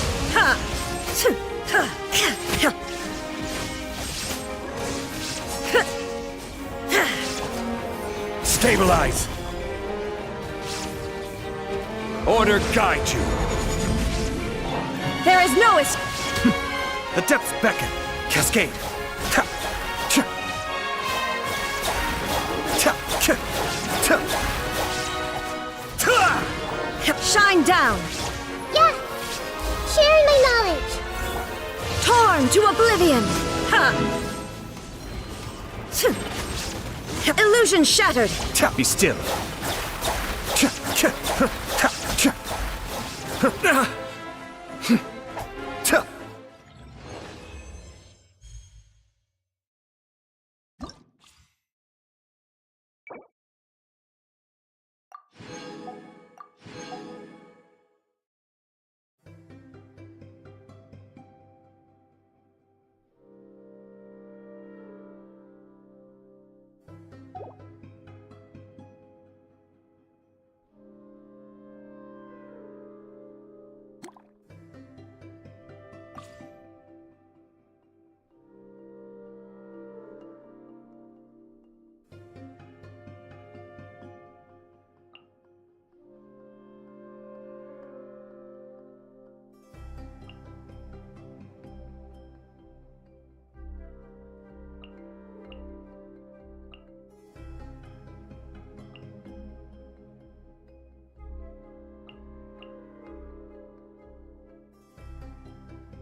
Eat this!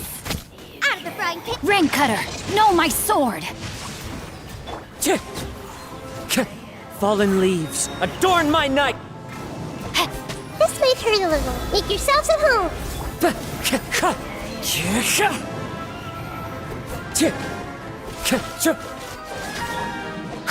Body and... Nice and spicy. Wind Strider! Grill, grill, grill! This might hurt a little. Huh? Witness the power of Gugwa!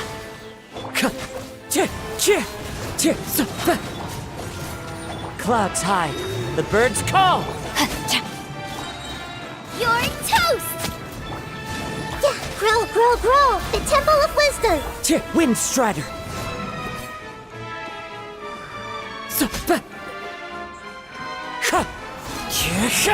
Fallen leaves, adorn... Out of the frying pan, it's... Rain outlines your fate. Let me weave you a verse. Huh?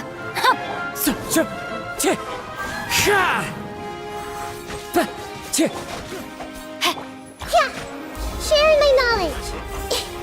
Boba, get them! Eat this! Clouds high, the birds call! This might hurt a little. Rain outlines your fate. Rain cutter!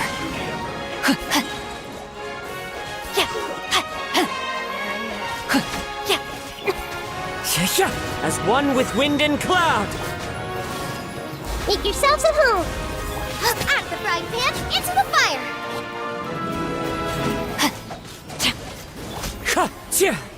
Let me weave you a verse. Nope.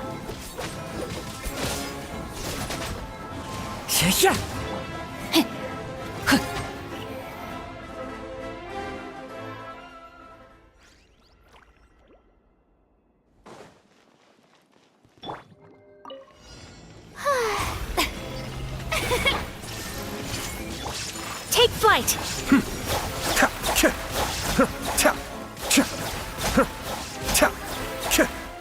Mind the deluge. Embrace the ice! My opponent! Shine down! Inazuma shines eternal!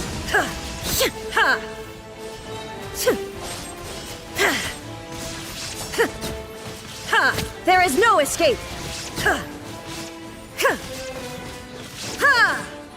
Cascade. Kamisato art. Suiyu. Let my name echo in song! May I take flight? Sakura swirl! Torn to oblivion! Illusion shattered!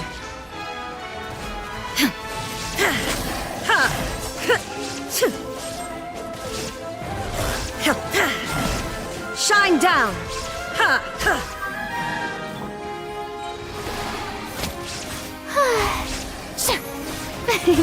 Let the world come alive! Stop that! Whirling snow!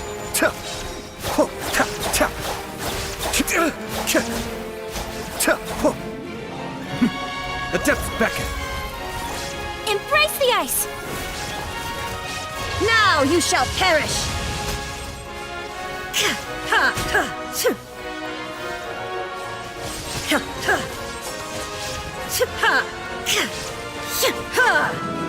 There is no escape!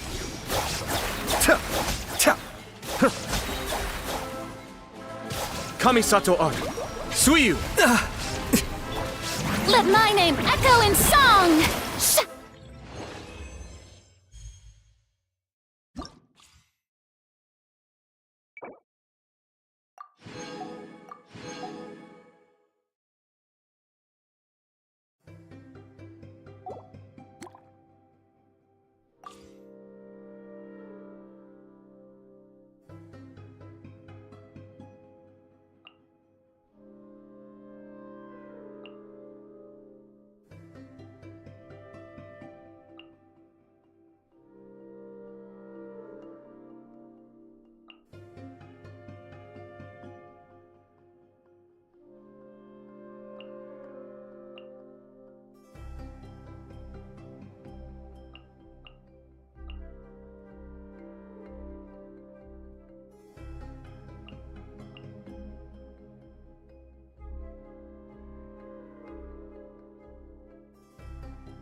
Witness the power of Gugwa! Rain outlines your fate. Clouds hide. The birds call. Things are about to get dicey. Quietly now. Gotcha.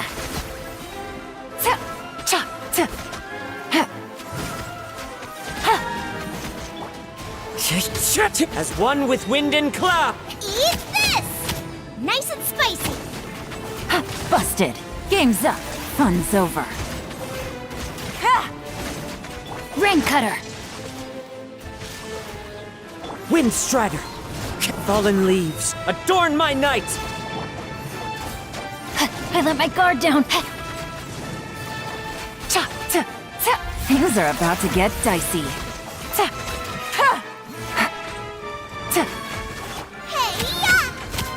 Boba, get them!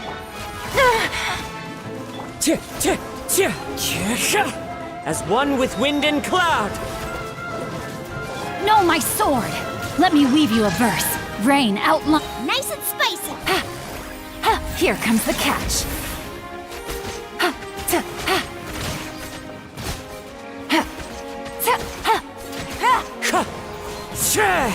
Fallen leaves. Adorn my. Boba, get them! You're toast! Witness the power of Game's up. Fun's over.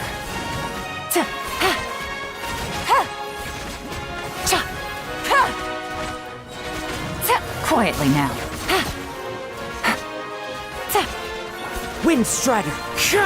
As one with wind and cloud. Out of the frying pan, into the fire! Eat! Let me weave you a... Things are about to get dicey. Busted.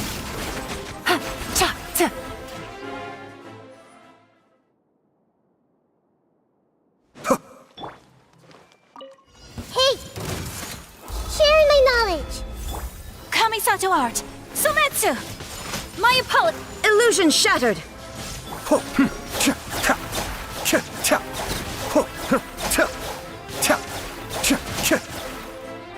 Mind the deluge.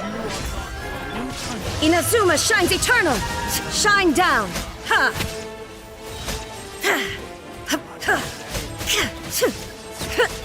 Embrace the ice!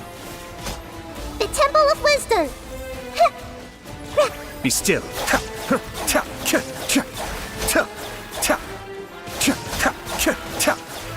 Kamisato art.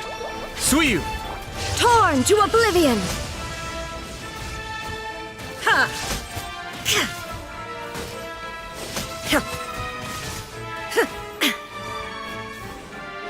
There is no it. Whirling snow! Sakura swirl! Yeah! The depths beckon.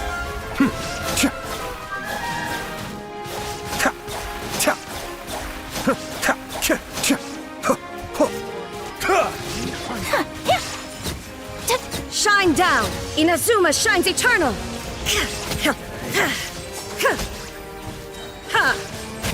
Cascade.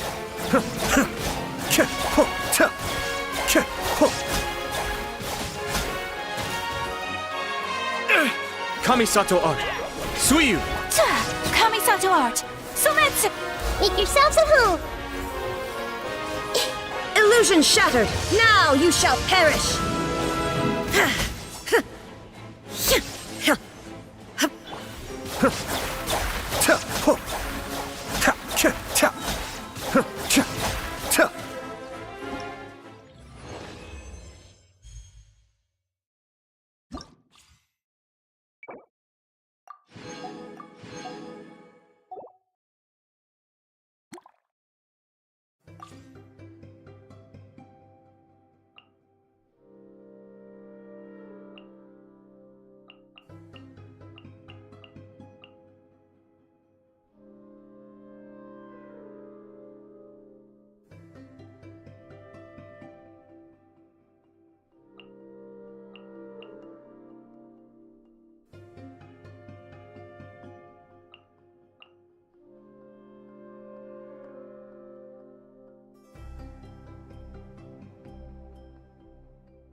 Time to go.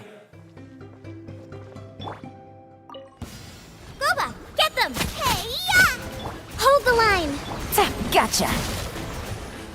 Clouds high. The birds call. Here comes the catch.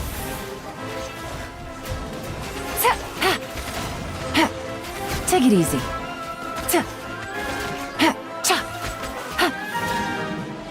Quietly now. Covenant of the Deep! Allow me! Wind Strider. Nice and spicy! You're toast! Things are about to get dicey.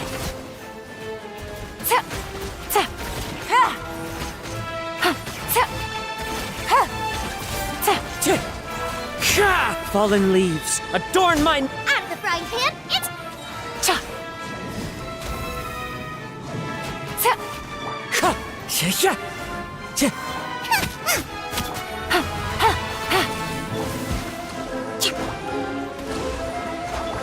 Boba, get them! Wind Strider! Hey, ya! Torrent, bring refuge! Game's up. Fun's over. Ha! Ta! Ta! Ha! Cha! Ha! Ta! As one with wind and cloud! Nice and spicy! Rust and reave it! Gotcha!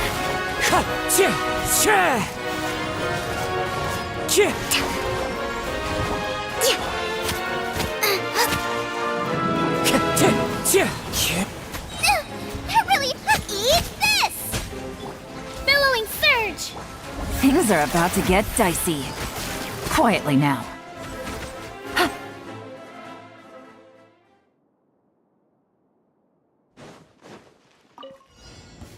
You're coming Rain like cutter. we're told. Huh? Embrace the ice! Take flight! Shine down! The depths beckon.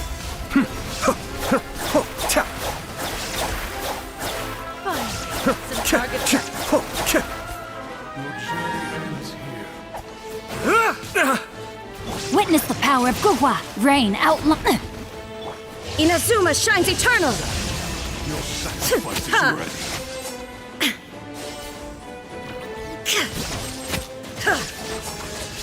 Ha! My apologies! Ta! Kamisato art! Sumetsu! Let me weave you a verse. Huh? Hup! Yeah!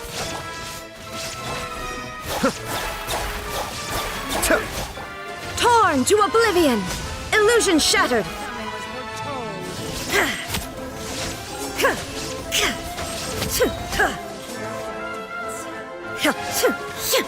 Shine down! Cascade.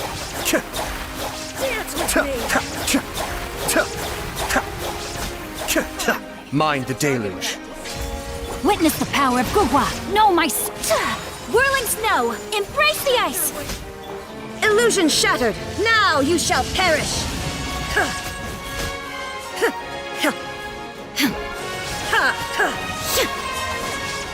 Shine down! Huh?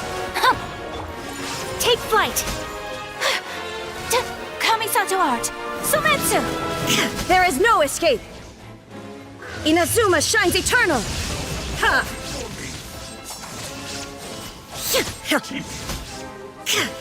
Illusion shattered!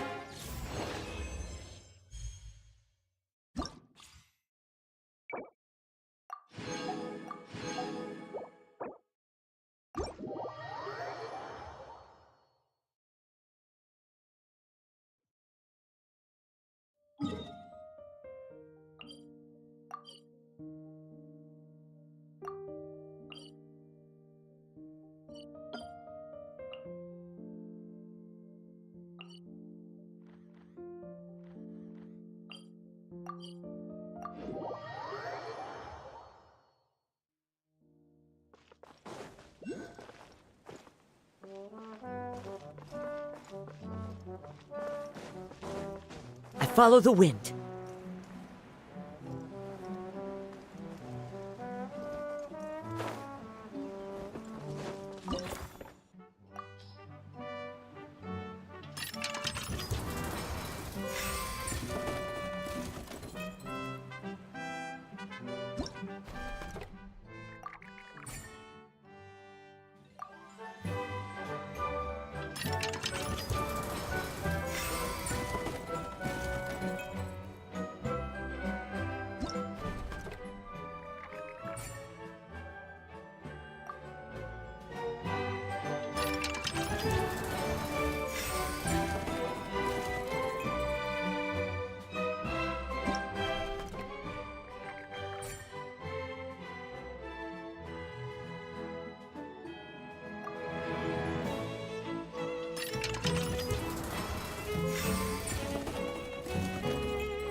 There are leaves around, and I know just the tune to accompany them, if you wish to hear it.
Wherever in this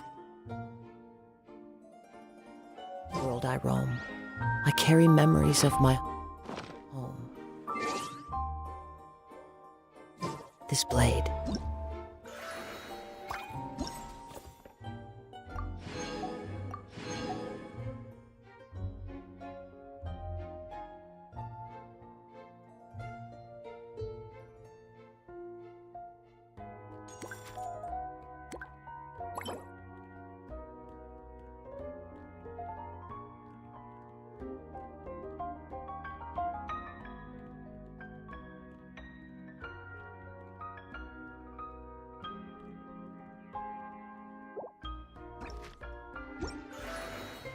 It is the last link.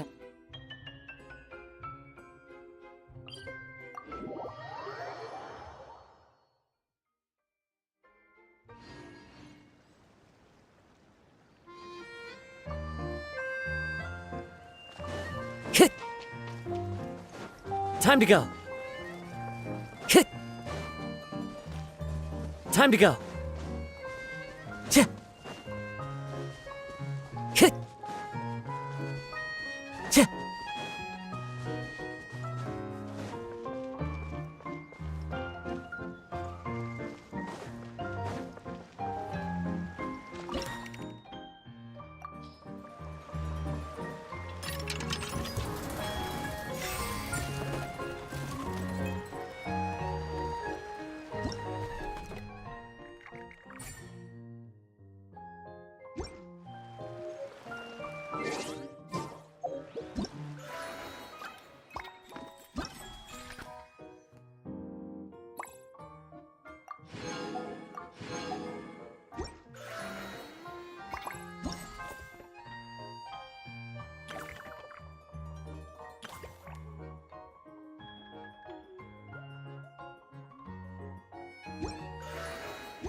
I'm Kiara, a courier for Inazuma's Komani Express. Rest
There are leaves around, and I know just the tune to accompany them, if you wish to hear it.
Wherever in this world I roam, I carry memories of my home. This blade, it is the last link I have to the land of my birth.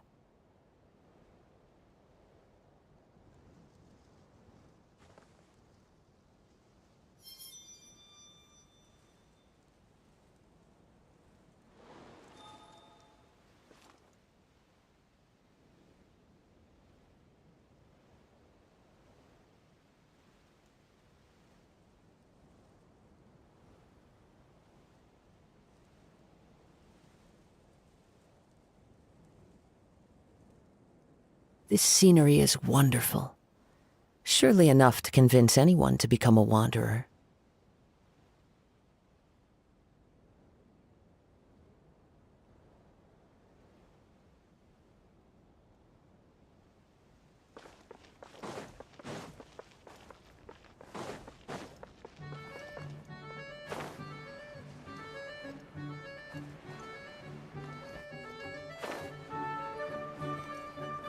Time to go.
Wherever in this world I roam, I carry memories of my home. This blade, it is the last link I have to the land of my birth.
There are leaves around, and I know just the tune to accompany them.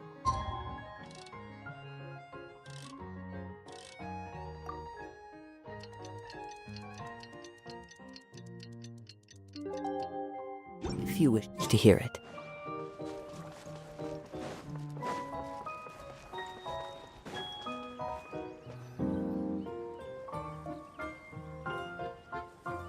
Here's your 2 magic tonics. Why, thank you, young lady. And might I add that you're looking quite lovely today.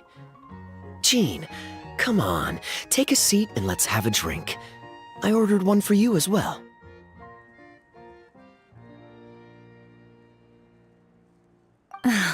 But is this really appropriate? I mean... Still worried about Klee? Relax. Albedo's with her. She'll be fine. Kaya and Master Jean! What are you two doing here? Oh, look who it is. The Traveler and Paimon. You must be the pleasant surprise that Miss Alice told us about. Greetings to you both. This is one place I didn't expect to run into you two. The locals here have been talking non-stop about some brave heroes who saved the world. Let me guess. You two have been up to your old tricks. Well, not just us. We only played a small part. You could say we were 2 members of the Heroes Adventure Team. Still sounds mighty impressive to me. As ever, our honorary knight is making us proud wherever they roam. That's right. We received a letter of invitation from Miss Alice, proposing that we take Klee for a vacation in Fairyland when work dies down. I wasn't sure what she meant by Fairyland at first, but if my eyes are not deceiving me, she was being quite literal. Klee ran off excitedly as soon as we arrived. I'm a little worried about her, but Albedo insisted he would look after her while we do our own thing. We could hardly say no to such a considerate offer. So I took it upon myself to bring Jean to the nearest tavern we could find. Any excuse for a drink, huh? Well, we are on vacation. It's only fair that we get to indulge ourselves a little. You're right. I should make an effort to relax and unwind. It's what Miss Alice would want, after all. Oh, wait, Kaya? What exactly did you order from the bar? The house special, of course. Best way to get a taste of the local culture.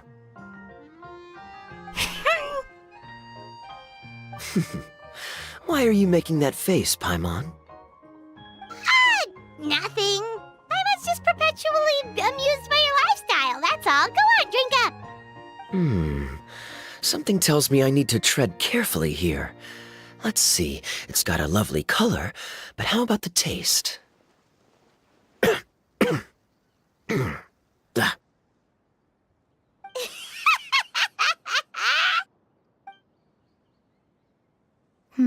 I think maybe I'll pass. But it's such a shame to waste it. All right, Paimon. Well played. Well, Paimon got burned too, if it's any consolation. It's nothing personal. Oh, by the way, we weren't the only ones who got invited here. I saw Kale earlier. She didn't see me, though. She was making a beeline for that big tree. The Kingdom of Breezes and Bells, you mean? Oh, this is turning into a huge reunion! Maybe we should go say hi to her! All right. Well, give her my regards. Thank you. Enjoy your time here, too.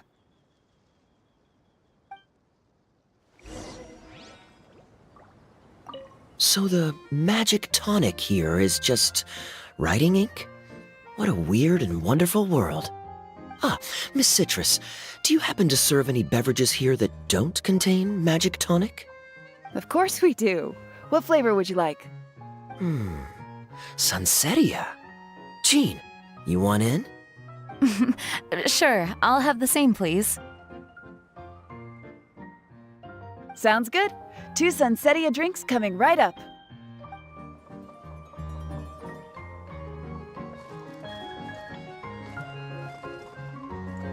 So the magic... Ah, Miss... Of course we do. Sounds good.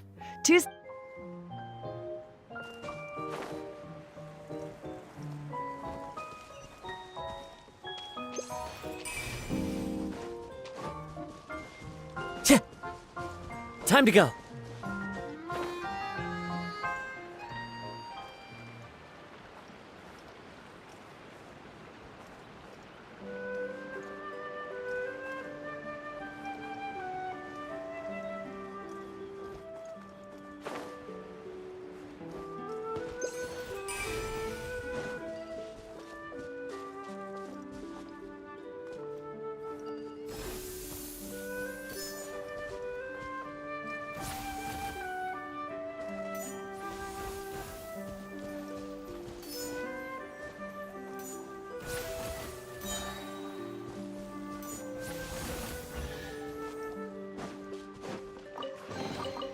Who says there aren't benefits to a life of wandering?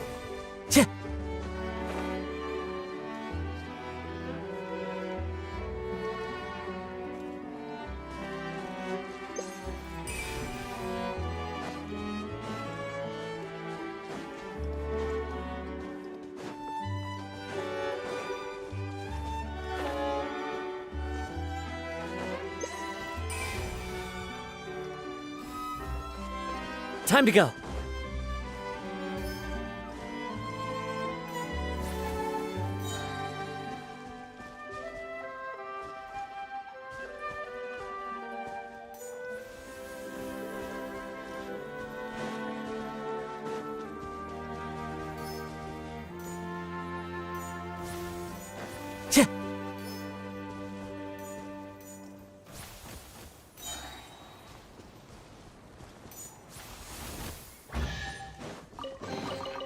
Brings a smile to my face.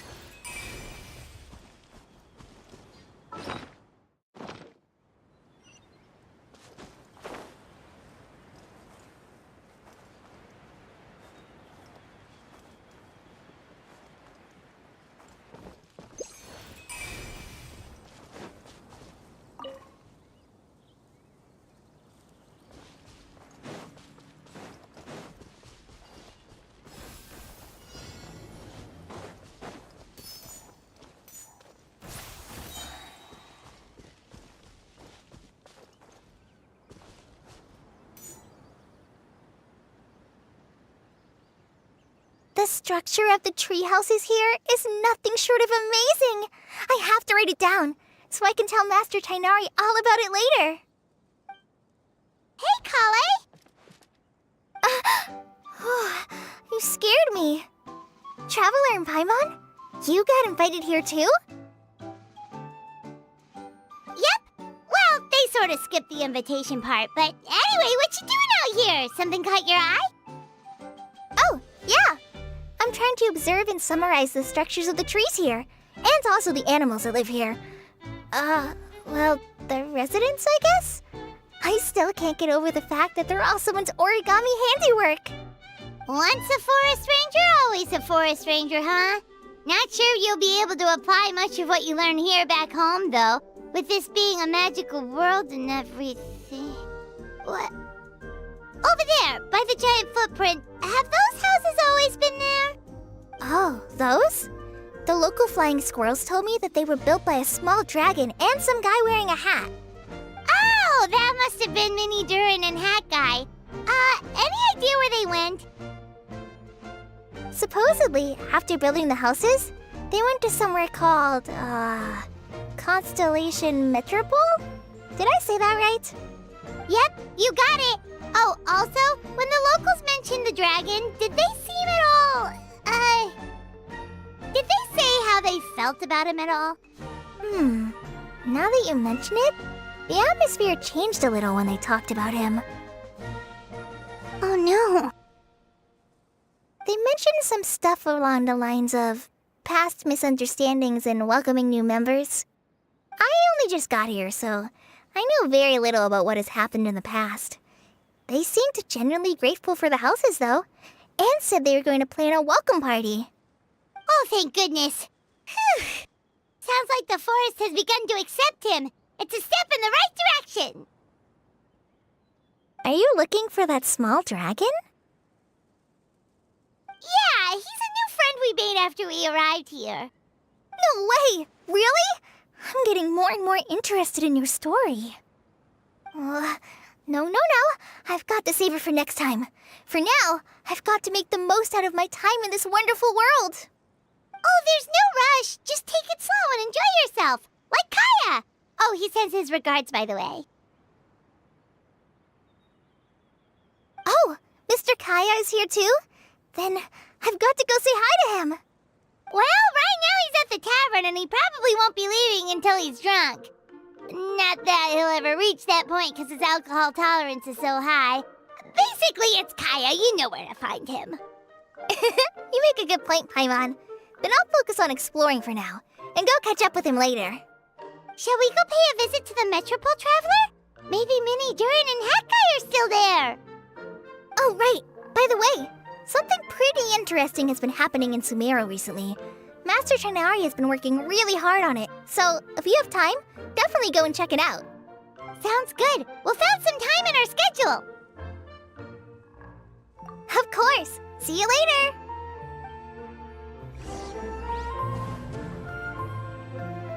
The origami squirrels rely on wind currents to lift their agile bodies and easily move between the trees.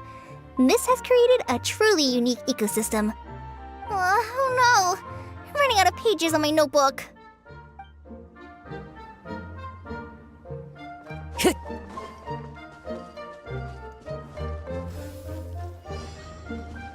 Time to go.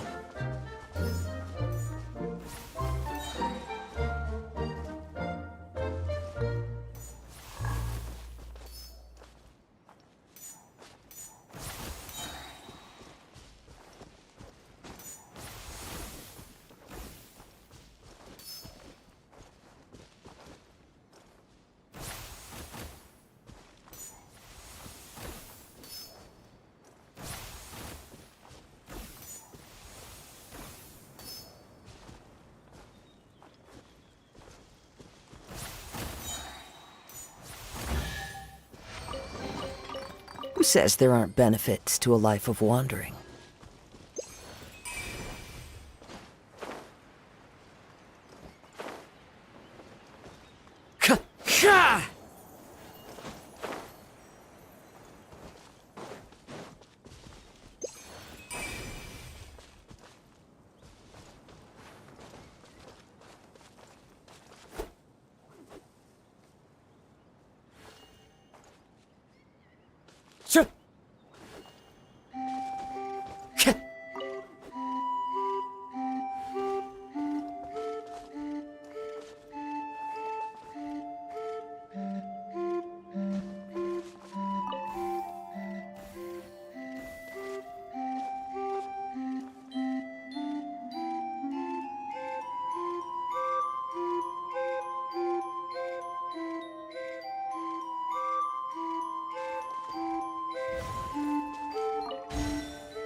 A fateful offering. Time to go.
A fateful offering.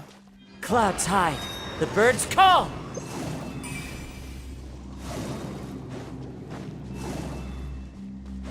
Time to go.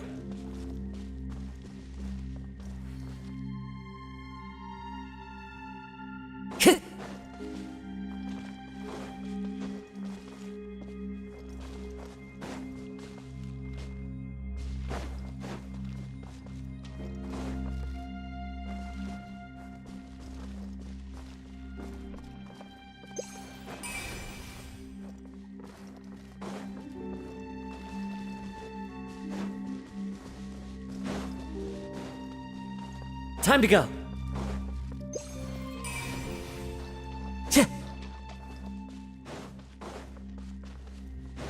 Time to go.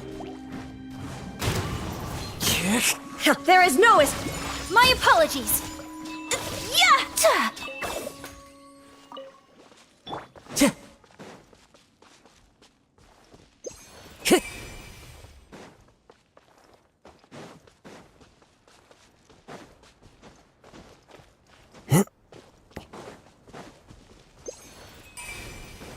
Time to go.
Time to go.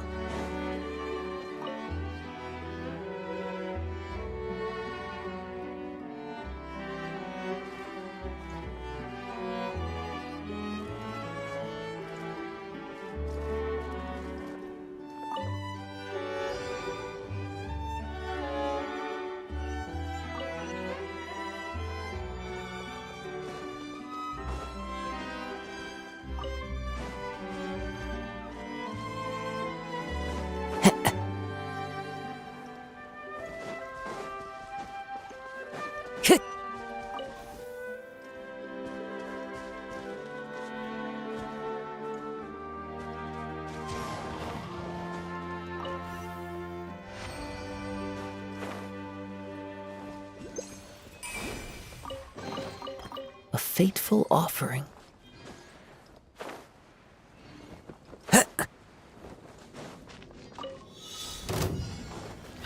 Into the wind. Now you shall perish! Shine down!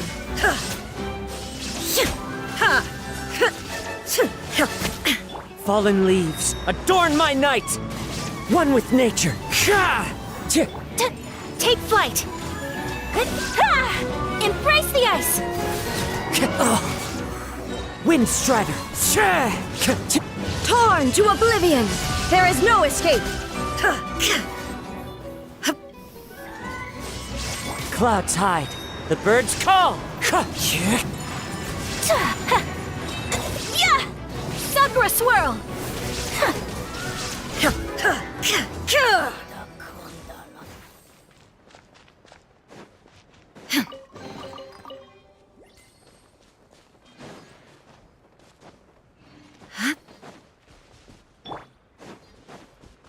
The wind knows me.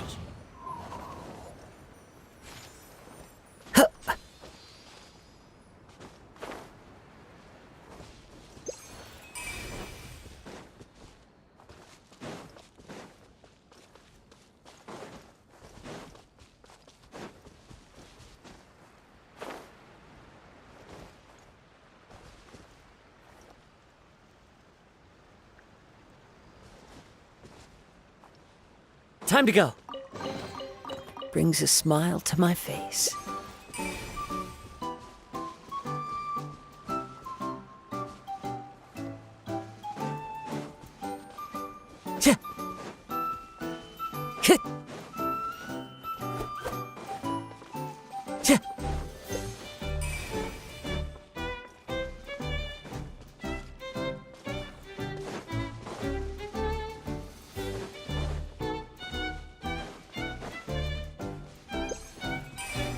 Time to go.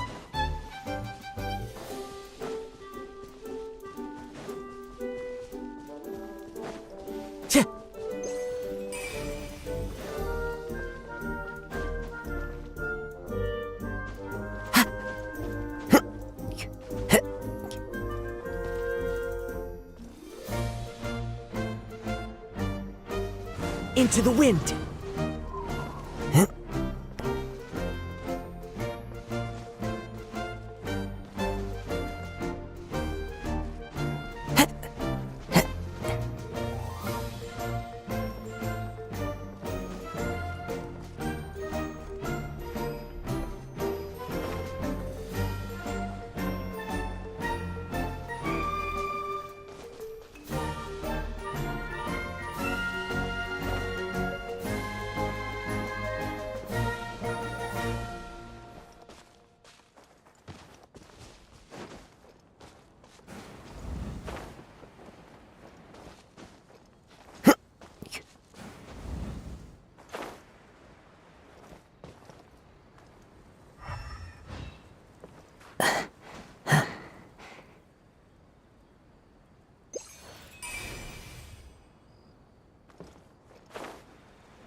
Time to go.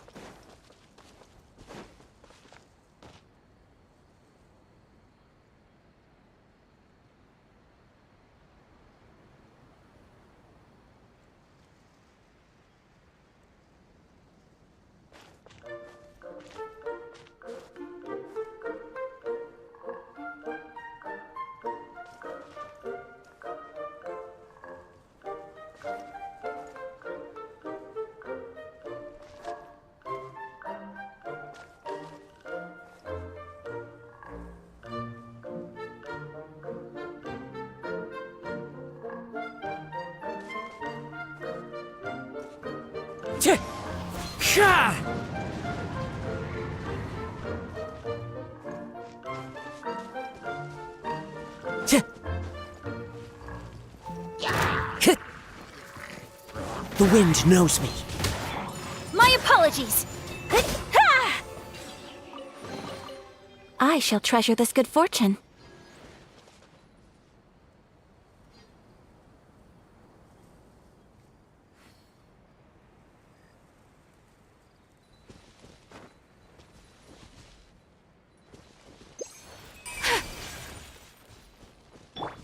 Time to go.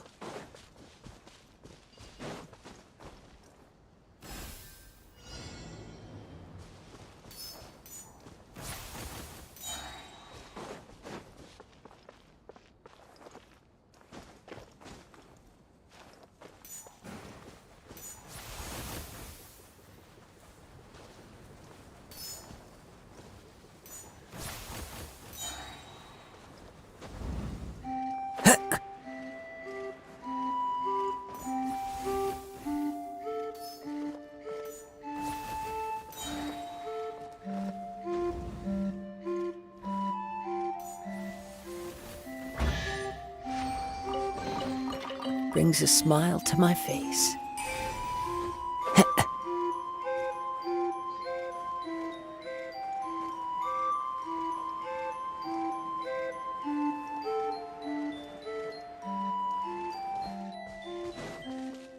One with nature.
A fateful offering.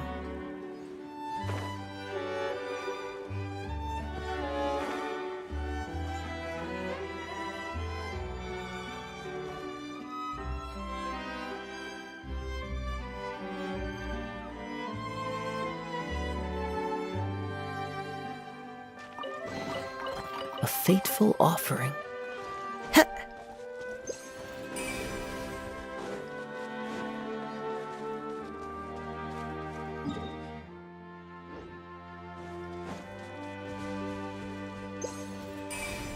Time to go.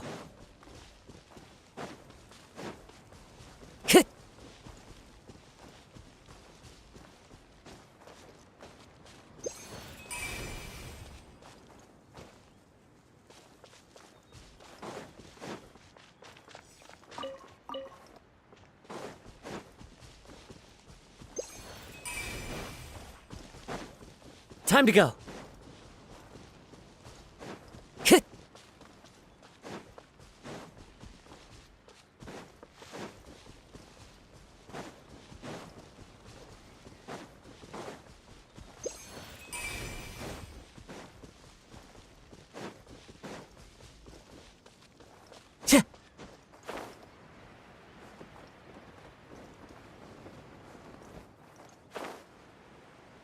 Time to go.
Time to go.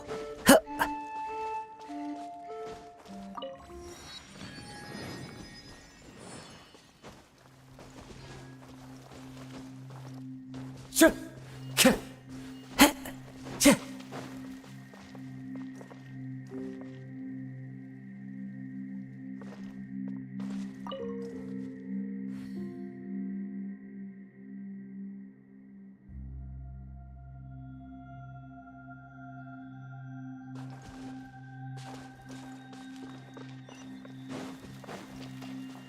Time to go.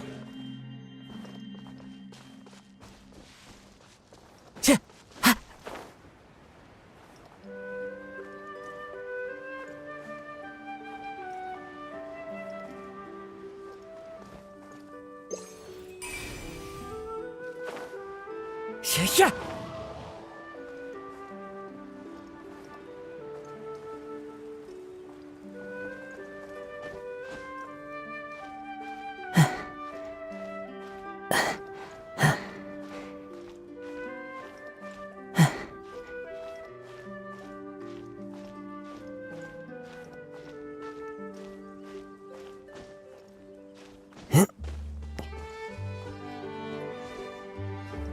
The wind knows me.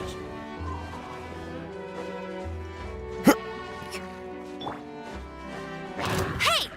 Go, Baron, but illusion shattered! Into the wind. Fallen leaves. Adorn my... Kamisato art! Sumetsu! Today is a lucky day.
Time to go.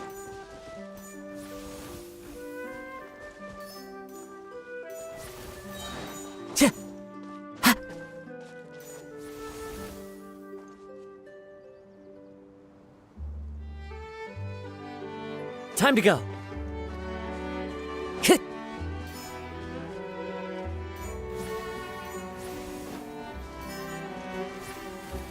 Time to go.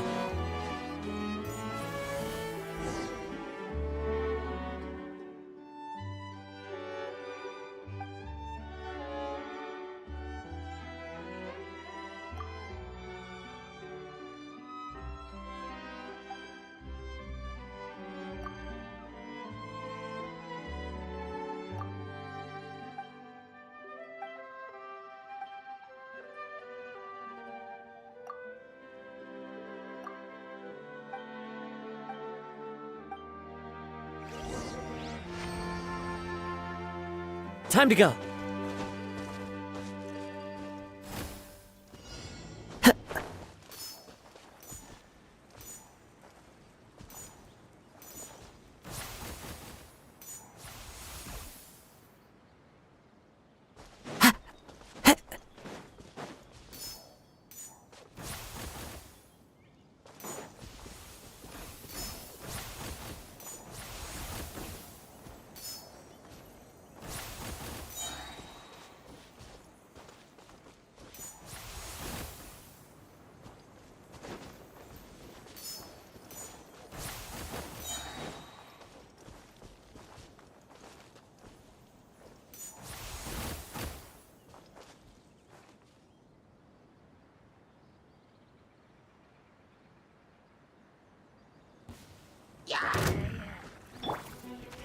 Hey! I'll race you there, no escape! Absurd! The wind knows me. Clouds hide. The birds call. Now you shall perish! There is no escape! Ha!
but a momentary distraction.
The world remains constant over the centuries, but human life is like the dew at dawn, or a bubble rising through water.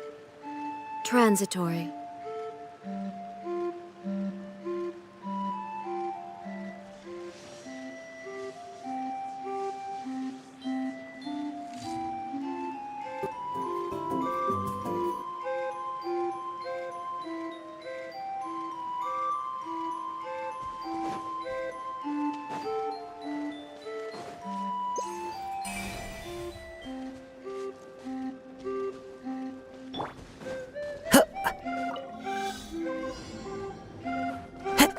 Time to go.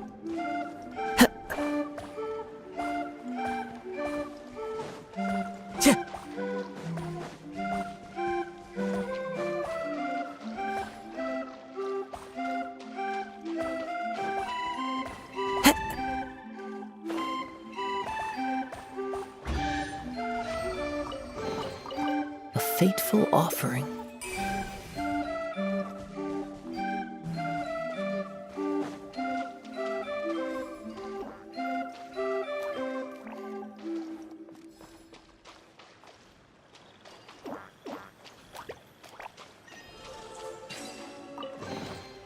Who says there aren't benefits to a life of wandering?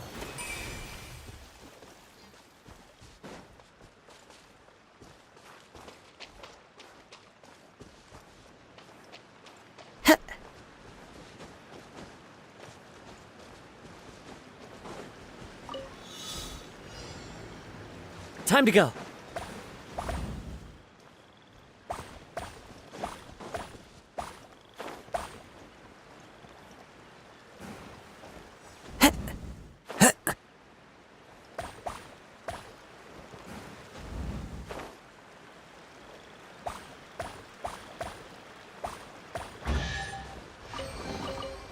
fateful offering.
Time to go.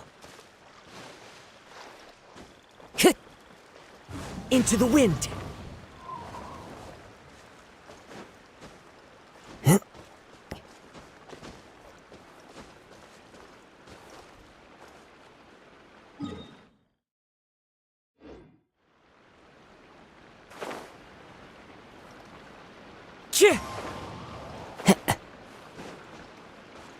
Time to go.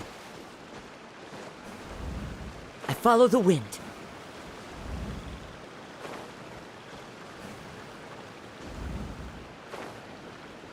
Yeah.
fateful offering.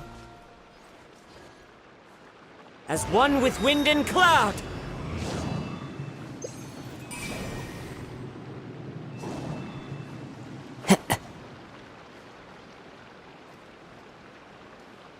Get him! Illusion shattered! One with nature! Ha!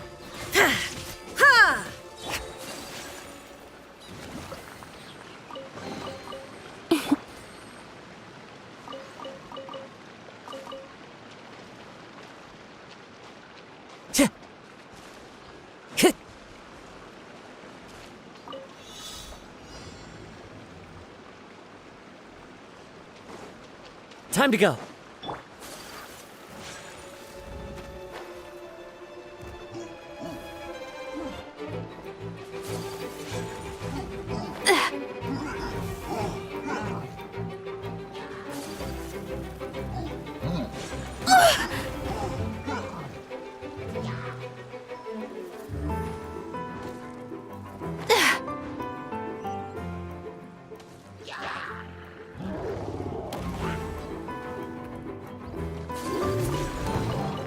I shall treasure this good fortune.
A blade is like a tea leaf. Only those who sample it many times can I follow the wind.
Clouds hide, the birds call!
Time to go.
brings a smile to my face.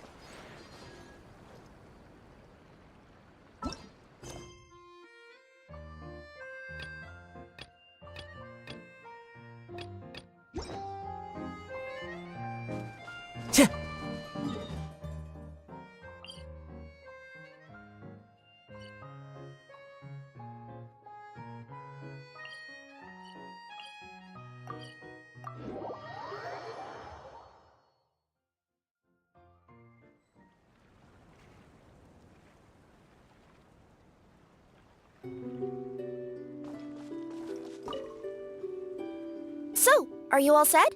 Ready to start investigating?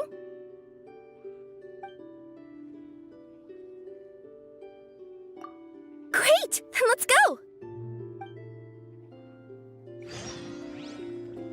I've delivered packages all over, but I've never seen a mysterious fairy tale world like this before.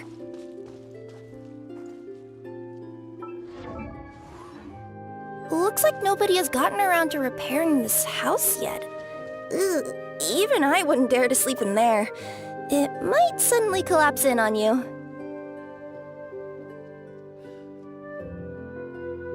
You want to check out the area over there? Okay, I'll wait here for you.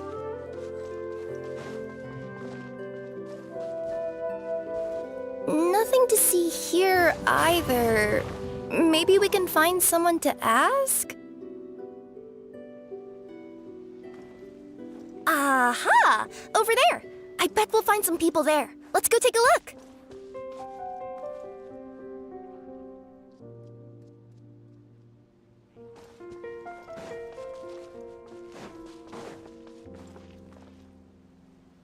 Uh-huh.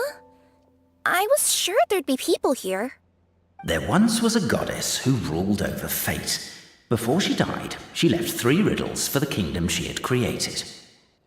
What? Who said that? Long story short, on this day, a sentient feline, an outlander, and a diminutive pixie arrived on the scene. They saw a narrow path off to the side. Okay, but which side? Yeah, if you gave ambiguous instructions like that to a Comania Express courier, they'd give you the parcel right back and tell you to write the delivery address more clearly. Despite how obvious the answer was, the perplexed pixie and the flummoxed feline struggled to work it out. Although, perhaps a small part of the blame could be attributed to my dull narration. All right, let's try this again. The path on the left-hand side seemed to give off an enticing fragrance, as if to say, this is the way to wealth and glory. Ooh, that sounds like the start of a good story. Then what? Then what?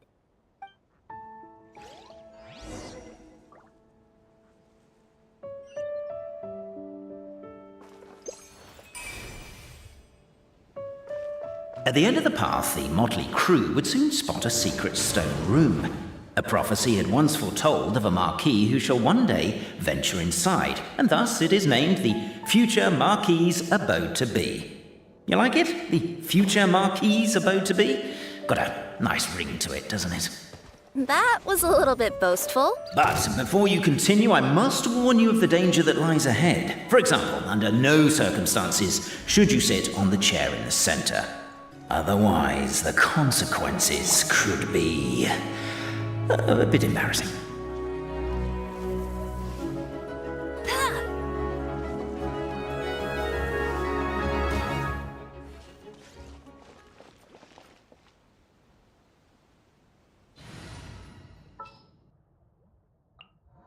What shall we...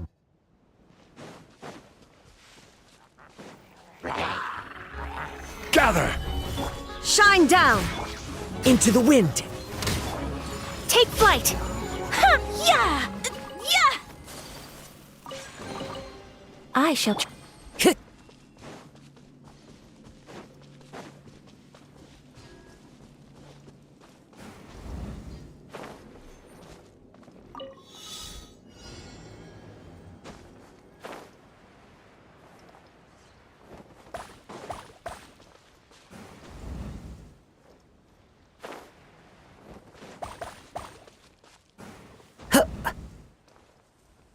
Time to go.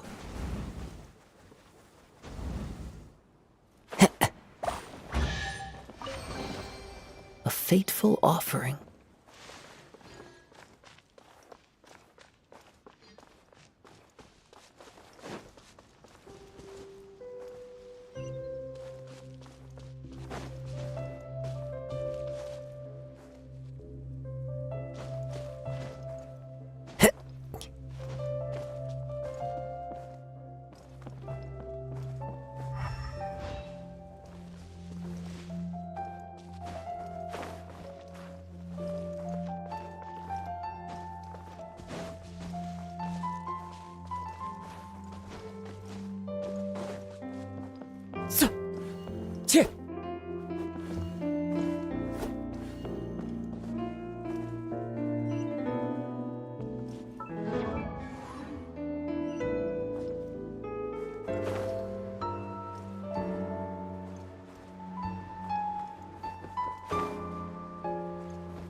So many summers, winters, springs, and falls, and now at last a hero hither strides. This realm knows not what lies beyond its walls. Its secrets mystify the world outside. Wait, new voices. Who are they?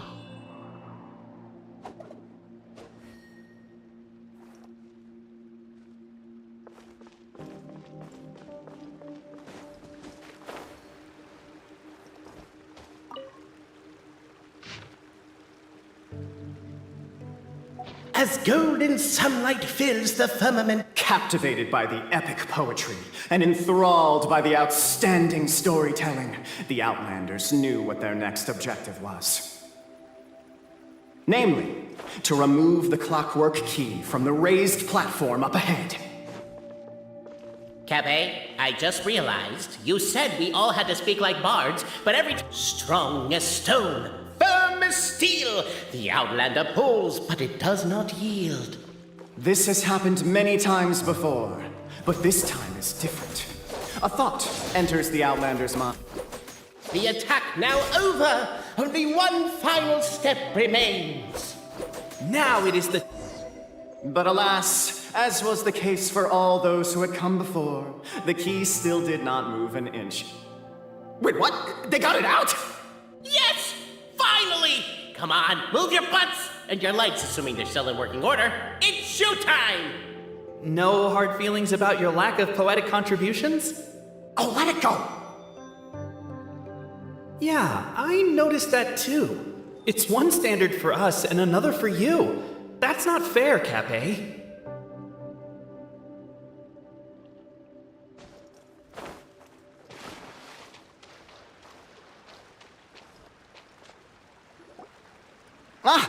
Welcome, esteemed and noble Outlander. Allow us to introduce ourselves. We represent the 3 great clans of this realm, having been selected as its authorized historical supervisors.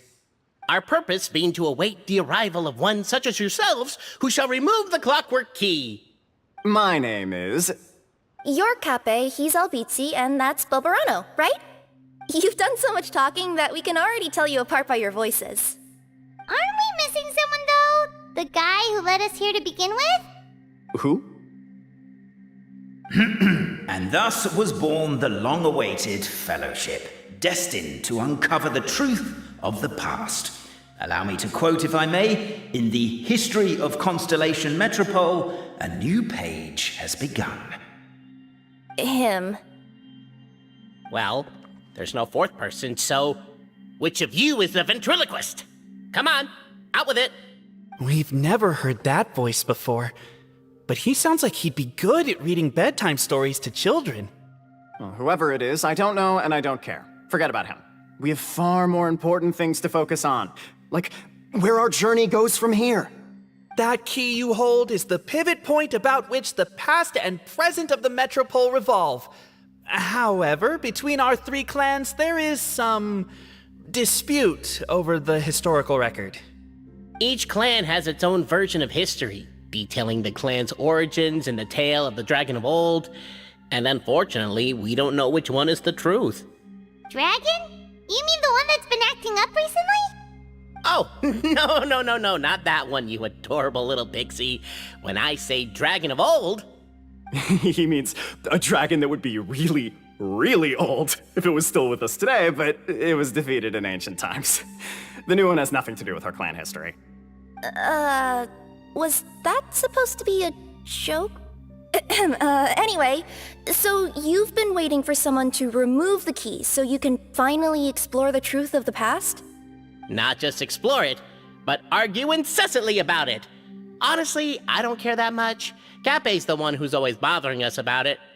What we need to figure out is who resolved the dragon crisis. We have to know that before we can decide which is the supreme clan. The moment you removed the key from where it was lodged, you became the honorary Marquis. We humbly beseech you, noble Outlander. Noble Traveler Marquis, we ask you to help us.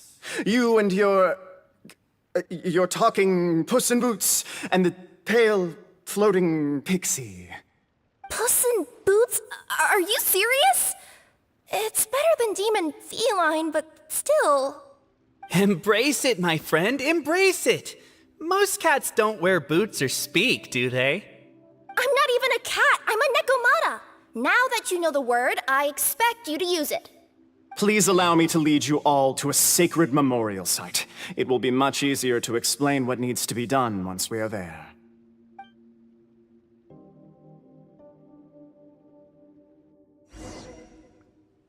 This place is sacred to my clan. It's where our brave forefathers once took up arms against the dragon of old. After a bitter battle that dragged on for many days and nights, finally, our forefathers fought the dragon into submission, and it fled. They took turns, though. Some forefathers worked the day shift, while others worked the night shift.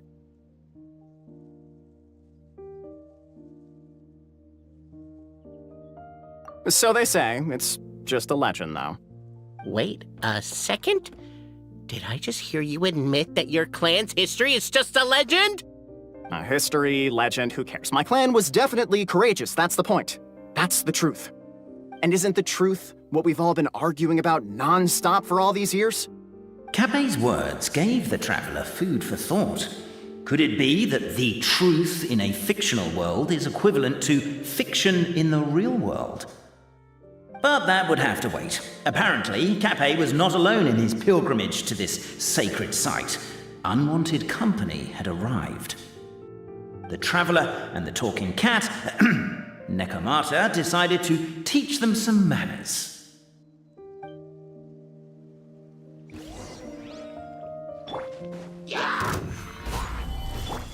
Illusion shattered! Wow. A true display of heroism and valor.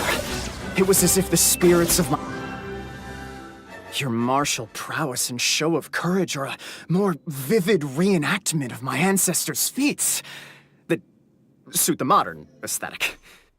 Now, let's get down to business. As we all know, time is but an illusion. Time may flow line by line, page by page, or frame by frame, but usually it flows in the form of springs and gears. And that clockwork key you have in your hand can turn back time and make the past reappear. Well, actually, my view is that the illusion of time is more of a problem of consciousness. Gears power the body, while the body is the vessel of the conscious mind. But the mind cannot understand the dimension of time, so we experience instead an endless continuum of moments as the pinion of now turns along the rack of ages. I'm getting flashbacks to when I was delivering packages to the Sumeru Academia. A teacher once asked Albizzi what his greatest fear was, and he replied, dragons. Boberano was asked the same question. He replied, time, and repeated the argument we just heard. The teacher then turned to Cape and posed the same question. He replied, Boberano. The manuscript that tells the truth of the historical record, the blueprint to all of creation, the work of the great mage themselves. It can be found at the beginning of the Girac. and on the very first page of the book. Paimon didn't follow all that, but basically, you're just saying that we need to put the key in and turn it all the way back? Exactly. It is said that in the beginning, the goddess of creation took the goddess of fate's manuscript as a blueprint, placed it under the goddess of prophecy's starry realm, and generated the world from a few magic arrays. So in a few moments, when the great clockwork key turns the local time here back to the very beginning, we will restore the magic arrays back to their original configurations. Hold on, isn't stealing part of the blueprint of creation a little dangerous? Also, how are we supposed to know the original configurations of the magic arrays? Well, the general shapes of the configurations have been passed down over the ages. They now form the family crests of each of our clans. So you'll just need to reference my family crest and join the dots accordingly.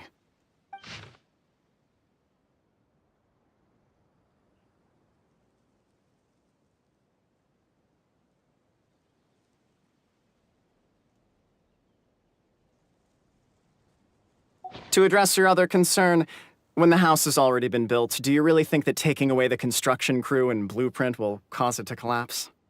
The Traveler Marquis prepares to insert the great clockwork key into the nearby keyhole.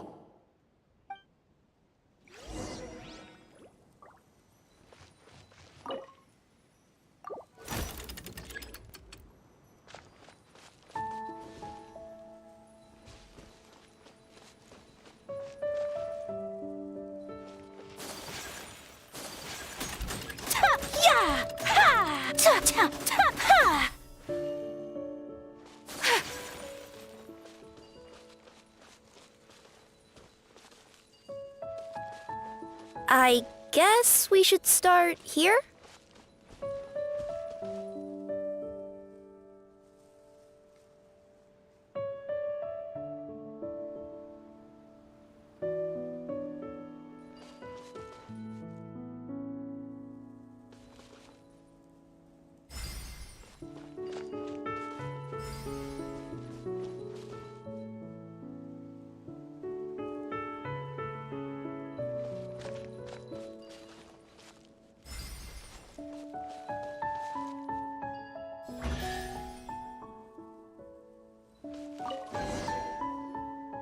Behold, the sacred writings that record the truth of... No, wait. That have shaped the truth of history. Gather round and let us bear witness.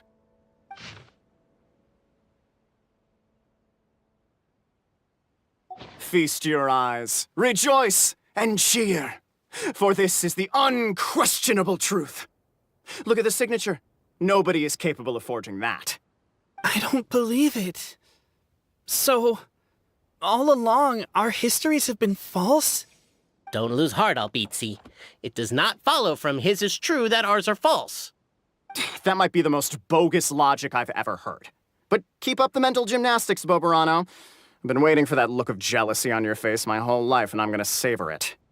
And yet, it seemed that this conundrum could indeed have more than one solution. Everyone agreed that there may be more than one truth. The party decided to visit the sacred sites of the other clans and see what their documents had to say. Isn't a narrator supposed to remain detached and objective? It feels like you're forcing a narrative agenda on us here. Well, whatever. I'm in a good mood. Let's do it. The instructions say to repeat the process 3 times, and besides, I'm looking forward to watching you both be sorely disappointed. Let's do my clan next. I'll lead the way. We'll need the key again, right? Let me see if I can pull it out. Yoink!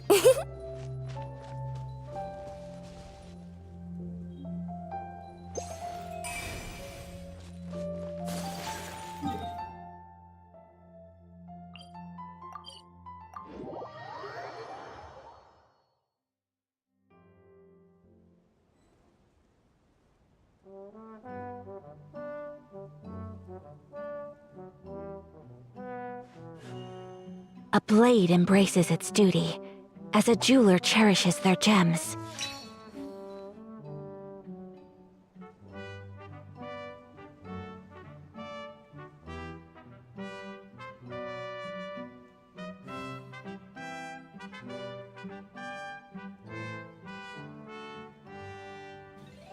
So this is a day in the life of the traveler.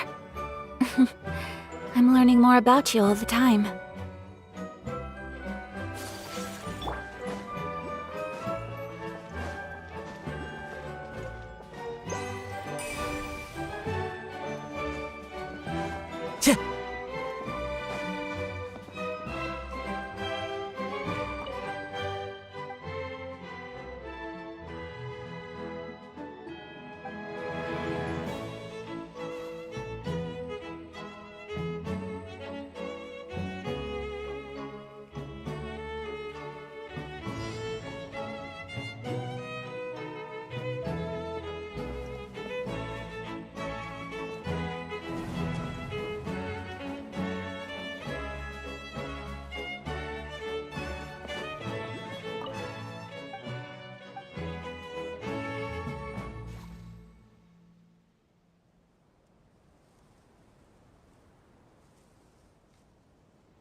A fateful offering.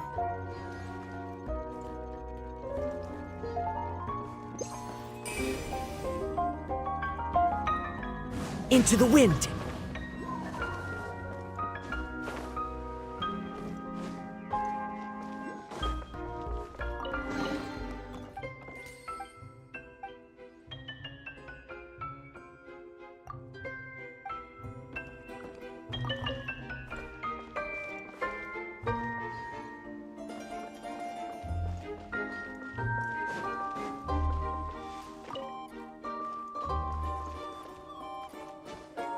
Follow the wind.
Who says there aren't benefits to a life of wandering?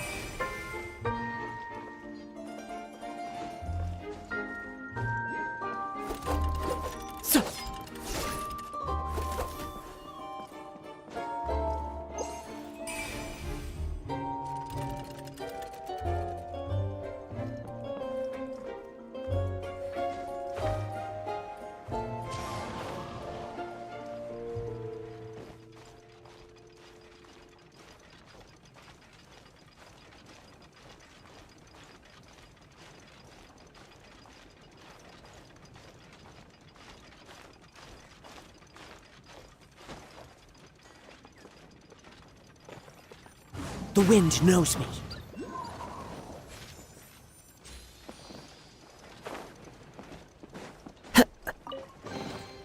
Who says there aren't benefits to a life of wandering?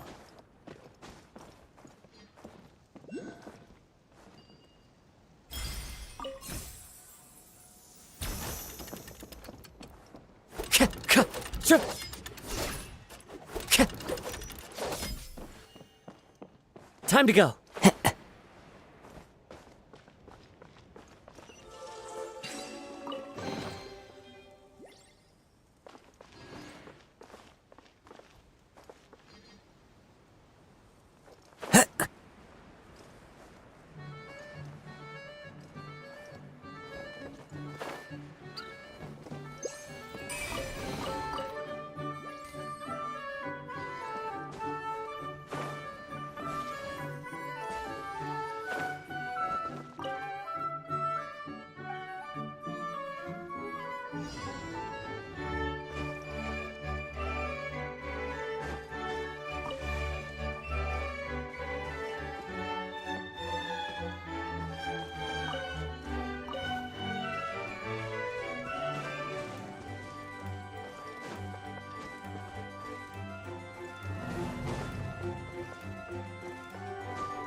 One with nature.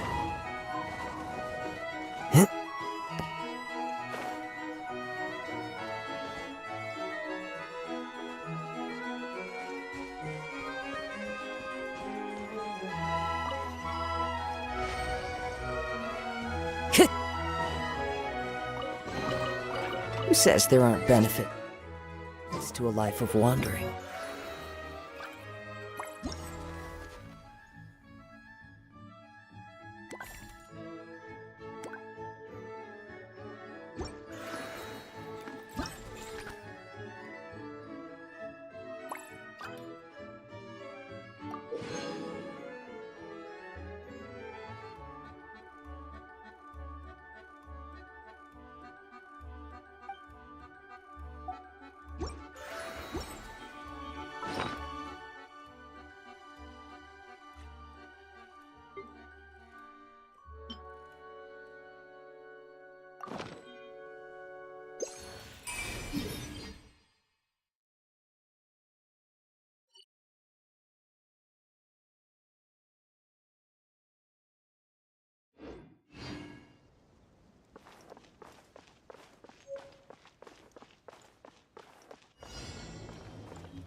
Time to go.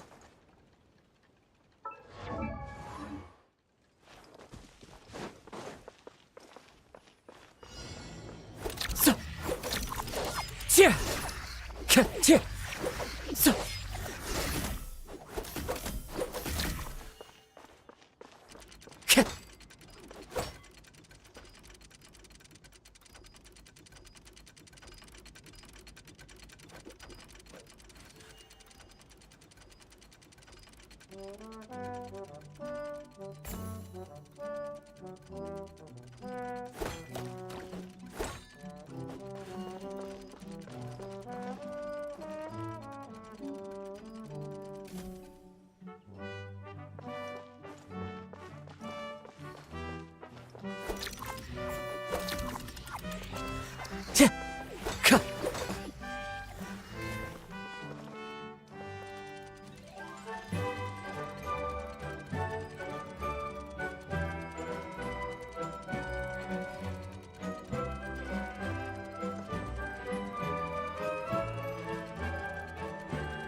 Brings a smile to my face.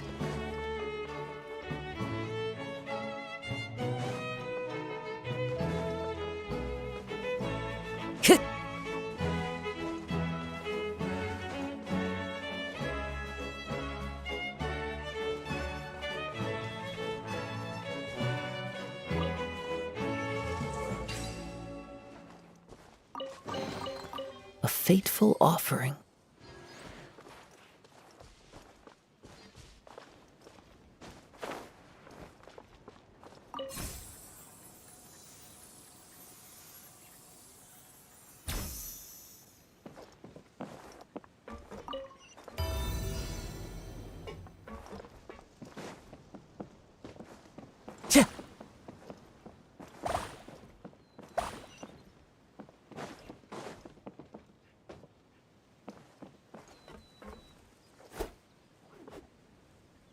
Time to go.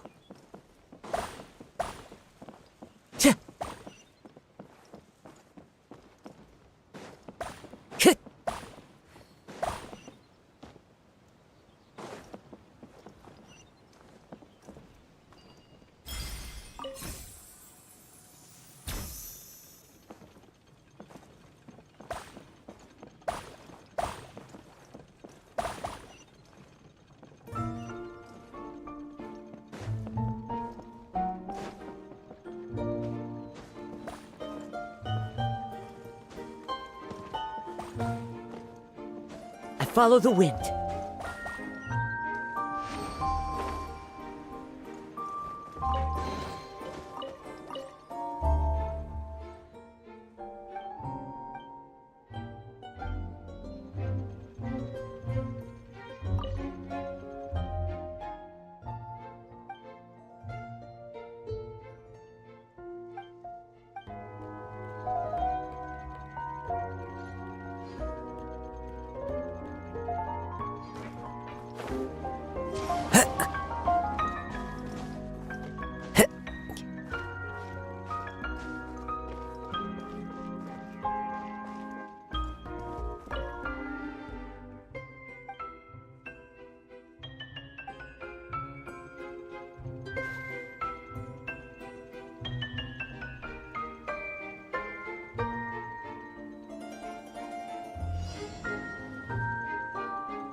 Brings a smile to my face.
brings a smile to my face.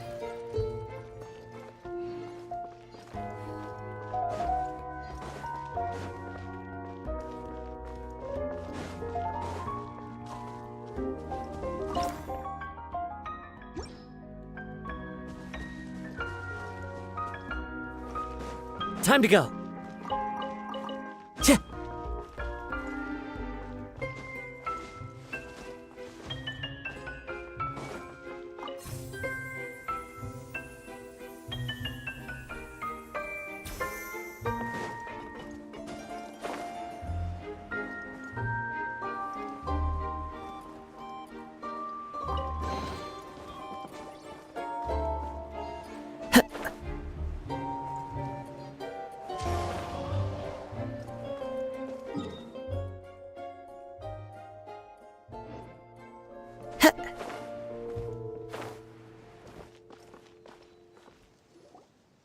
The party finds no pedestal in which to place the great clockwork key, only a locked door.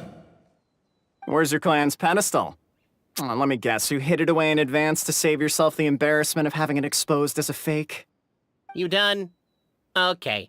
Now, since my clan's main claim to fame is... Misinformation, half-truths, and fabrication. Ah, shut up, Cape. Shut up, Cape. I swear, if I wind up dead one day, the murderer was Boberano. Let those be my last words. My clan's claim to fame is that we outwitted the Dragon of Old and stole its treasure. Ergo, all articles of value that we own, including the pedestal for the clockwork key, lie behind that door. So, next step is open the door? Almost. There's one step before that. The door is protected by a smart interrogation system. We have to answer its questions, and if we get them wrong, we will alert law enforcement.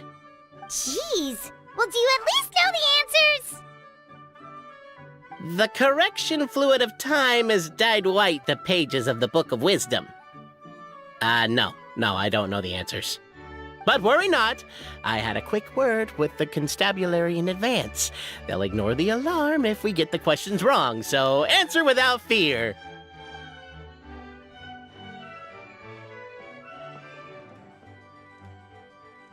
Question 1. Who is it?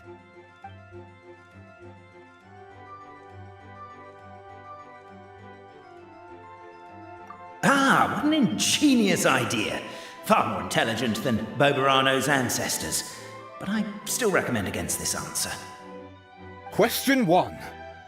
Who is it? That's actually quite an amusing approach. Question 1.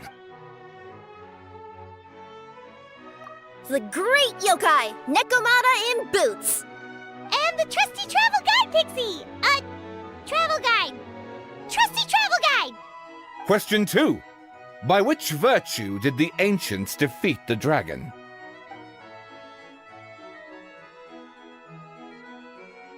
If this is the right answer, I swear I'll... Correct! A barefaced lie. So low. Question 3. Which is more real? The fiction of the outside world, or the truth of this world?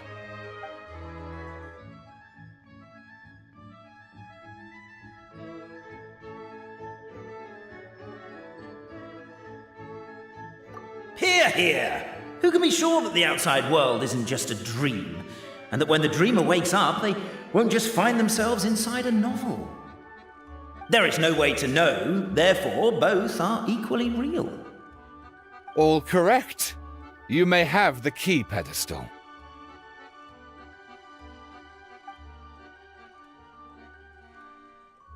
Traveler Marquis, you know what must be done. Please insert the great clockwork key. Oh, and this is my family crest.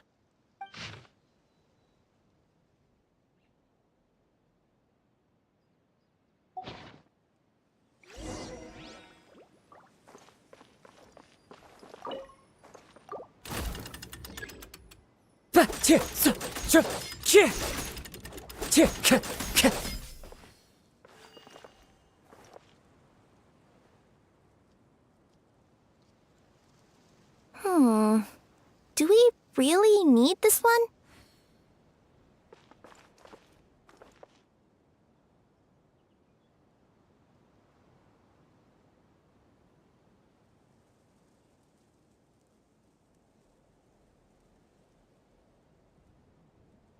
This scenery is wonderful. Surely enough to convince anyone to become a wanderer.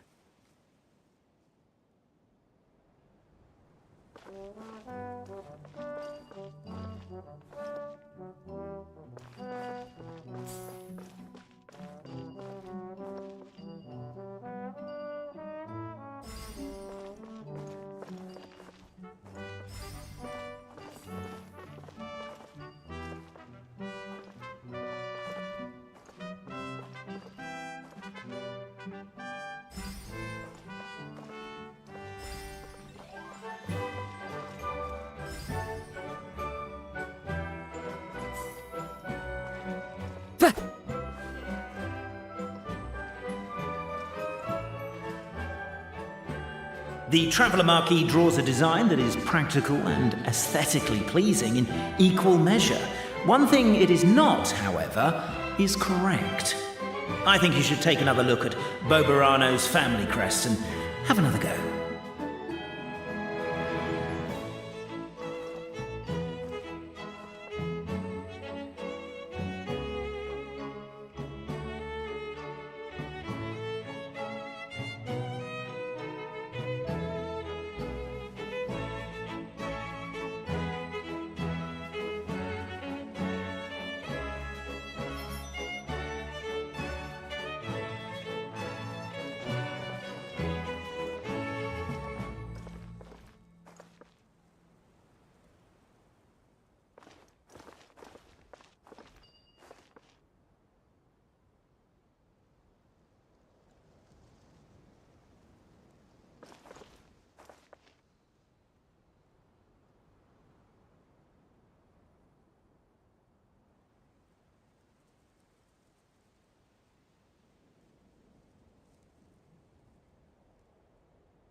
Are you, gonna try again?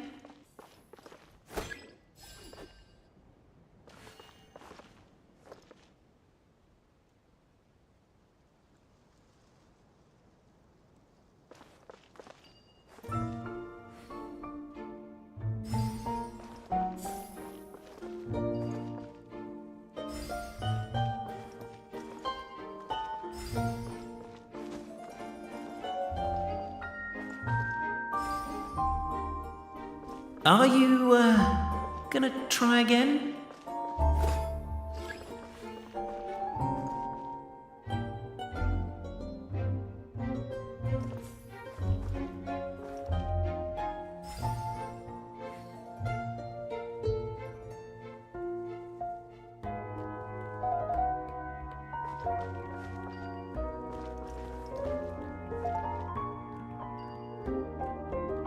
Are you, gonna try again?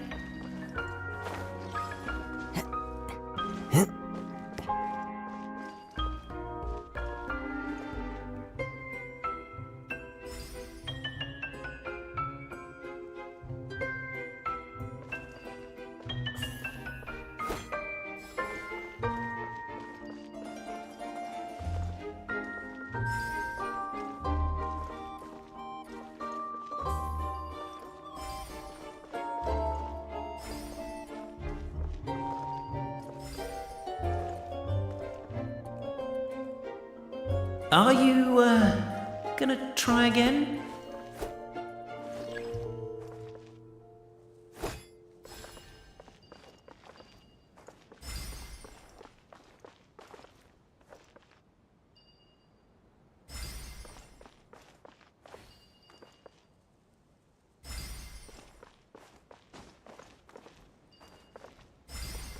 Are you, gonna try again?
Are you, gonna try again?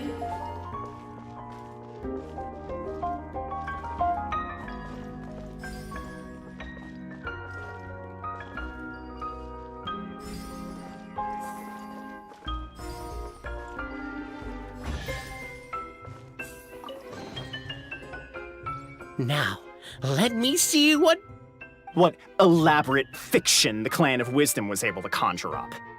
If anyone's listening, I would like to submit these as my last words. I surrender. I'm the one who murdered Cappe.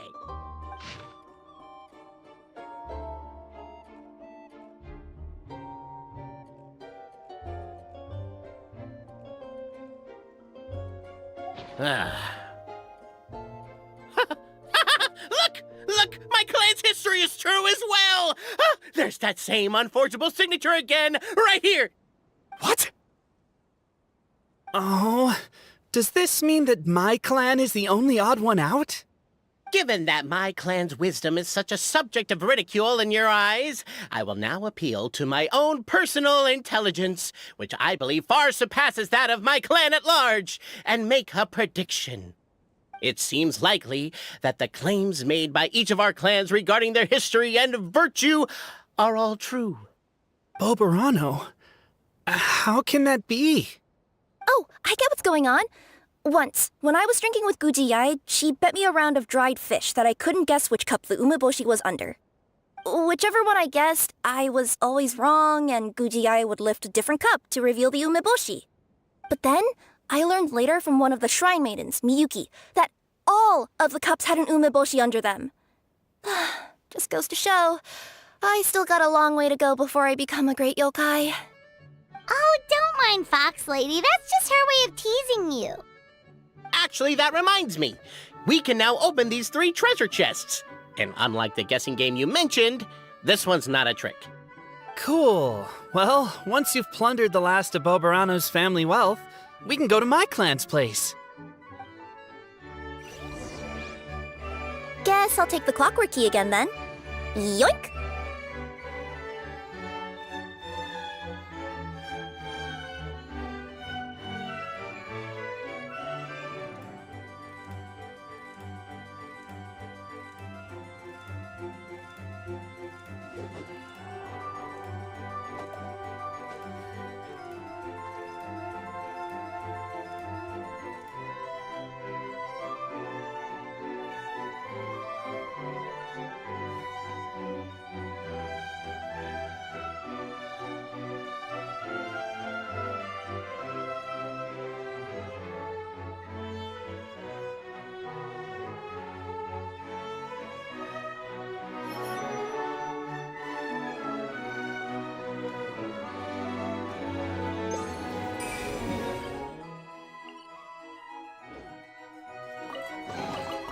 Brings a smile to my face.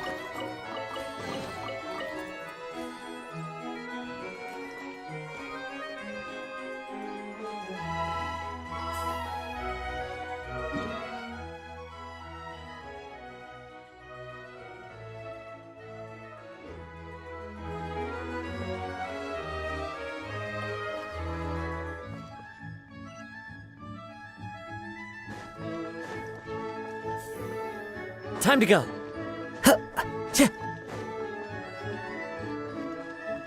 Time to go.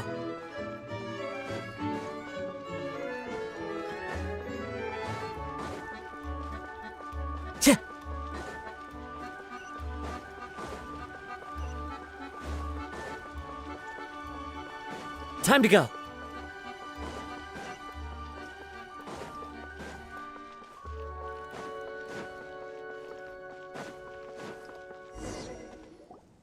The cohort of truth seekers followed Albizzi to his clan's sacred site. They arrived to the site of a giant guard towering over them. Up ahead is my clan's gigantified guard. He can be a little pig-headed, and he's incredibly strong. Your weapons won't even scratch him. Wait, but wasn't Cappe's clan the one that's all about strength? So, what do you guys believe in then? Oh, the guard is one of Cappe's people. Size is a coveted trait in the clan of strength, after all. Mine is the clan of empathy, and our key contribution is growth serum. What's sympathetic about that? Our ancestors believed that, just maybe, the dragon of old didn't mean us any harm at all. Perhaps the dragon simply didn't notice us, since we are so very tiny. So, they drank the growth serum and grew even larger than the dragon. Then, they set the dragon down, calmly explained their perspective, and eventually taught it how to empathize. The serum isn't what it once was, though. Nowadays, it doesn't make you grow all that much, and it actually makes you lose your empathy. So, I advise we take a detour. Despite Albizzi's words of caution, somebody, no doubt, has other ideas. Surely we could avoid a conflict with the guard, they think to themselves, if we could just try to understand one another. You could, of course, just take the path to your left and go around. But some people are gluttons for punishment. It's all part of the experience, I suppose.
There are leaves around, and I know just the tune to accompany them, if you wish to hear it.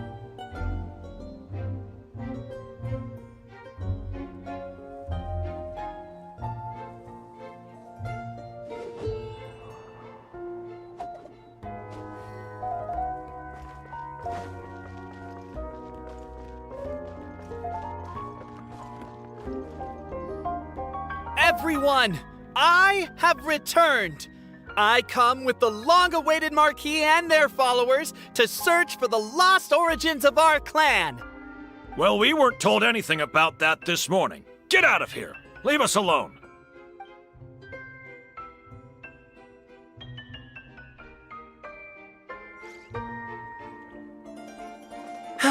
You and Albizzi only wanted to strike up a conversation with the guard. But since greeting you wasn't one of the items included in today's schedule, the relationship quickly soured. If you're just looking for a way in, why not consider taking the... Why is my own clan treating me like a villain? You've been away too long. We all have. Feels like we've been waiting forever.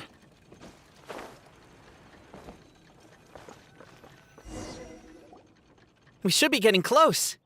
Why is this place so full of junk? Are you the kind of people who never throw away the box when you buy something because you're worried you won't be able to return it without the original packaging? We'll never find the Oracle Pillars in all this mess. Never mind that. We have a more pressing issue. It seems there's a slight problem with my clan's family crest. The Marquis may need to utilize their wisdom to solve the issue.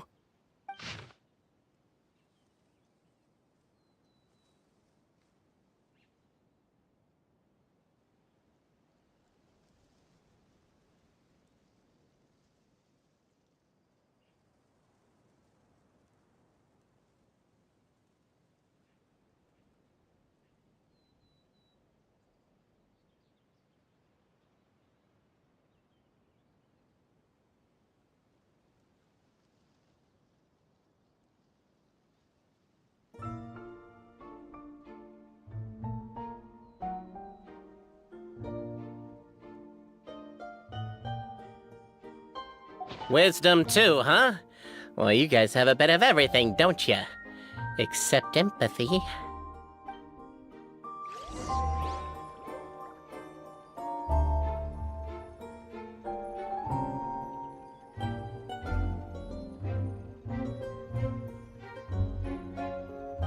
Wherever in this world I roam, I carry memories of my home.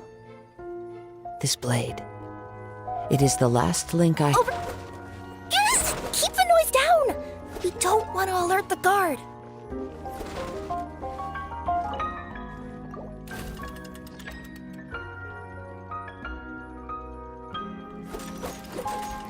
Yeah.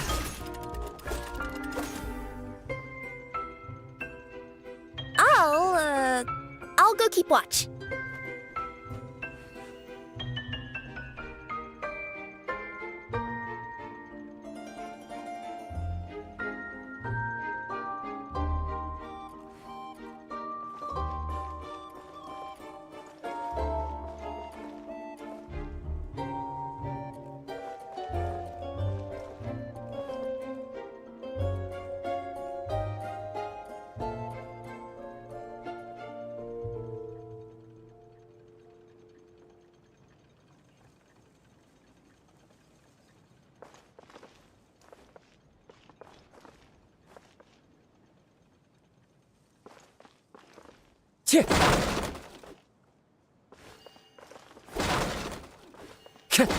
Can't you destroy the boxes a little more quietly?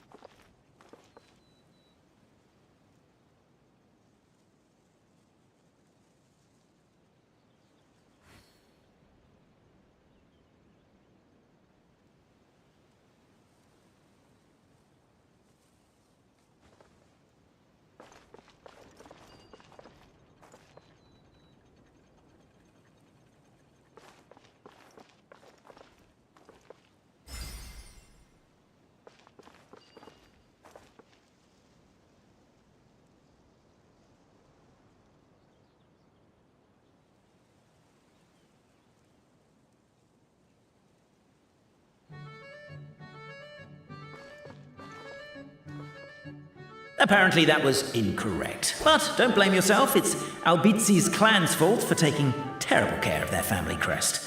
How could they let something so important get so dirty?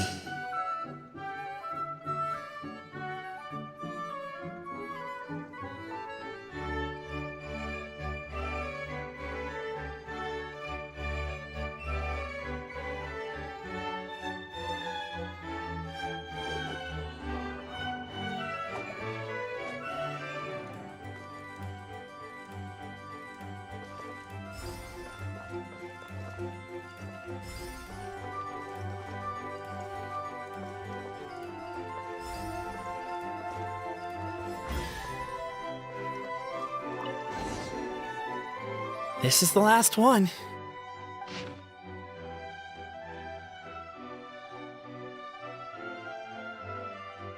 The signature. So it's true. Empathy is one of the founding virtues of Constellation Metropole, too. Just as we suspected, all three are the truth. Okay. Well, this is a lot to process. I feel a little empty inside. Yes, we found the truth, but there's too much truth. I get you. It's like in Inazuma, when there were only 6 books in the Mirage Warrior series, it was really popular. But by the time book number 88 came out, nobody wanted to read it. They'd all lost interest. A brief moment of joy is drowned out by a growing feeling of melancholy. But perhaps there is a glimmer of hope to be found too? Anyone? Anyone? All right, I'll say it. How is it the case that these three versions of history can all be true at once? That's exactly what Paimon was wondering, but Boborano kind of already explained it away earlier. So Paimon was worried she'd look stupid for asking the question. It's not a stupid question at all, my dear little pixie. While I did postulate that different truths may coexist, there is an issue when it comes to these three truths in particular. The problem is, all three truths are the history of the exact same thing, namely the dragon and the Metropole's origins. Yet all three bear the signature, showing that they're genuine.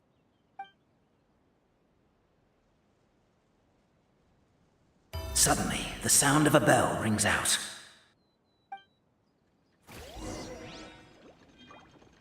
The bell! It rang once! What does that mean again?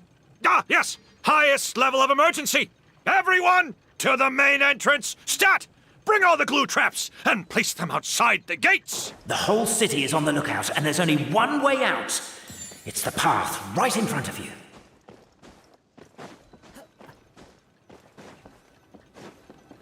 Why'd they ring the bell anyway? Also, why is one ring the highest level of emergency? Obviously because you have to respond fast when it's an emergency. It'd be a... They're outside! After them!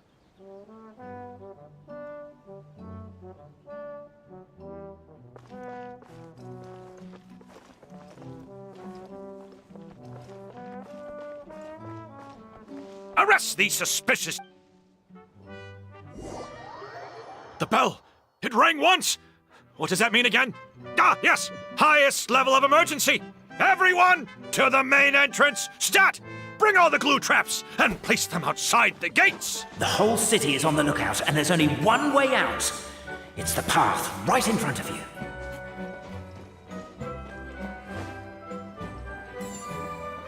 Why'd they ring the bell anyway?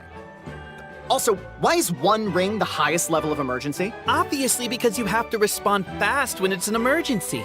It'd be a bit too late if they waited till the 99th ring. They're outside! After them!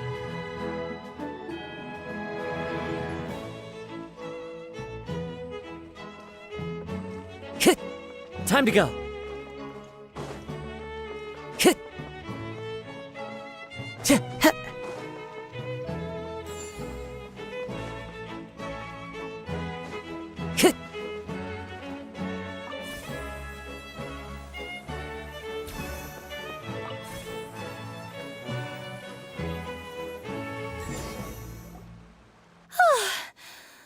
Out. Don't know if we'll still be needing this clockwork key, but I yoinked it out before we ran, just in case. Okay, but back to the truth problem. There are three conflicting versions of the truth, and somehow they're all still true. What is that supposed to mean? I don't know. I doubt anyone here in Simulanka can make sense of it. All we do know is that any manuscript bearing her signature has to be valid. Well, she is the goddess of fate, the creator of all this. And all these manuscripts are her grand design. The reason we argued about who was right was that we didn't know enough about the truth of the past. But now we have the truth. So we just have to accept it. As surely as we will follow the clockwork path designed for us, so is this the course that history has taken. It is clear and incontrovertible. We will never argue again. Thank you all. Is that all there is to it? Is this where the decision made at the first crossroads of destiny has led us to? A pointlessly happy ending? Overthinking it would be equally pointless. Well, that's enough for one day. Time to take a break. Could you be any more cryptic? You're planning something. Paimon knows it. Whatever happens, today was a breakthrough in my journey of discovery. I will go back and share it with my clan. Me too. And me. Let's leave it there for today then.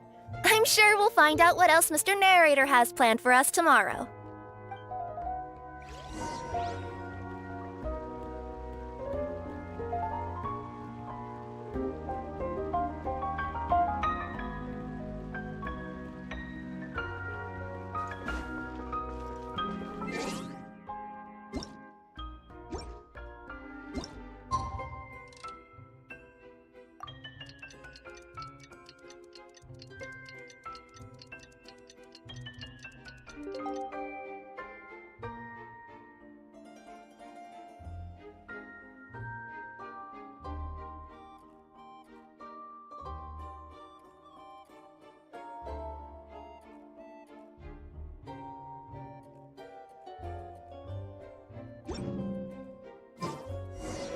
What a beautiful day, thought the traveller before he was overcome by a creeping sense of foreboding.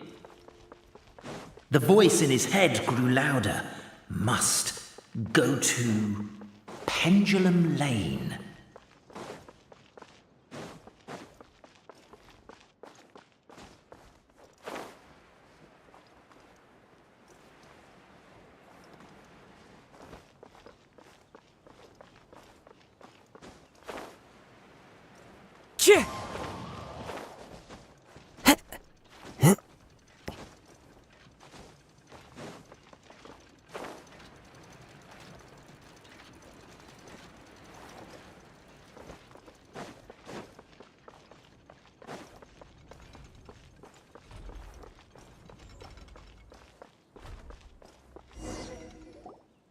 Oh my god, this is terrible!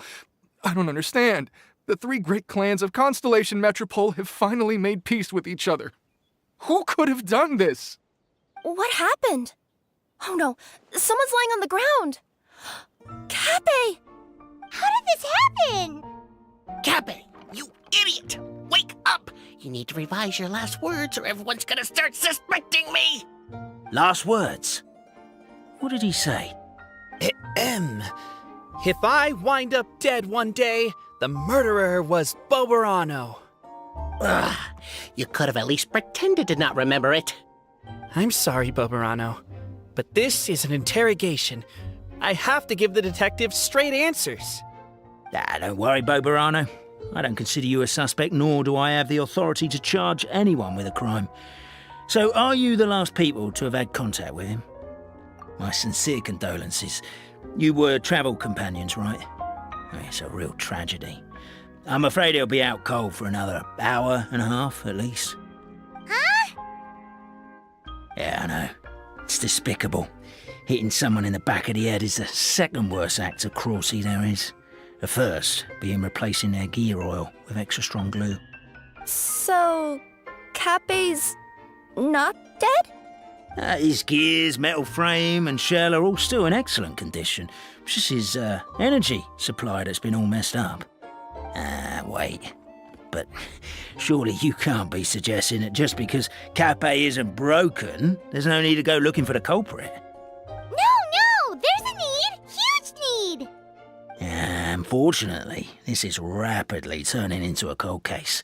There's no evidence and no witnesses. Unless there's an official clockwork pedestal, the goddess of prophecy around here somewhere. Excuse me. Then suddenly the long-lost dragon of old flew across the sky. Where? I didn't see anything. Wait, why can't I move? Oh, my mistake. It was just a cloud. Or a bird. Or something. If only we could turn time backwards and replay the crime. Isn't that one of those, clockwork socket things right behind you? So it is. No wonder everyone here is suddenly struggling to move. Traveller, if you please, let's recreate the crime scene.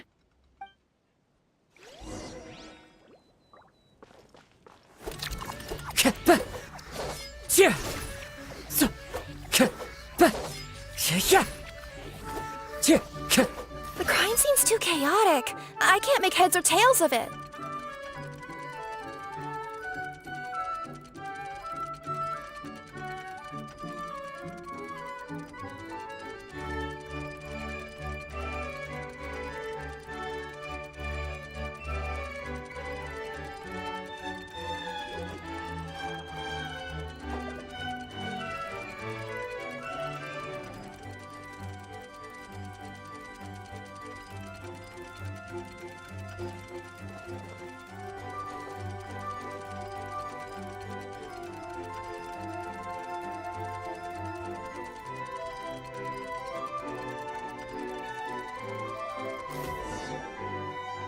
Well, that clears it up.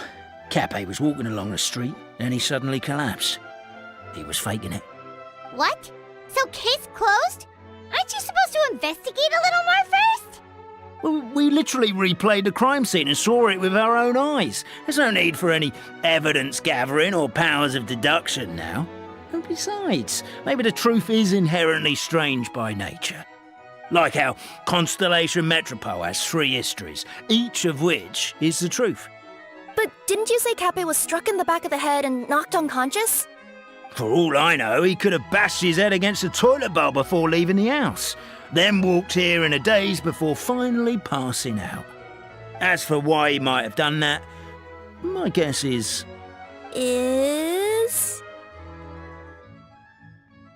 With the Supreme Clan question left unanswered and the tension in Constellation Metropole suddenly wiped away, he was looking to create a new source of conflict.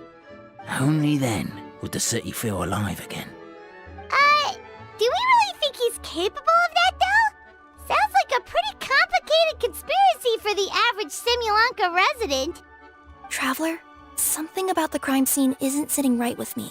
It just seems unnatural. Also, anything outside of the immediate area won't have appeared in the replay. Is it possible that something was missing from the scene? Why don't we search the area? Wait, what are you doing? Oh, we're gonna head to Cappe's house to check the toilet bowl for signs of an impact.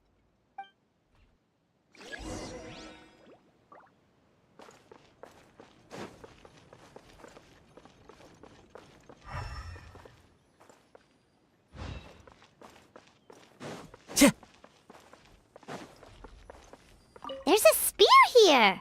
It looks so mysterious. Let's take it.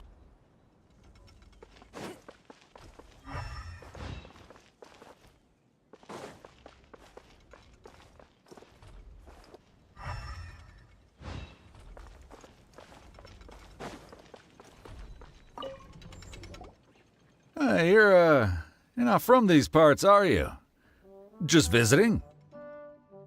Yep, that's right. Why? What's up?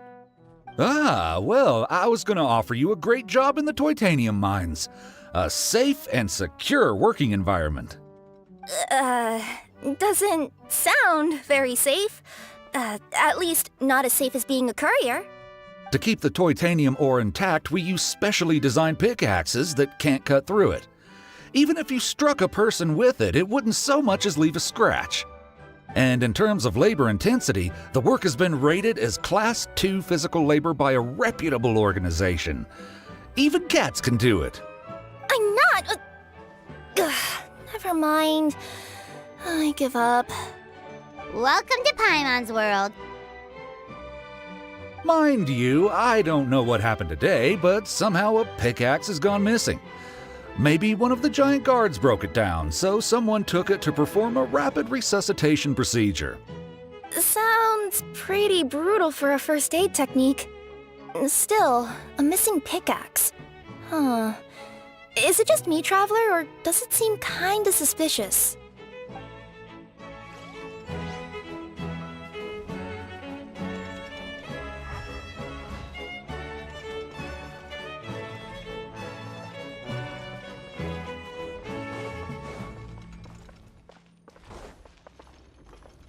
There's a strange potion bottle here. Looks so weird. Let's take it.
follow the wind.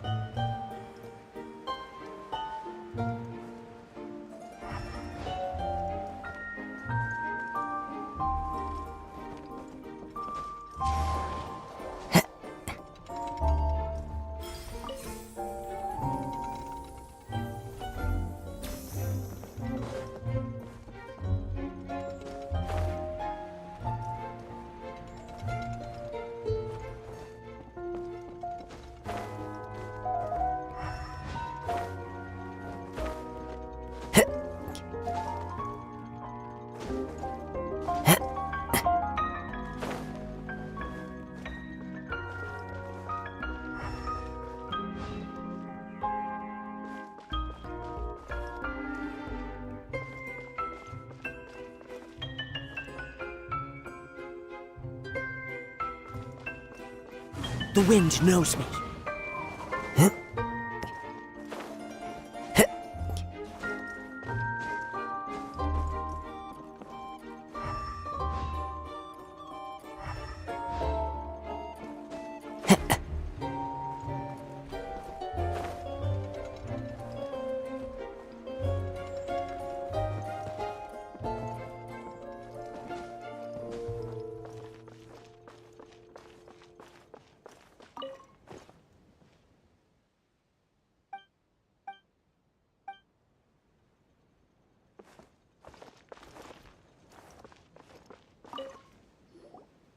Hello there. Have you seen my spear by any chance? Someone was shouting about a dragon a minute ago, and I instinctively threw it into the sky. Yeah.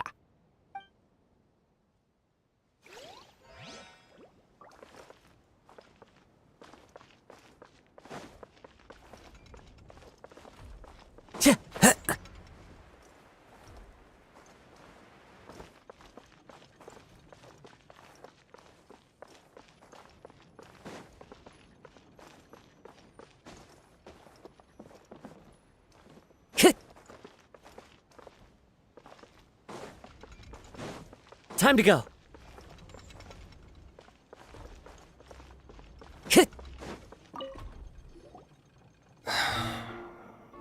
Come here.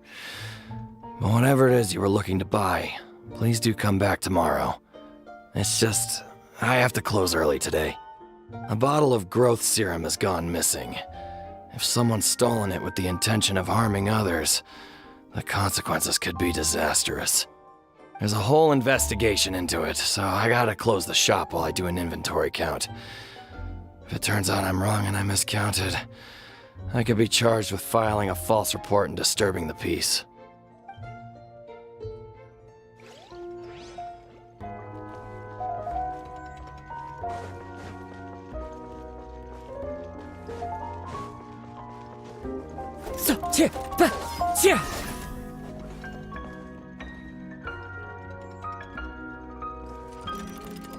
Wind Strider.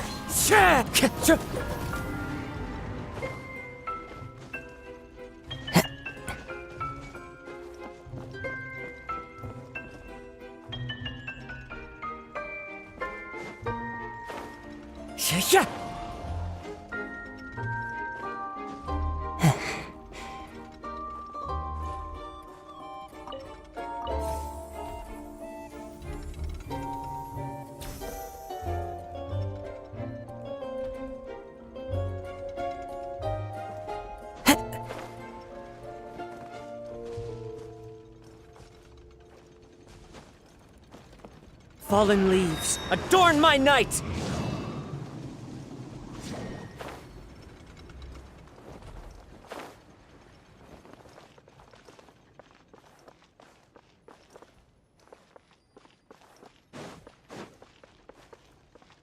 Time to go.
Let's say one of these was the weapon used in the assault. Which one do you think it is?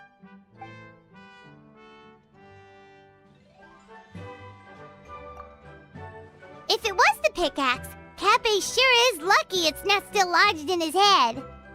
Actually, you're wrong there, Paimon. The foreman at the mine was just saying, this kind of pickaxe is designed not to damage titanium, so it couldn't cause any superficial damage to residents here. But you could probably knock someone out if you hit them hard enough, and it wouldn't leave a scratch. Let's take this back to the crime scene and replay it one more time. Ah, you're back. How was the toilet at Cape's house? Toilet? What about it? Oh, yeah, forget that. What's this about? What are you trying to say? We thought the way Cape fell looked odd, so we searched the area for suspicious items and found this. It could have been deliberately placed out of range of the crime scene so it wouldn't show up when we replayed it. Now we've retrieved it, we were gonna replay it again. You don't mind, do you? Oh, I just remembered I forgot to turn off the clockwork switch in my kitchen. Yeah, I think I'll just, Oh, no, you stay right there.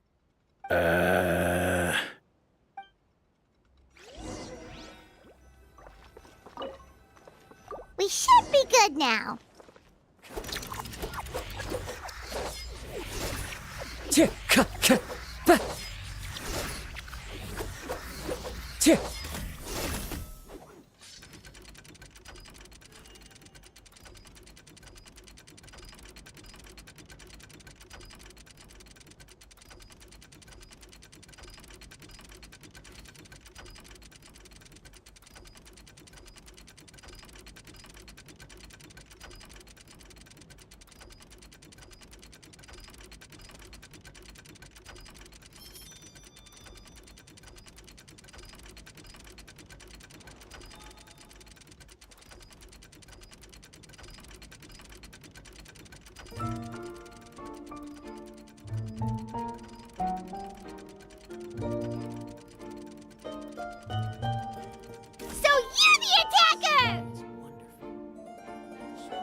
Convince anyone to become a wanderer. So, it was you!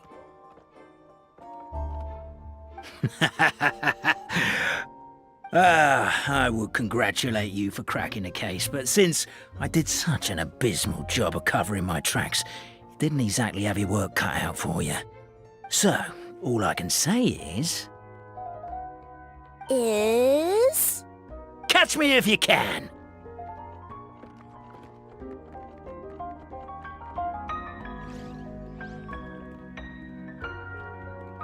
We have a runner! That's it! Let me at him! The would-be Marquis of Carabas dispatched the Necromata in boots, who ran off in pursuit of the poor little minion. Coming through!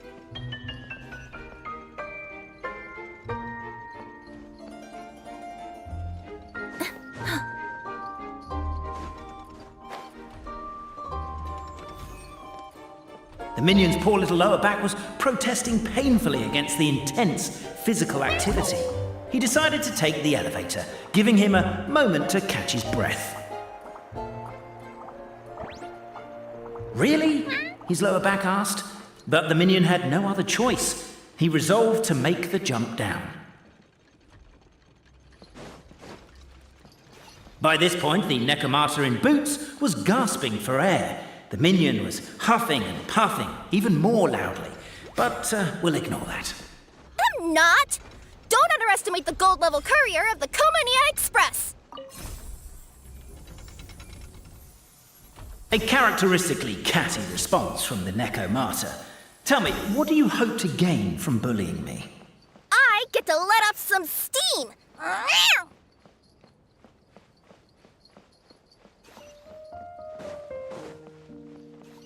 Ha-ha! You fell into my trap.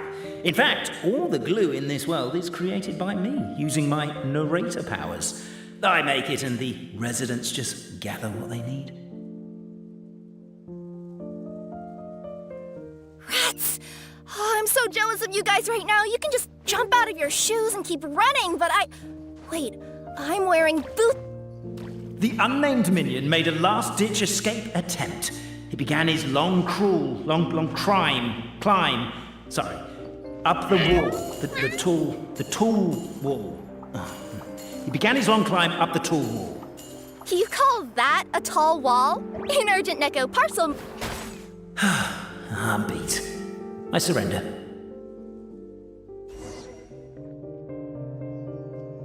You've got nowhere left to run. All right. I confess. That was fast.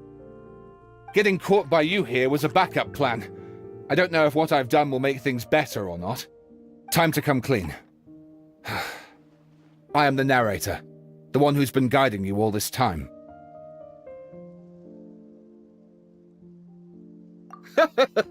Okay, I guess my voice acting skills have some room for improvement. Anyway, I only did what I did because... Why are you suddenly spilling the beans? I poured my heart and soul into all this. I was worried you wouldn't ask.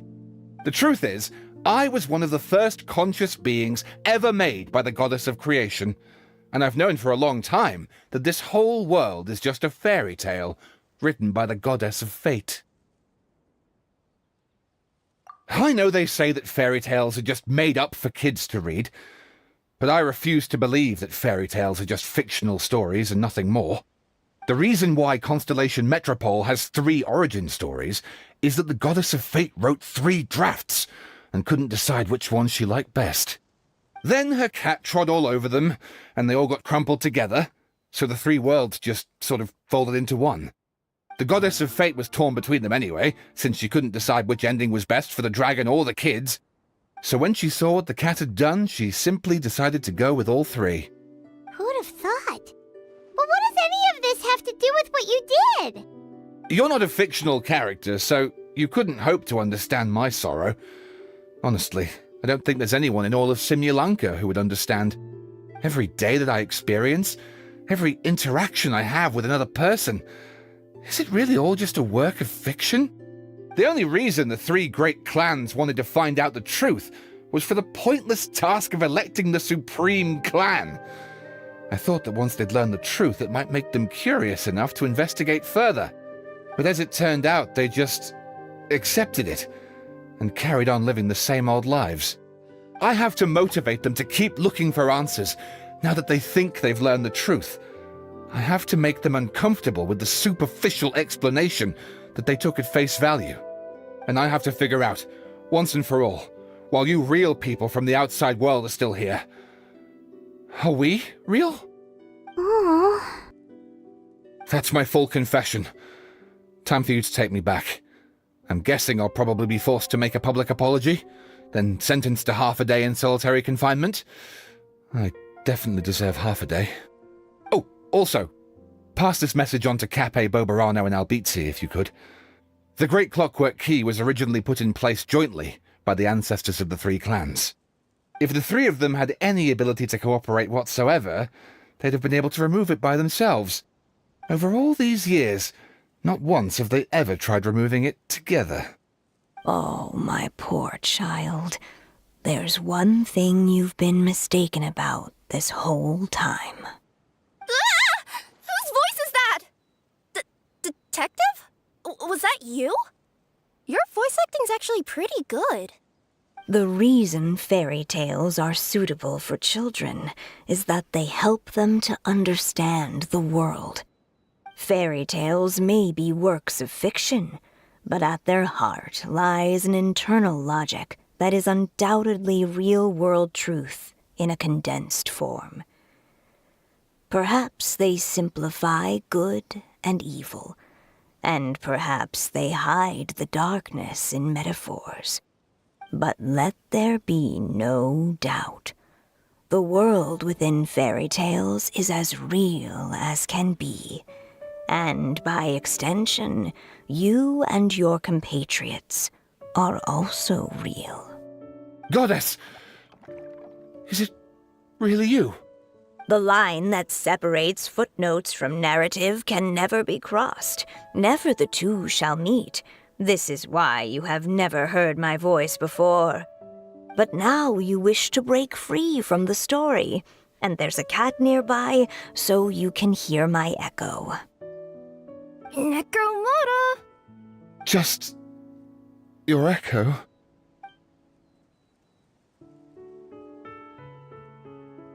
Oh, poor detective. So, we are a part of the real world too.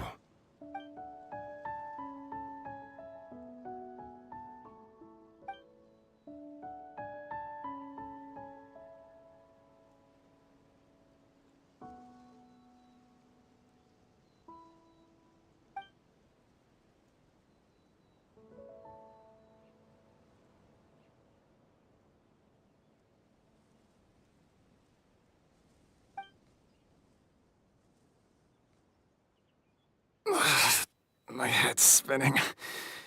Albizzi just gave me a quick rundown of the situation.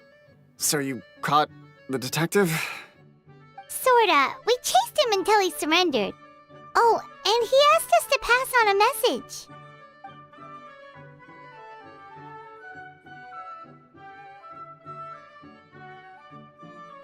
message. Does he really think we didn't try that? 'Cause we did, after 6 months in that place. That was my bad. I thought it was a stupid idea at the time, so I didn't really exert myself. I also sort of stopped trying after 3 years. You... Never mind. I'm partly to blame as well. On the second attempt, I just hugged the key and pretended like I was pulling as hard as I could. You guys are so lazy. My granny's neighbor's pet cat has nothing on you, and it spends all day, every day sunbathing. Anyway, you said you heard the voice of the goddess of fate at the end? That's amazing. There is a world beyond our own after all. What would you guys say to taking a trip to the outside world sometime? Otherwise, I got bashed in the back of the head for nothing. Depends. Do either of you know how to get there? But yes, I agree we should go. And not invite the detective, just to annoy him. But maybe the reason we've never worried about whether we're real or not is that, unlike him, we weren't there to witness the creation of this world. We've never had any reason to doubt that we're real. If someone ever convinced me that these delightful dimwits, Cape and Albizzi, weren't real, I'd be devastated.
Wherever.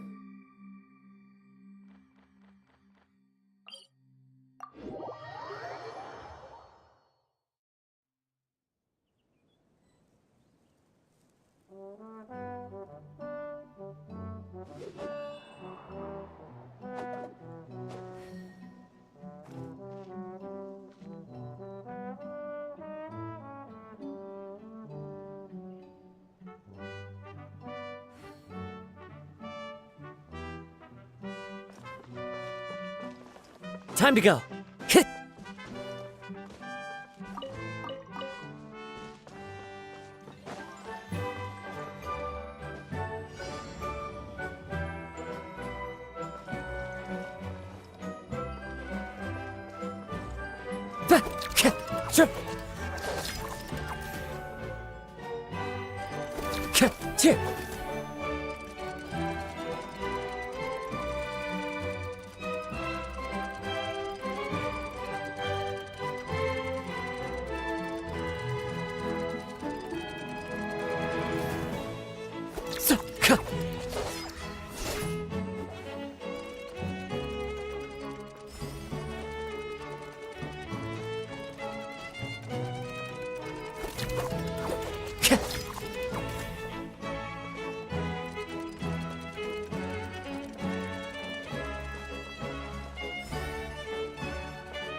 Brings a smile to my face.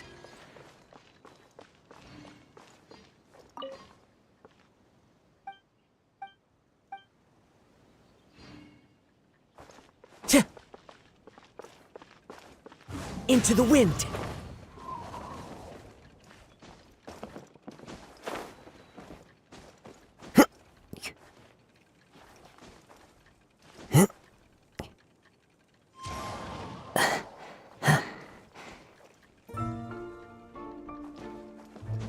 Follow the wind.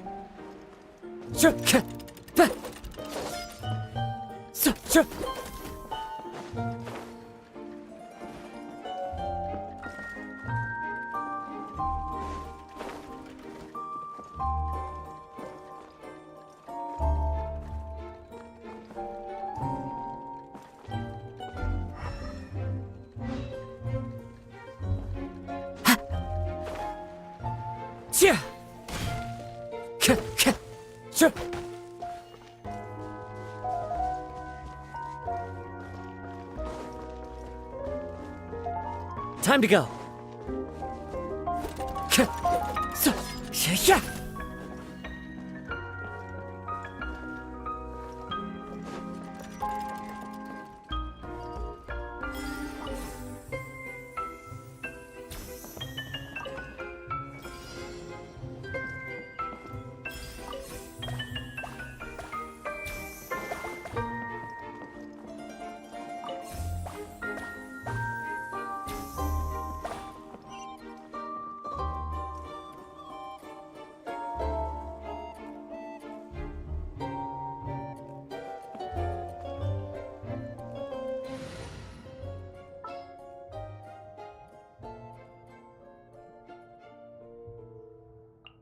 What are my orders?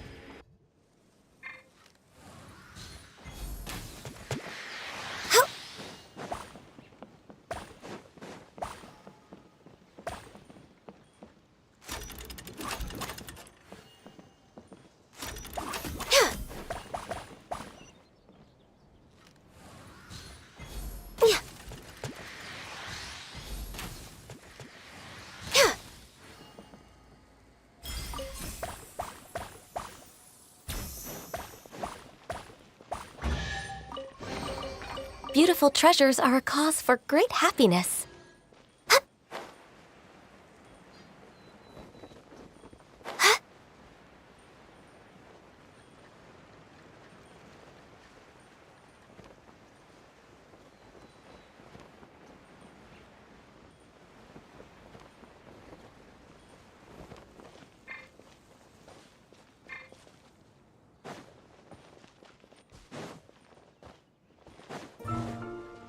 Healthy body, healthy mind. Next on the agenda.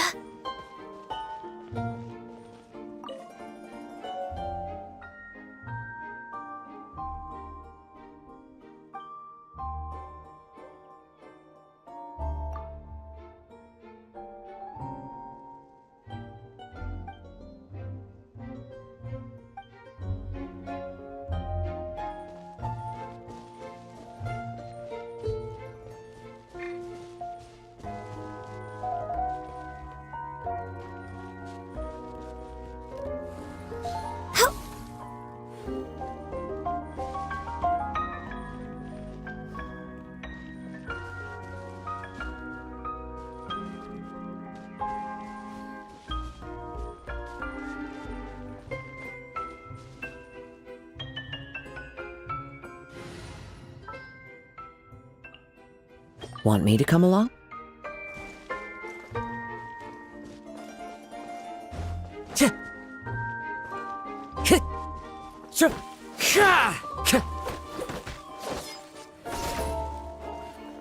The wind knows me.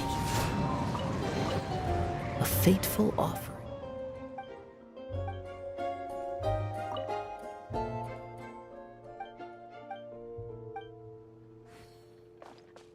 Time to go.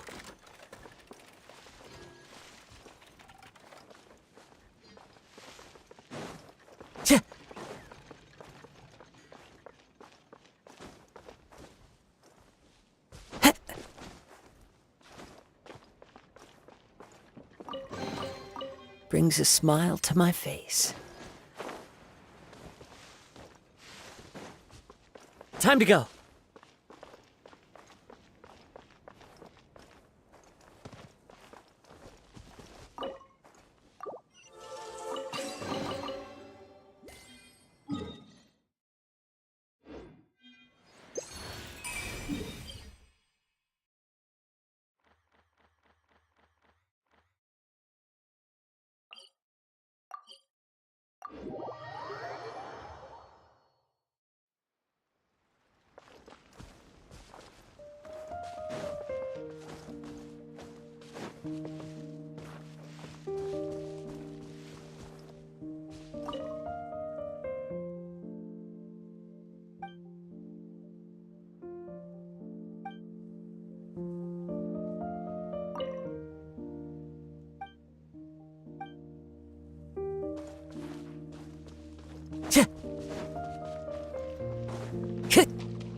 One with nature.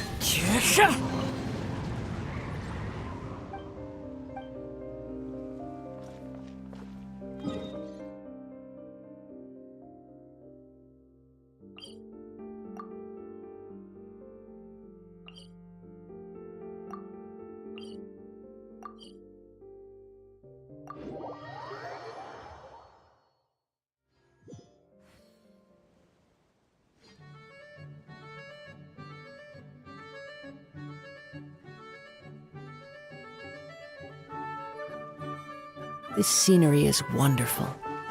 Surely enough to convince anyone to become a wanderer.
Time to go.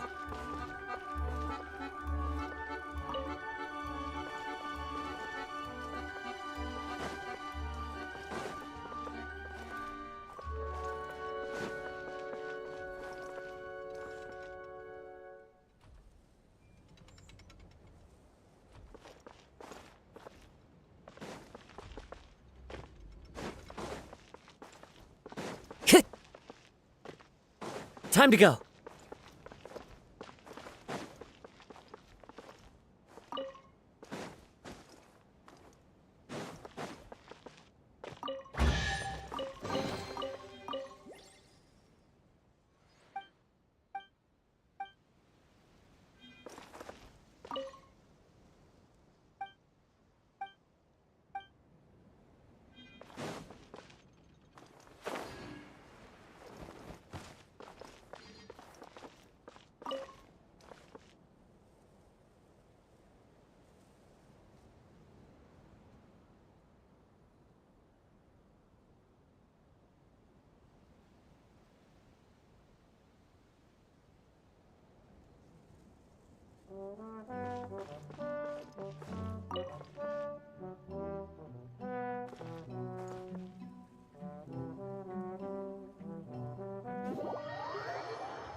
A fateful offering.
A fateful offering.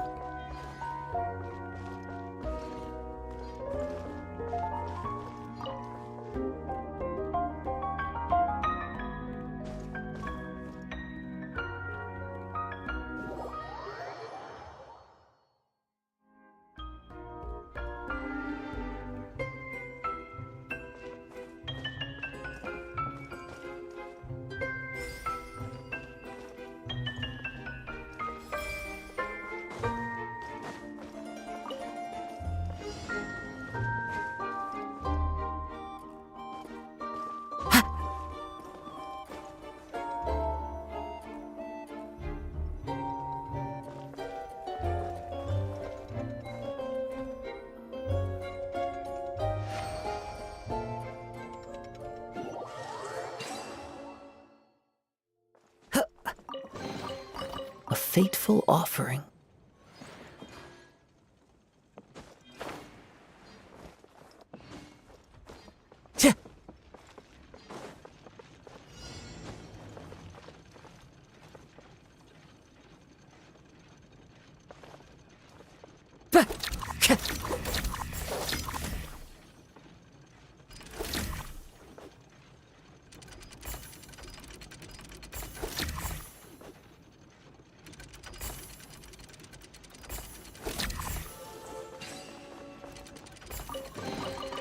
Brings a smile to my face.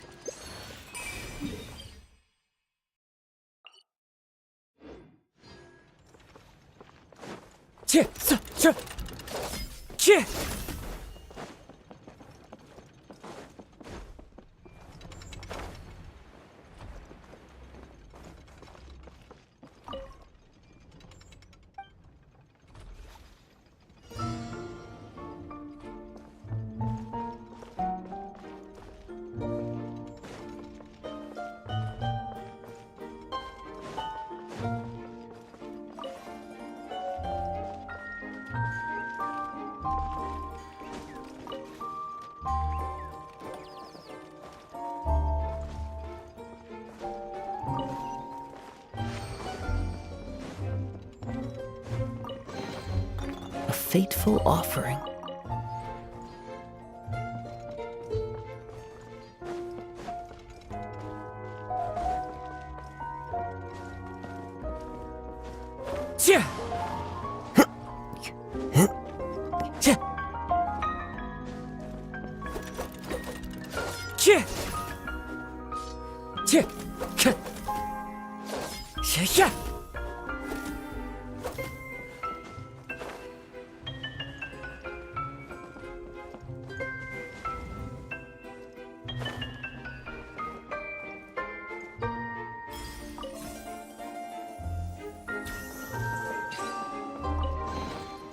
Who says there aren't benefits to a life of wandering?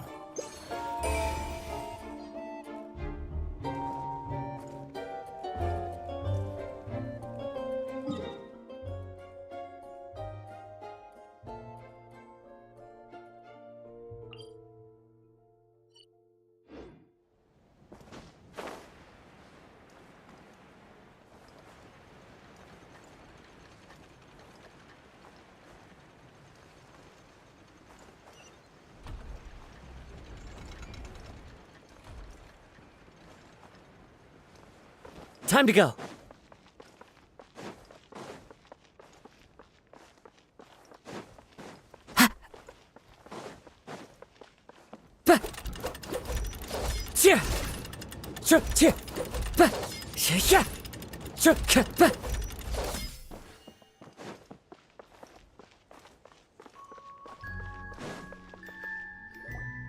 What? Are my eyes deceiving me?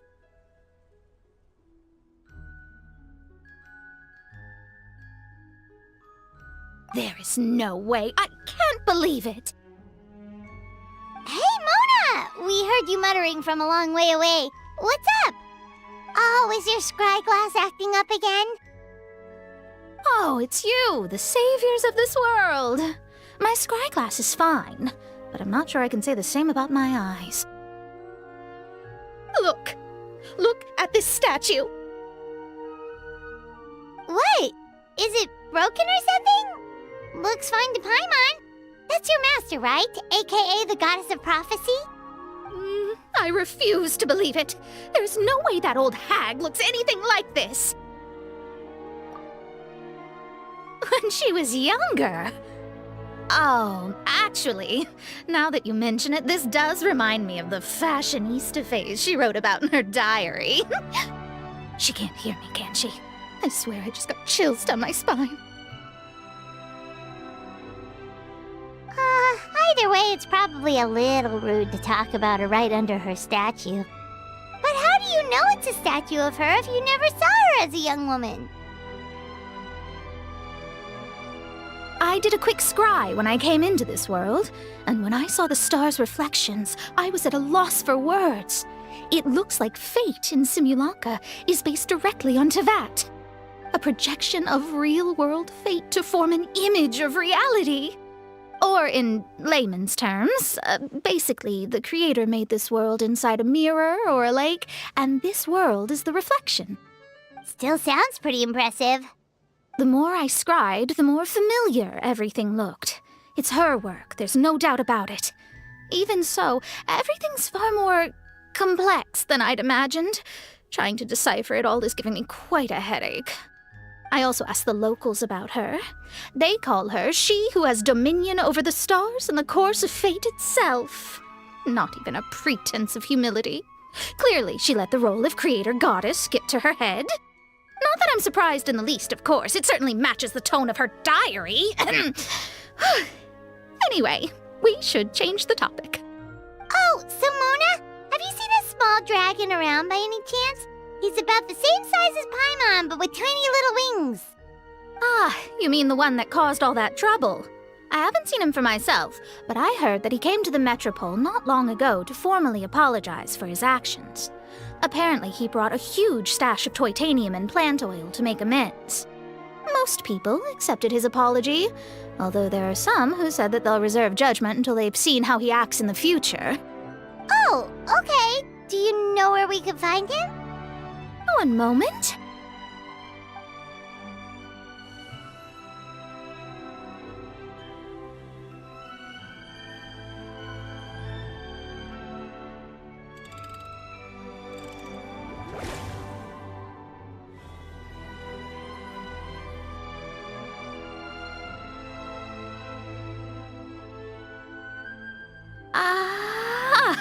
It looks like he's at the Broken Sea. There's a big group of people with him, too. Cool! Wanna come with us? We can introduce you? I think I'll sit this one out. This might be the closest I ever get to meeting the old hag in our youth, so I think I'll spend some time seeing what else I can glean from her grand design. You guys have fun. What do you mean, be careful? Now you're making me nervous. We'll be off now. See you later, Mona!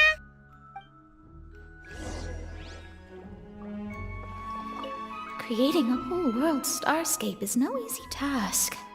Old hag, I guess you do deserve the title of Trismegistus after all. Creating a whole world starscape is no easy task. Old hag, I guess you do deserve the title of Trismegistus after all.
Get them! You're toast!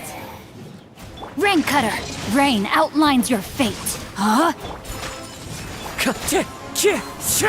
Clouds hide. The birds call. Yeah! Sakura Swirl! Take flight! Ha! Ha! Yeah! Let me weave you a verse. Know my sword! Nice and spicy!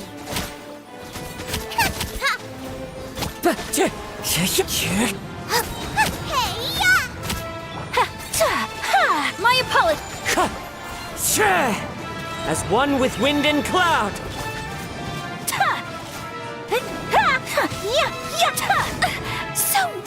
Take flight! Yeah! Kamisato art! Sumetsu! Wind Strider. Rain outlines your fate. Witness the power of Guhua. Know my sword. Out of the frying pan, My apologies.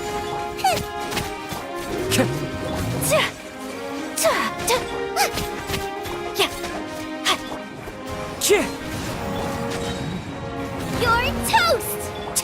Take flight. Wind Strider. Fallen leaves, adorn my night. Rain outlines your fate. Let me weave you a verse. Huh? Time to go.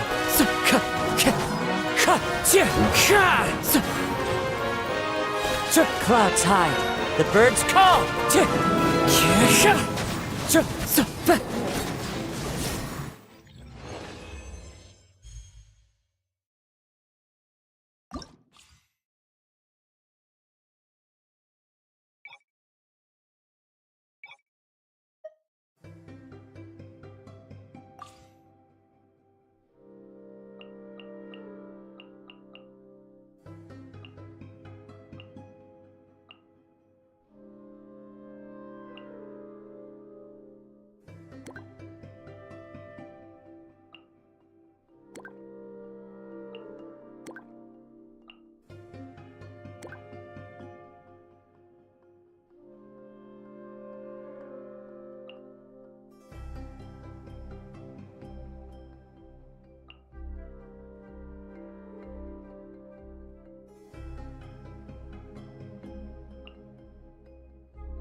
Into the wind.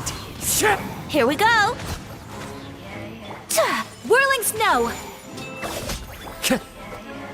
Fallen leaves, adorn my... Yahoo!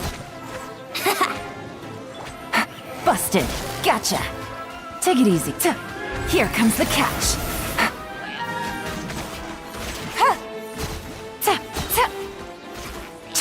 Busted.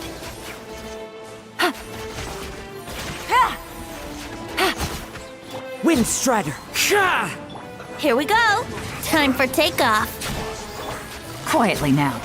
Game's up. Fun's over.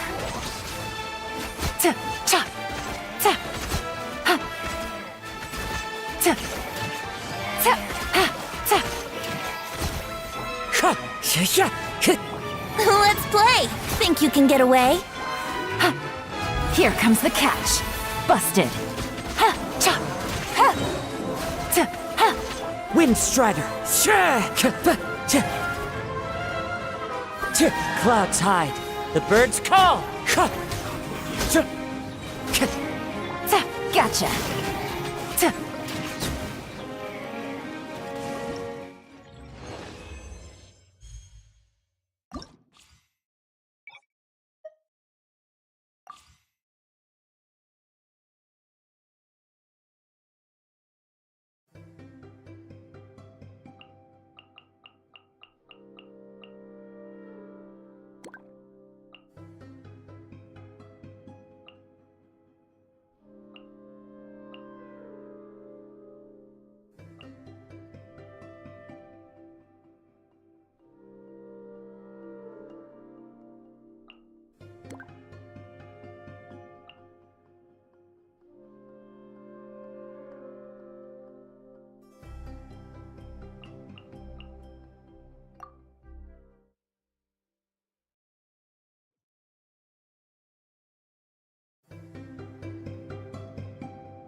Everyone hold hands. There is no escape.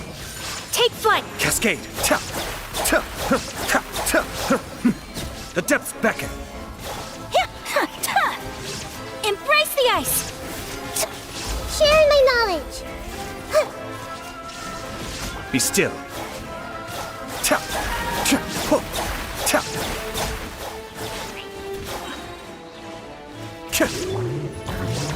Grow. My opponent. Torn to oblivion. Ha!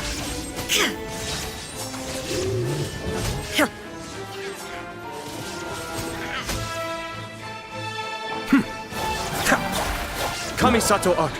Suiyu. The Temple of Wisdom. Sakura swirl. Shine down. Now you shall perish.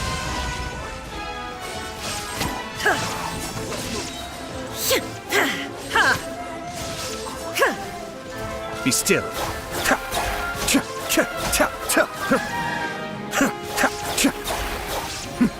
The depths beckon. Help! Make yourselves at home. Inazuma shines eternal.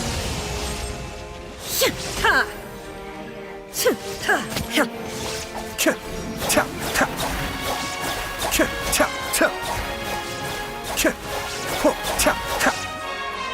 This might hurt a little. Illusion shattered. Now you shall perish.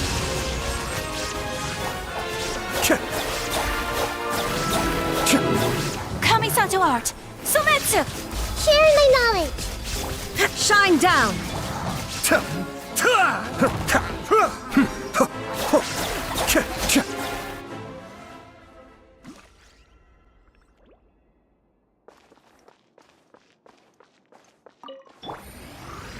Busted. Witness the power. Eat this! As one with wind and cloud! Wind Strider, time to go. Game's up. Fun's over.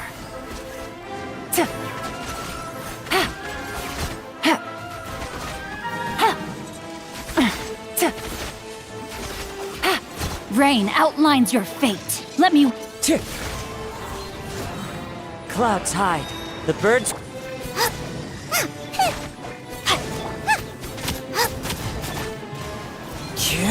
Here comes the catch.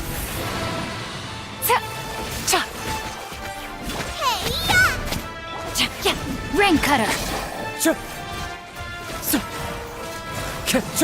As one with wind and cloud!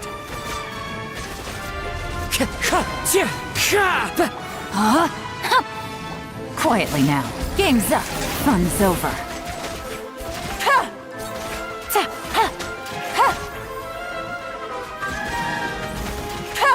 Gotcha. Witness the power of go. Nice and Wind Strider! Fallen leaves, adorn my... Things are about to get dicey.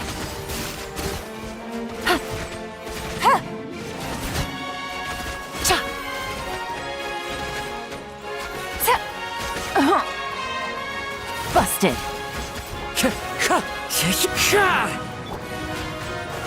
Boba, get them! You're toast! Rain cutter. Here comes the catch. Gotcha.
Wherever in this world I roam, I carry memories of my home.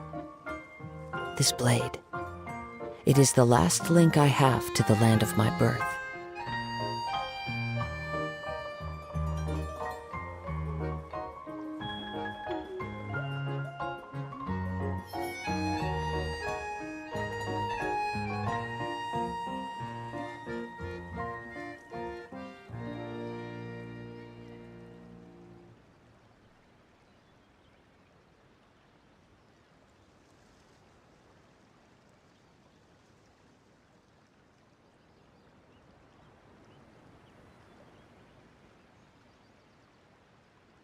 This scenery is wonderful. Surely enough to convince anyone to become a wanderer.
Osvaldo Hafnabines!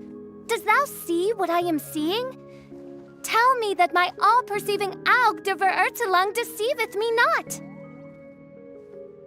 Your eyes see true, mein Fräulein. Very well. Then, as sovereign ruler of the Immenachreich, I extend to you both my greetings, O Night Dragon from the land of the Thousand Stars, and his hat-wearing servant. Who did you just call a servant? What mein Fräulein means to say is, hello, it's a pleasure to meet you. Pleasure to meet you too. But Hat Guy's not my servant. He's my friend. Now you're over-explaining. Hat Guy, Mini Durin! Found you at last! Whoa, and Fischl's with you too? Oh, greetings, Outlander blessed by the Immenachreich. How honored you are to meet your prinzessin beneath the stars of another sky. Clearly a decision made by fate itself. Mr. Honorary Knight, Paimon!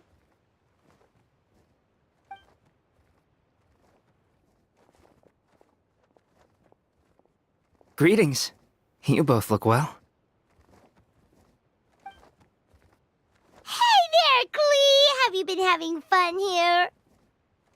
Yup, loads and loads of fun. There are so many cute animals and a magic train that was really long and a huge, huge castle and a king lives there and everything. I've been taking Klee to see all the sights. It's been a very enriching experience. Alice's magic is truly outstanding. Yeah, Mom's amazing. Klee wants to build a great big house now, too. So, your mom and my mom were friends? Our moms were friends, which makes you my big brother. My mom used to read your mom's stories to me all the time. They were great. Big brother? Wow. Thank you, Klee. Can I go play with Klee, Hat Guy? Suit yourself. Albedo, can I? Go on. Just don't go too far away. I'll come pick you up later. Yay! Come on, Mini Durin. Do you want to come play with us too, Fischl? Your princessin accepts your invitation. Rejoice! Though you may be concealed by fog, still you shall have the good fortune to witness the true might of the Aug de Vertelang. What Mein Fräulein means to say is, perhaps we can all play hide and seek together. Mein Fräulein is it. Hooray! I love hide and seek! Oh, me too!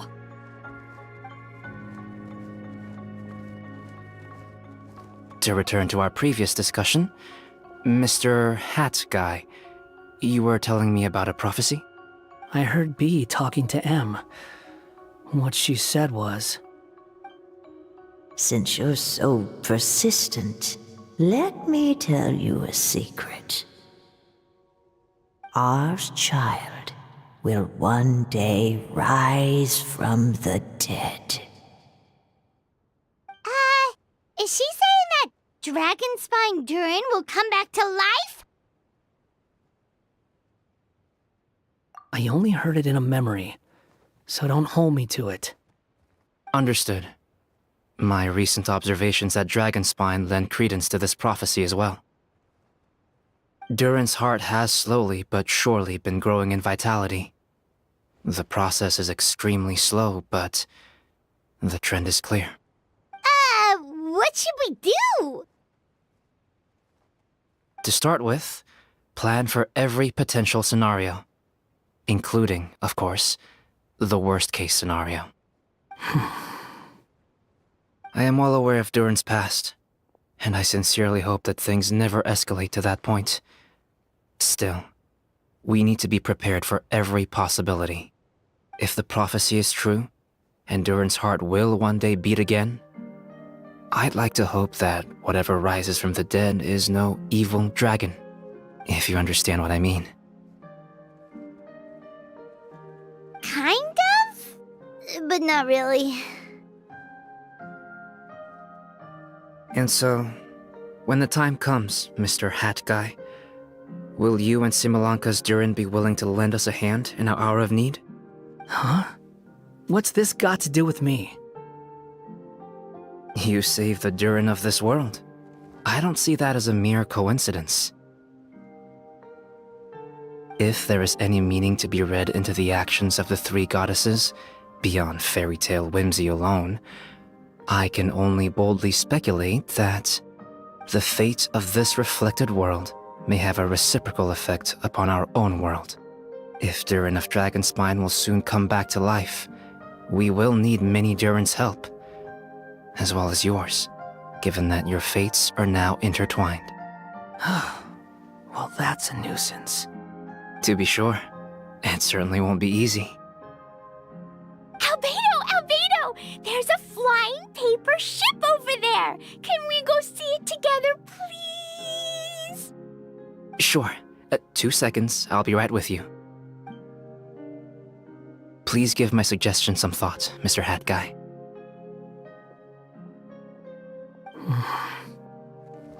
Hat Guy, I'm back! Huh? What were you guys talking about? Nothing. Huh. Okay then. Let's go join the others. Everyone's going to check out the new origami ship. All right, I'll be right there. Why would I be? Do I strike you as someone who cares about other people's issues?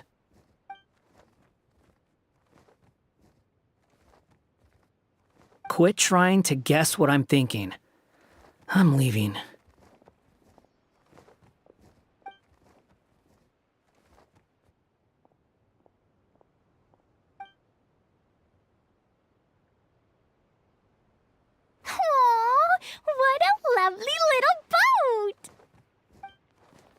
The forest fairy helped us make it.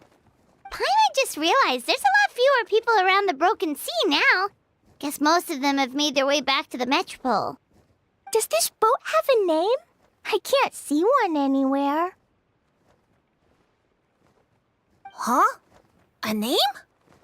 Every boat has a name. At least, all the ones I've seen before. They're usually symbolic names that represent something aspirational.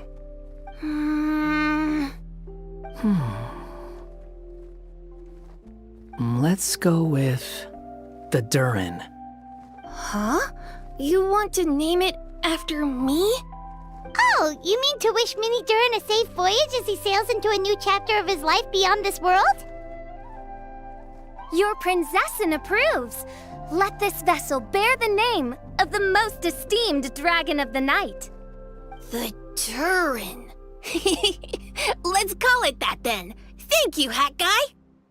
Also, can I ask you a favor? Go on. Remember how Mom's friend said I should be able to leave this world? Well, I want to pay a visit to your world. Just a quick trip, can we? Huh? Is that a no? Paimon thinks that's a great idea. If the people of Simulanka are allowed to go to Teyvat, then what's the problem with taking Mini Durin there for a visit? I'm assuming I'll have to be your bodyguard while we're there. I can protect myself. And I'll do what you say. I won't fly off on my own, I promise. Please, can I go? It'll be up to you to stick close. If you disappear on me, don't expect me to come looking. Got it! I'll stick close! Why don't you take the Durin? Now you've given it a name, it'll be a maiden voyage for the boat and a brand new journey for you. Are you leaving, Mini Durin? Okay.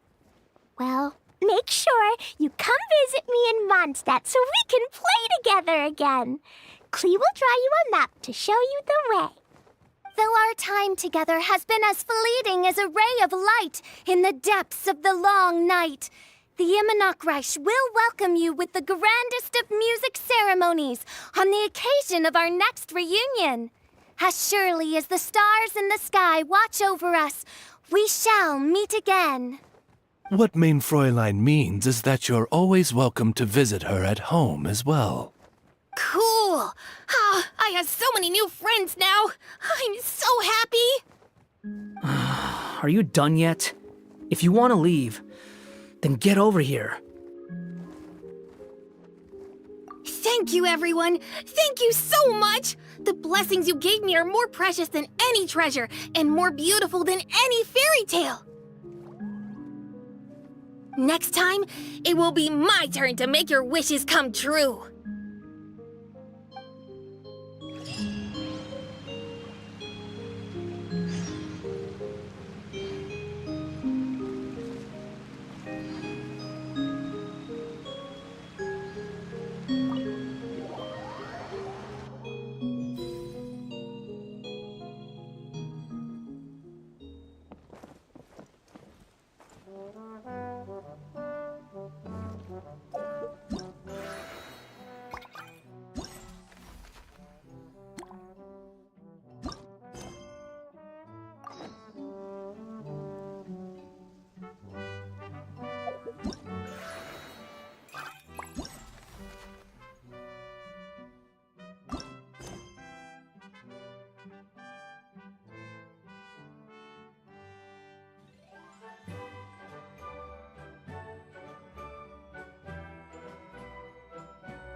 There are leaves around.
remember. What else did we put on our shopping list? Oh, what a mouth-watering smell. Paimon would know the aroma of biryani anywhere. Let's go get some. We can still add it to the list. Well, if it isn't the Traveler and Paimon. Wasn't expecting to see you here. Hello there. Oh, it's been quite a while. Huh. So you two are still hanging out together. Dia, didn't you say last time that you were gonna head back to the desert? I said I was going to resign from being her bodyguard, not that our friendship was over. We're still the best of friends. The Holmayanis also still post jobs from time to time. their pay is always generous, so me and the other mercs never pass them up. I told Dia to just stay at our place when she took one of those jobs a few days ago. My parents were delighted. They even said that it always felt like we were missing someone whenever Dia wasn't around. That sounds like something they would say, all right. They're always so welcoming. Anyway, the job is already taken care of, so I was gonna head back to the brigade as soon as I finished a little shopping. But the master kept insisting, and I ended up staying for another day. You can stay for as many days as you want, Dia. Father hasn't even gotten around to treating you to his best dishes yet. You know I'm not the kind of person to stay put in one place like that, my lady. Don't worry, though. There'll always be next time. But she said they'll treat you to the best dishes! I can't believe you can still refuse that! But wait, didn't you say last time that you would take me on a trip to the desert? Why don't you just take me with you today, when you leave? There are so many places I still haven't visited yet. I'm sorry, my lady, but no can do. There's still a few things I need to take care of back at the brigade. Besides, the desert hasn't exactly been the most peaceful place lately. Oh, come on. Not this again. That's also what you said last time and the time before that. I know, I'm sorry. Just give me some more time, and I promise I'll plan the best trip ever for you. All right, fine. To be perfectly honest, it's not that I wanted to go, it's more like I feel like something is off about you lately. Ever since you first set foot on the estate a few days ago, you've been acting anxious and even paranoid.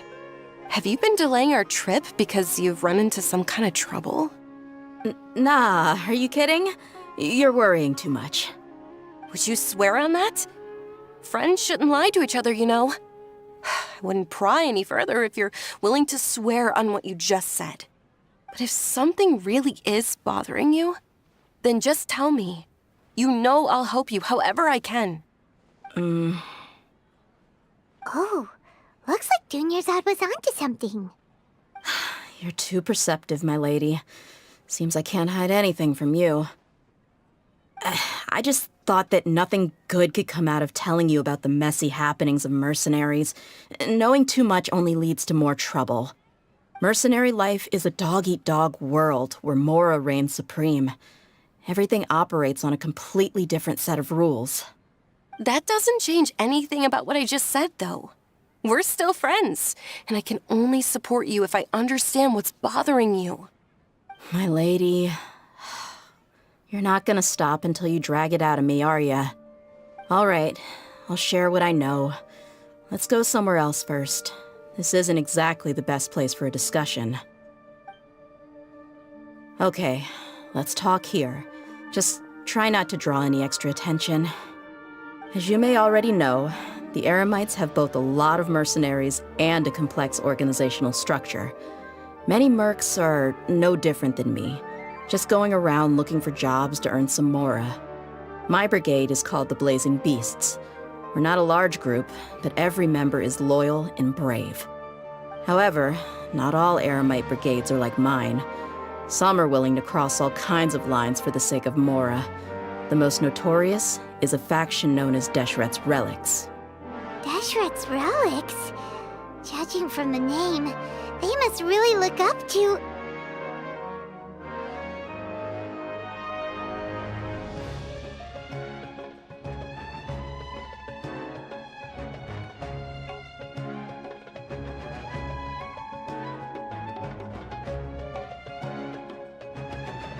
Yep, you got it.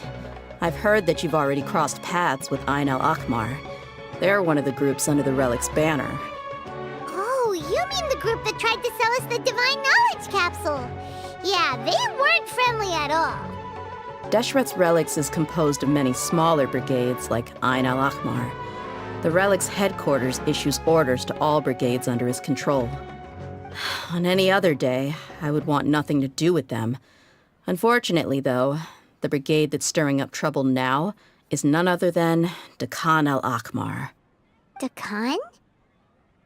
I think it means beard or something. Believe me, it's a really stupid name. I found it insufferable for years. Anyway, the real issue is that Dakan al-Akmar is led by my father, Kusela. Say what now? I think I'm starting to understand your anxiety now. But what did they do? I won't go into details, my lady, but they've been involved in a lot of violent incidents. We're talking hundreds. Hundreds? Yep. The scenes tend to be quite gruesome, too. They strip the victims of all their valuables before murdering them. Not only had they targeted merchant caravans and ordinary citizens, but other mercenary brigades as well. That's beyond terrible. They won't even spare their own kind. I don't know how Deshret's relic sees it. All I do know is that Dakan al-Akmar has become more and more aggressive over the last few years. If I don't do something about them, then even my brigade or the people of Aru village could become their next target. I just wish I knew what's driven him to do this. Yeah. How can your father do such terrible things? I don't know. People change. He's always been pretty pathetic. But at least in the past, there were still a few lines that he wouldn't cross. That's setting the bar pretty low. I mean, if he was even remotely decent, then why would I have to leave the brigade and cut all ties with him? He was loud and foolish, with no real sense of purpose. Instead of doing anything useful, he spent most of his time drinking and chasing after women. Of course, the other brigade members were just like him. Their ruckus would go on night after night. Sounds like a nightmare. What about your mother? Did she ever step in to stop them? Unfortunately, I never knew my mother. I'm sorry, Dia. I didn't know. It's all right, my lady. That's pretty common in mercenary circles. Didn't I mention that my father was chasing after women? I was the result of one of those encounters with some random person. He told me that he wasn't sure who my mother was. And in any case, she never came to see me. He'd say, "You'll be fine as long as you remember to stick with Dad." But even then, he left most of the parenting to the brigade. The one thing I do remember is that he used to tell me stories. But the problem was that he had terrible taste. He only knew a few stories, and even those tended to be pretty stale.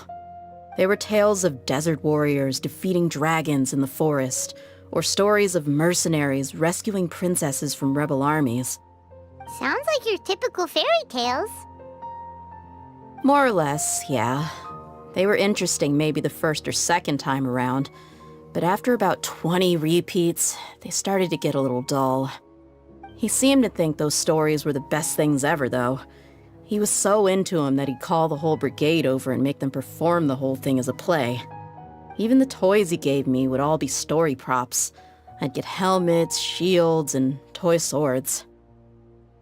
It was only much later when I realized that the shows were more for him than they ever were for me. What an interesting guy.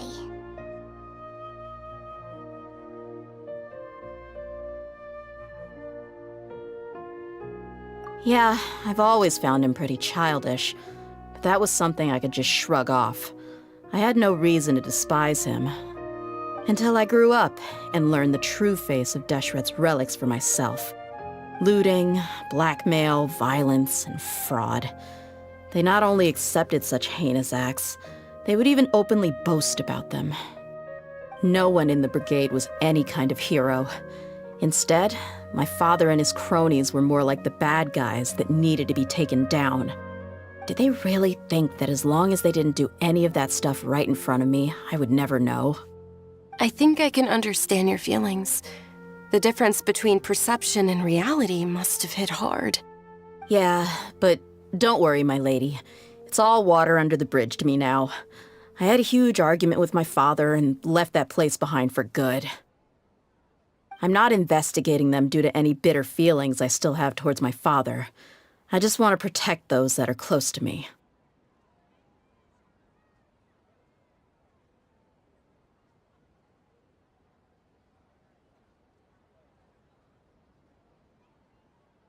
Yeah, I told the boys to gather as much information as they could.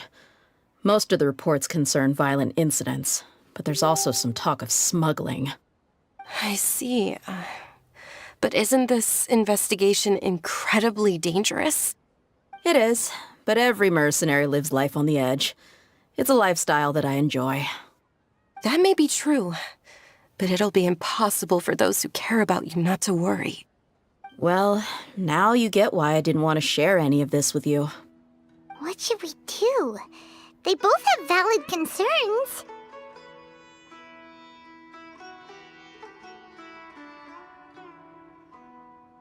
Huh?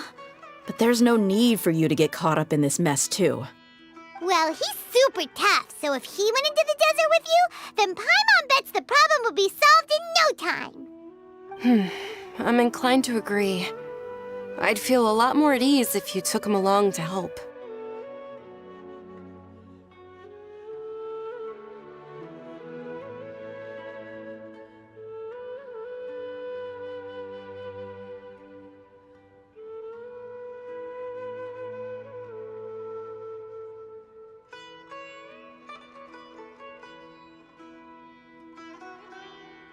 I'll wait for news from you in the city until then.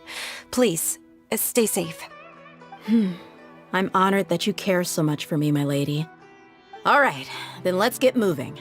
Our first stop will be Caravan Rebot, where we can catch up a bit with my fellow mercs.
Wherever in this world I roam, I carry memories of my home. This blade, it is the last link I have to the land of my birth.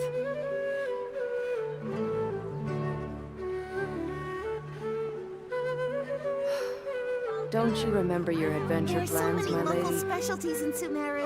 I want to buy more.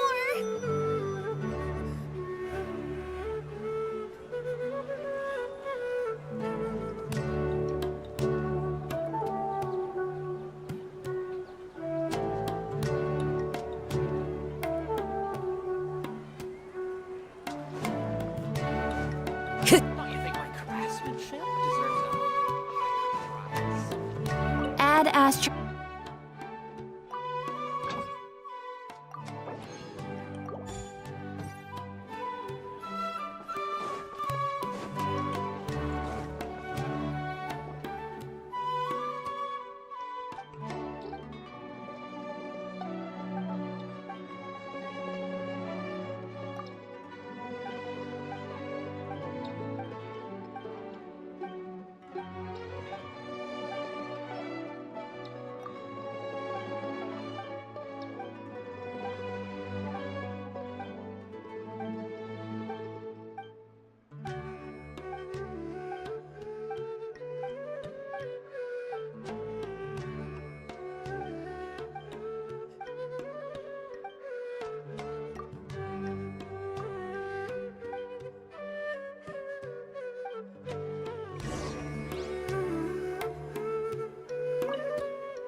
But what if Tivat is round?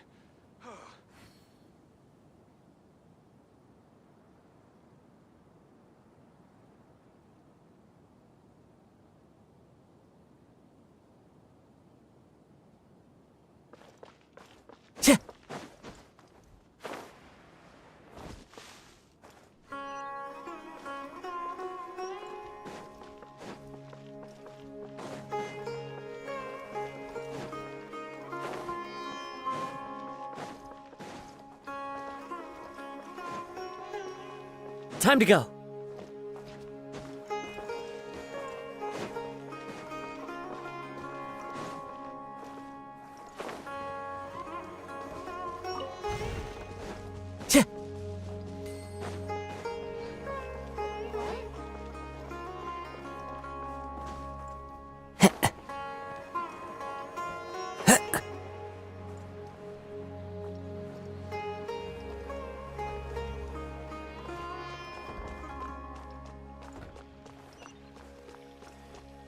Time to go.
Time to go.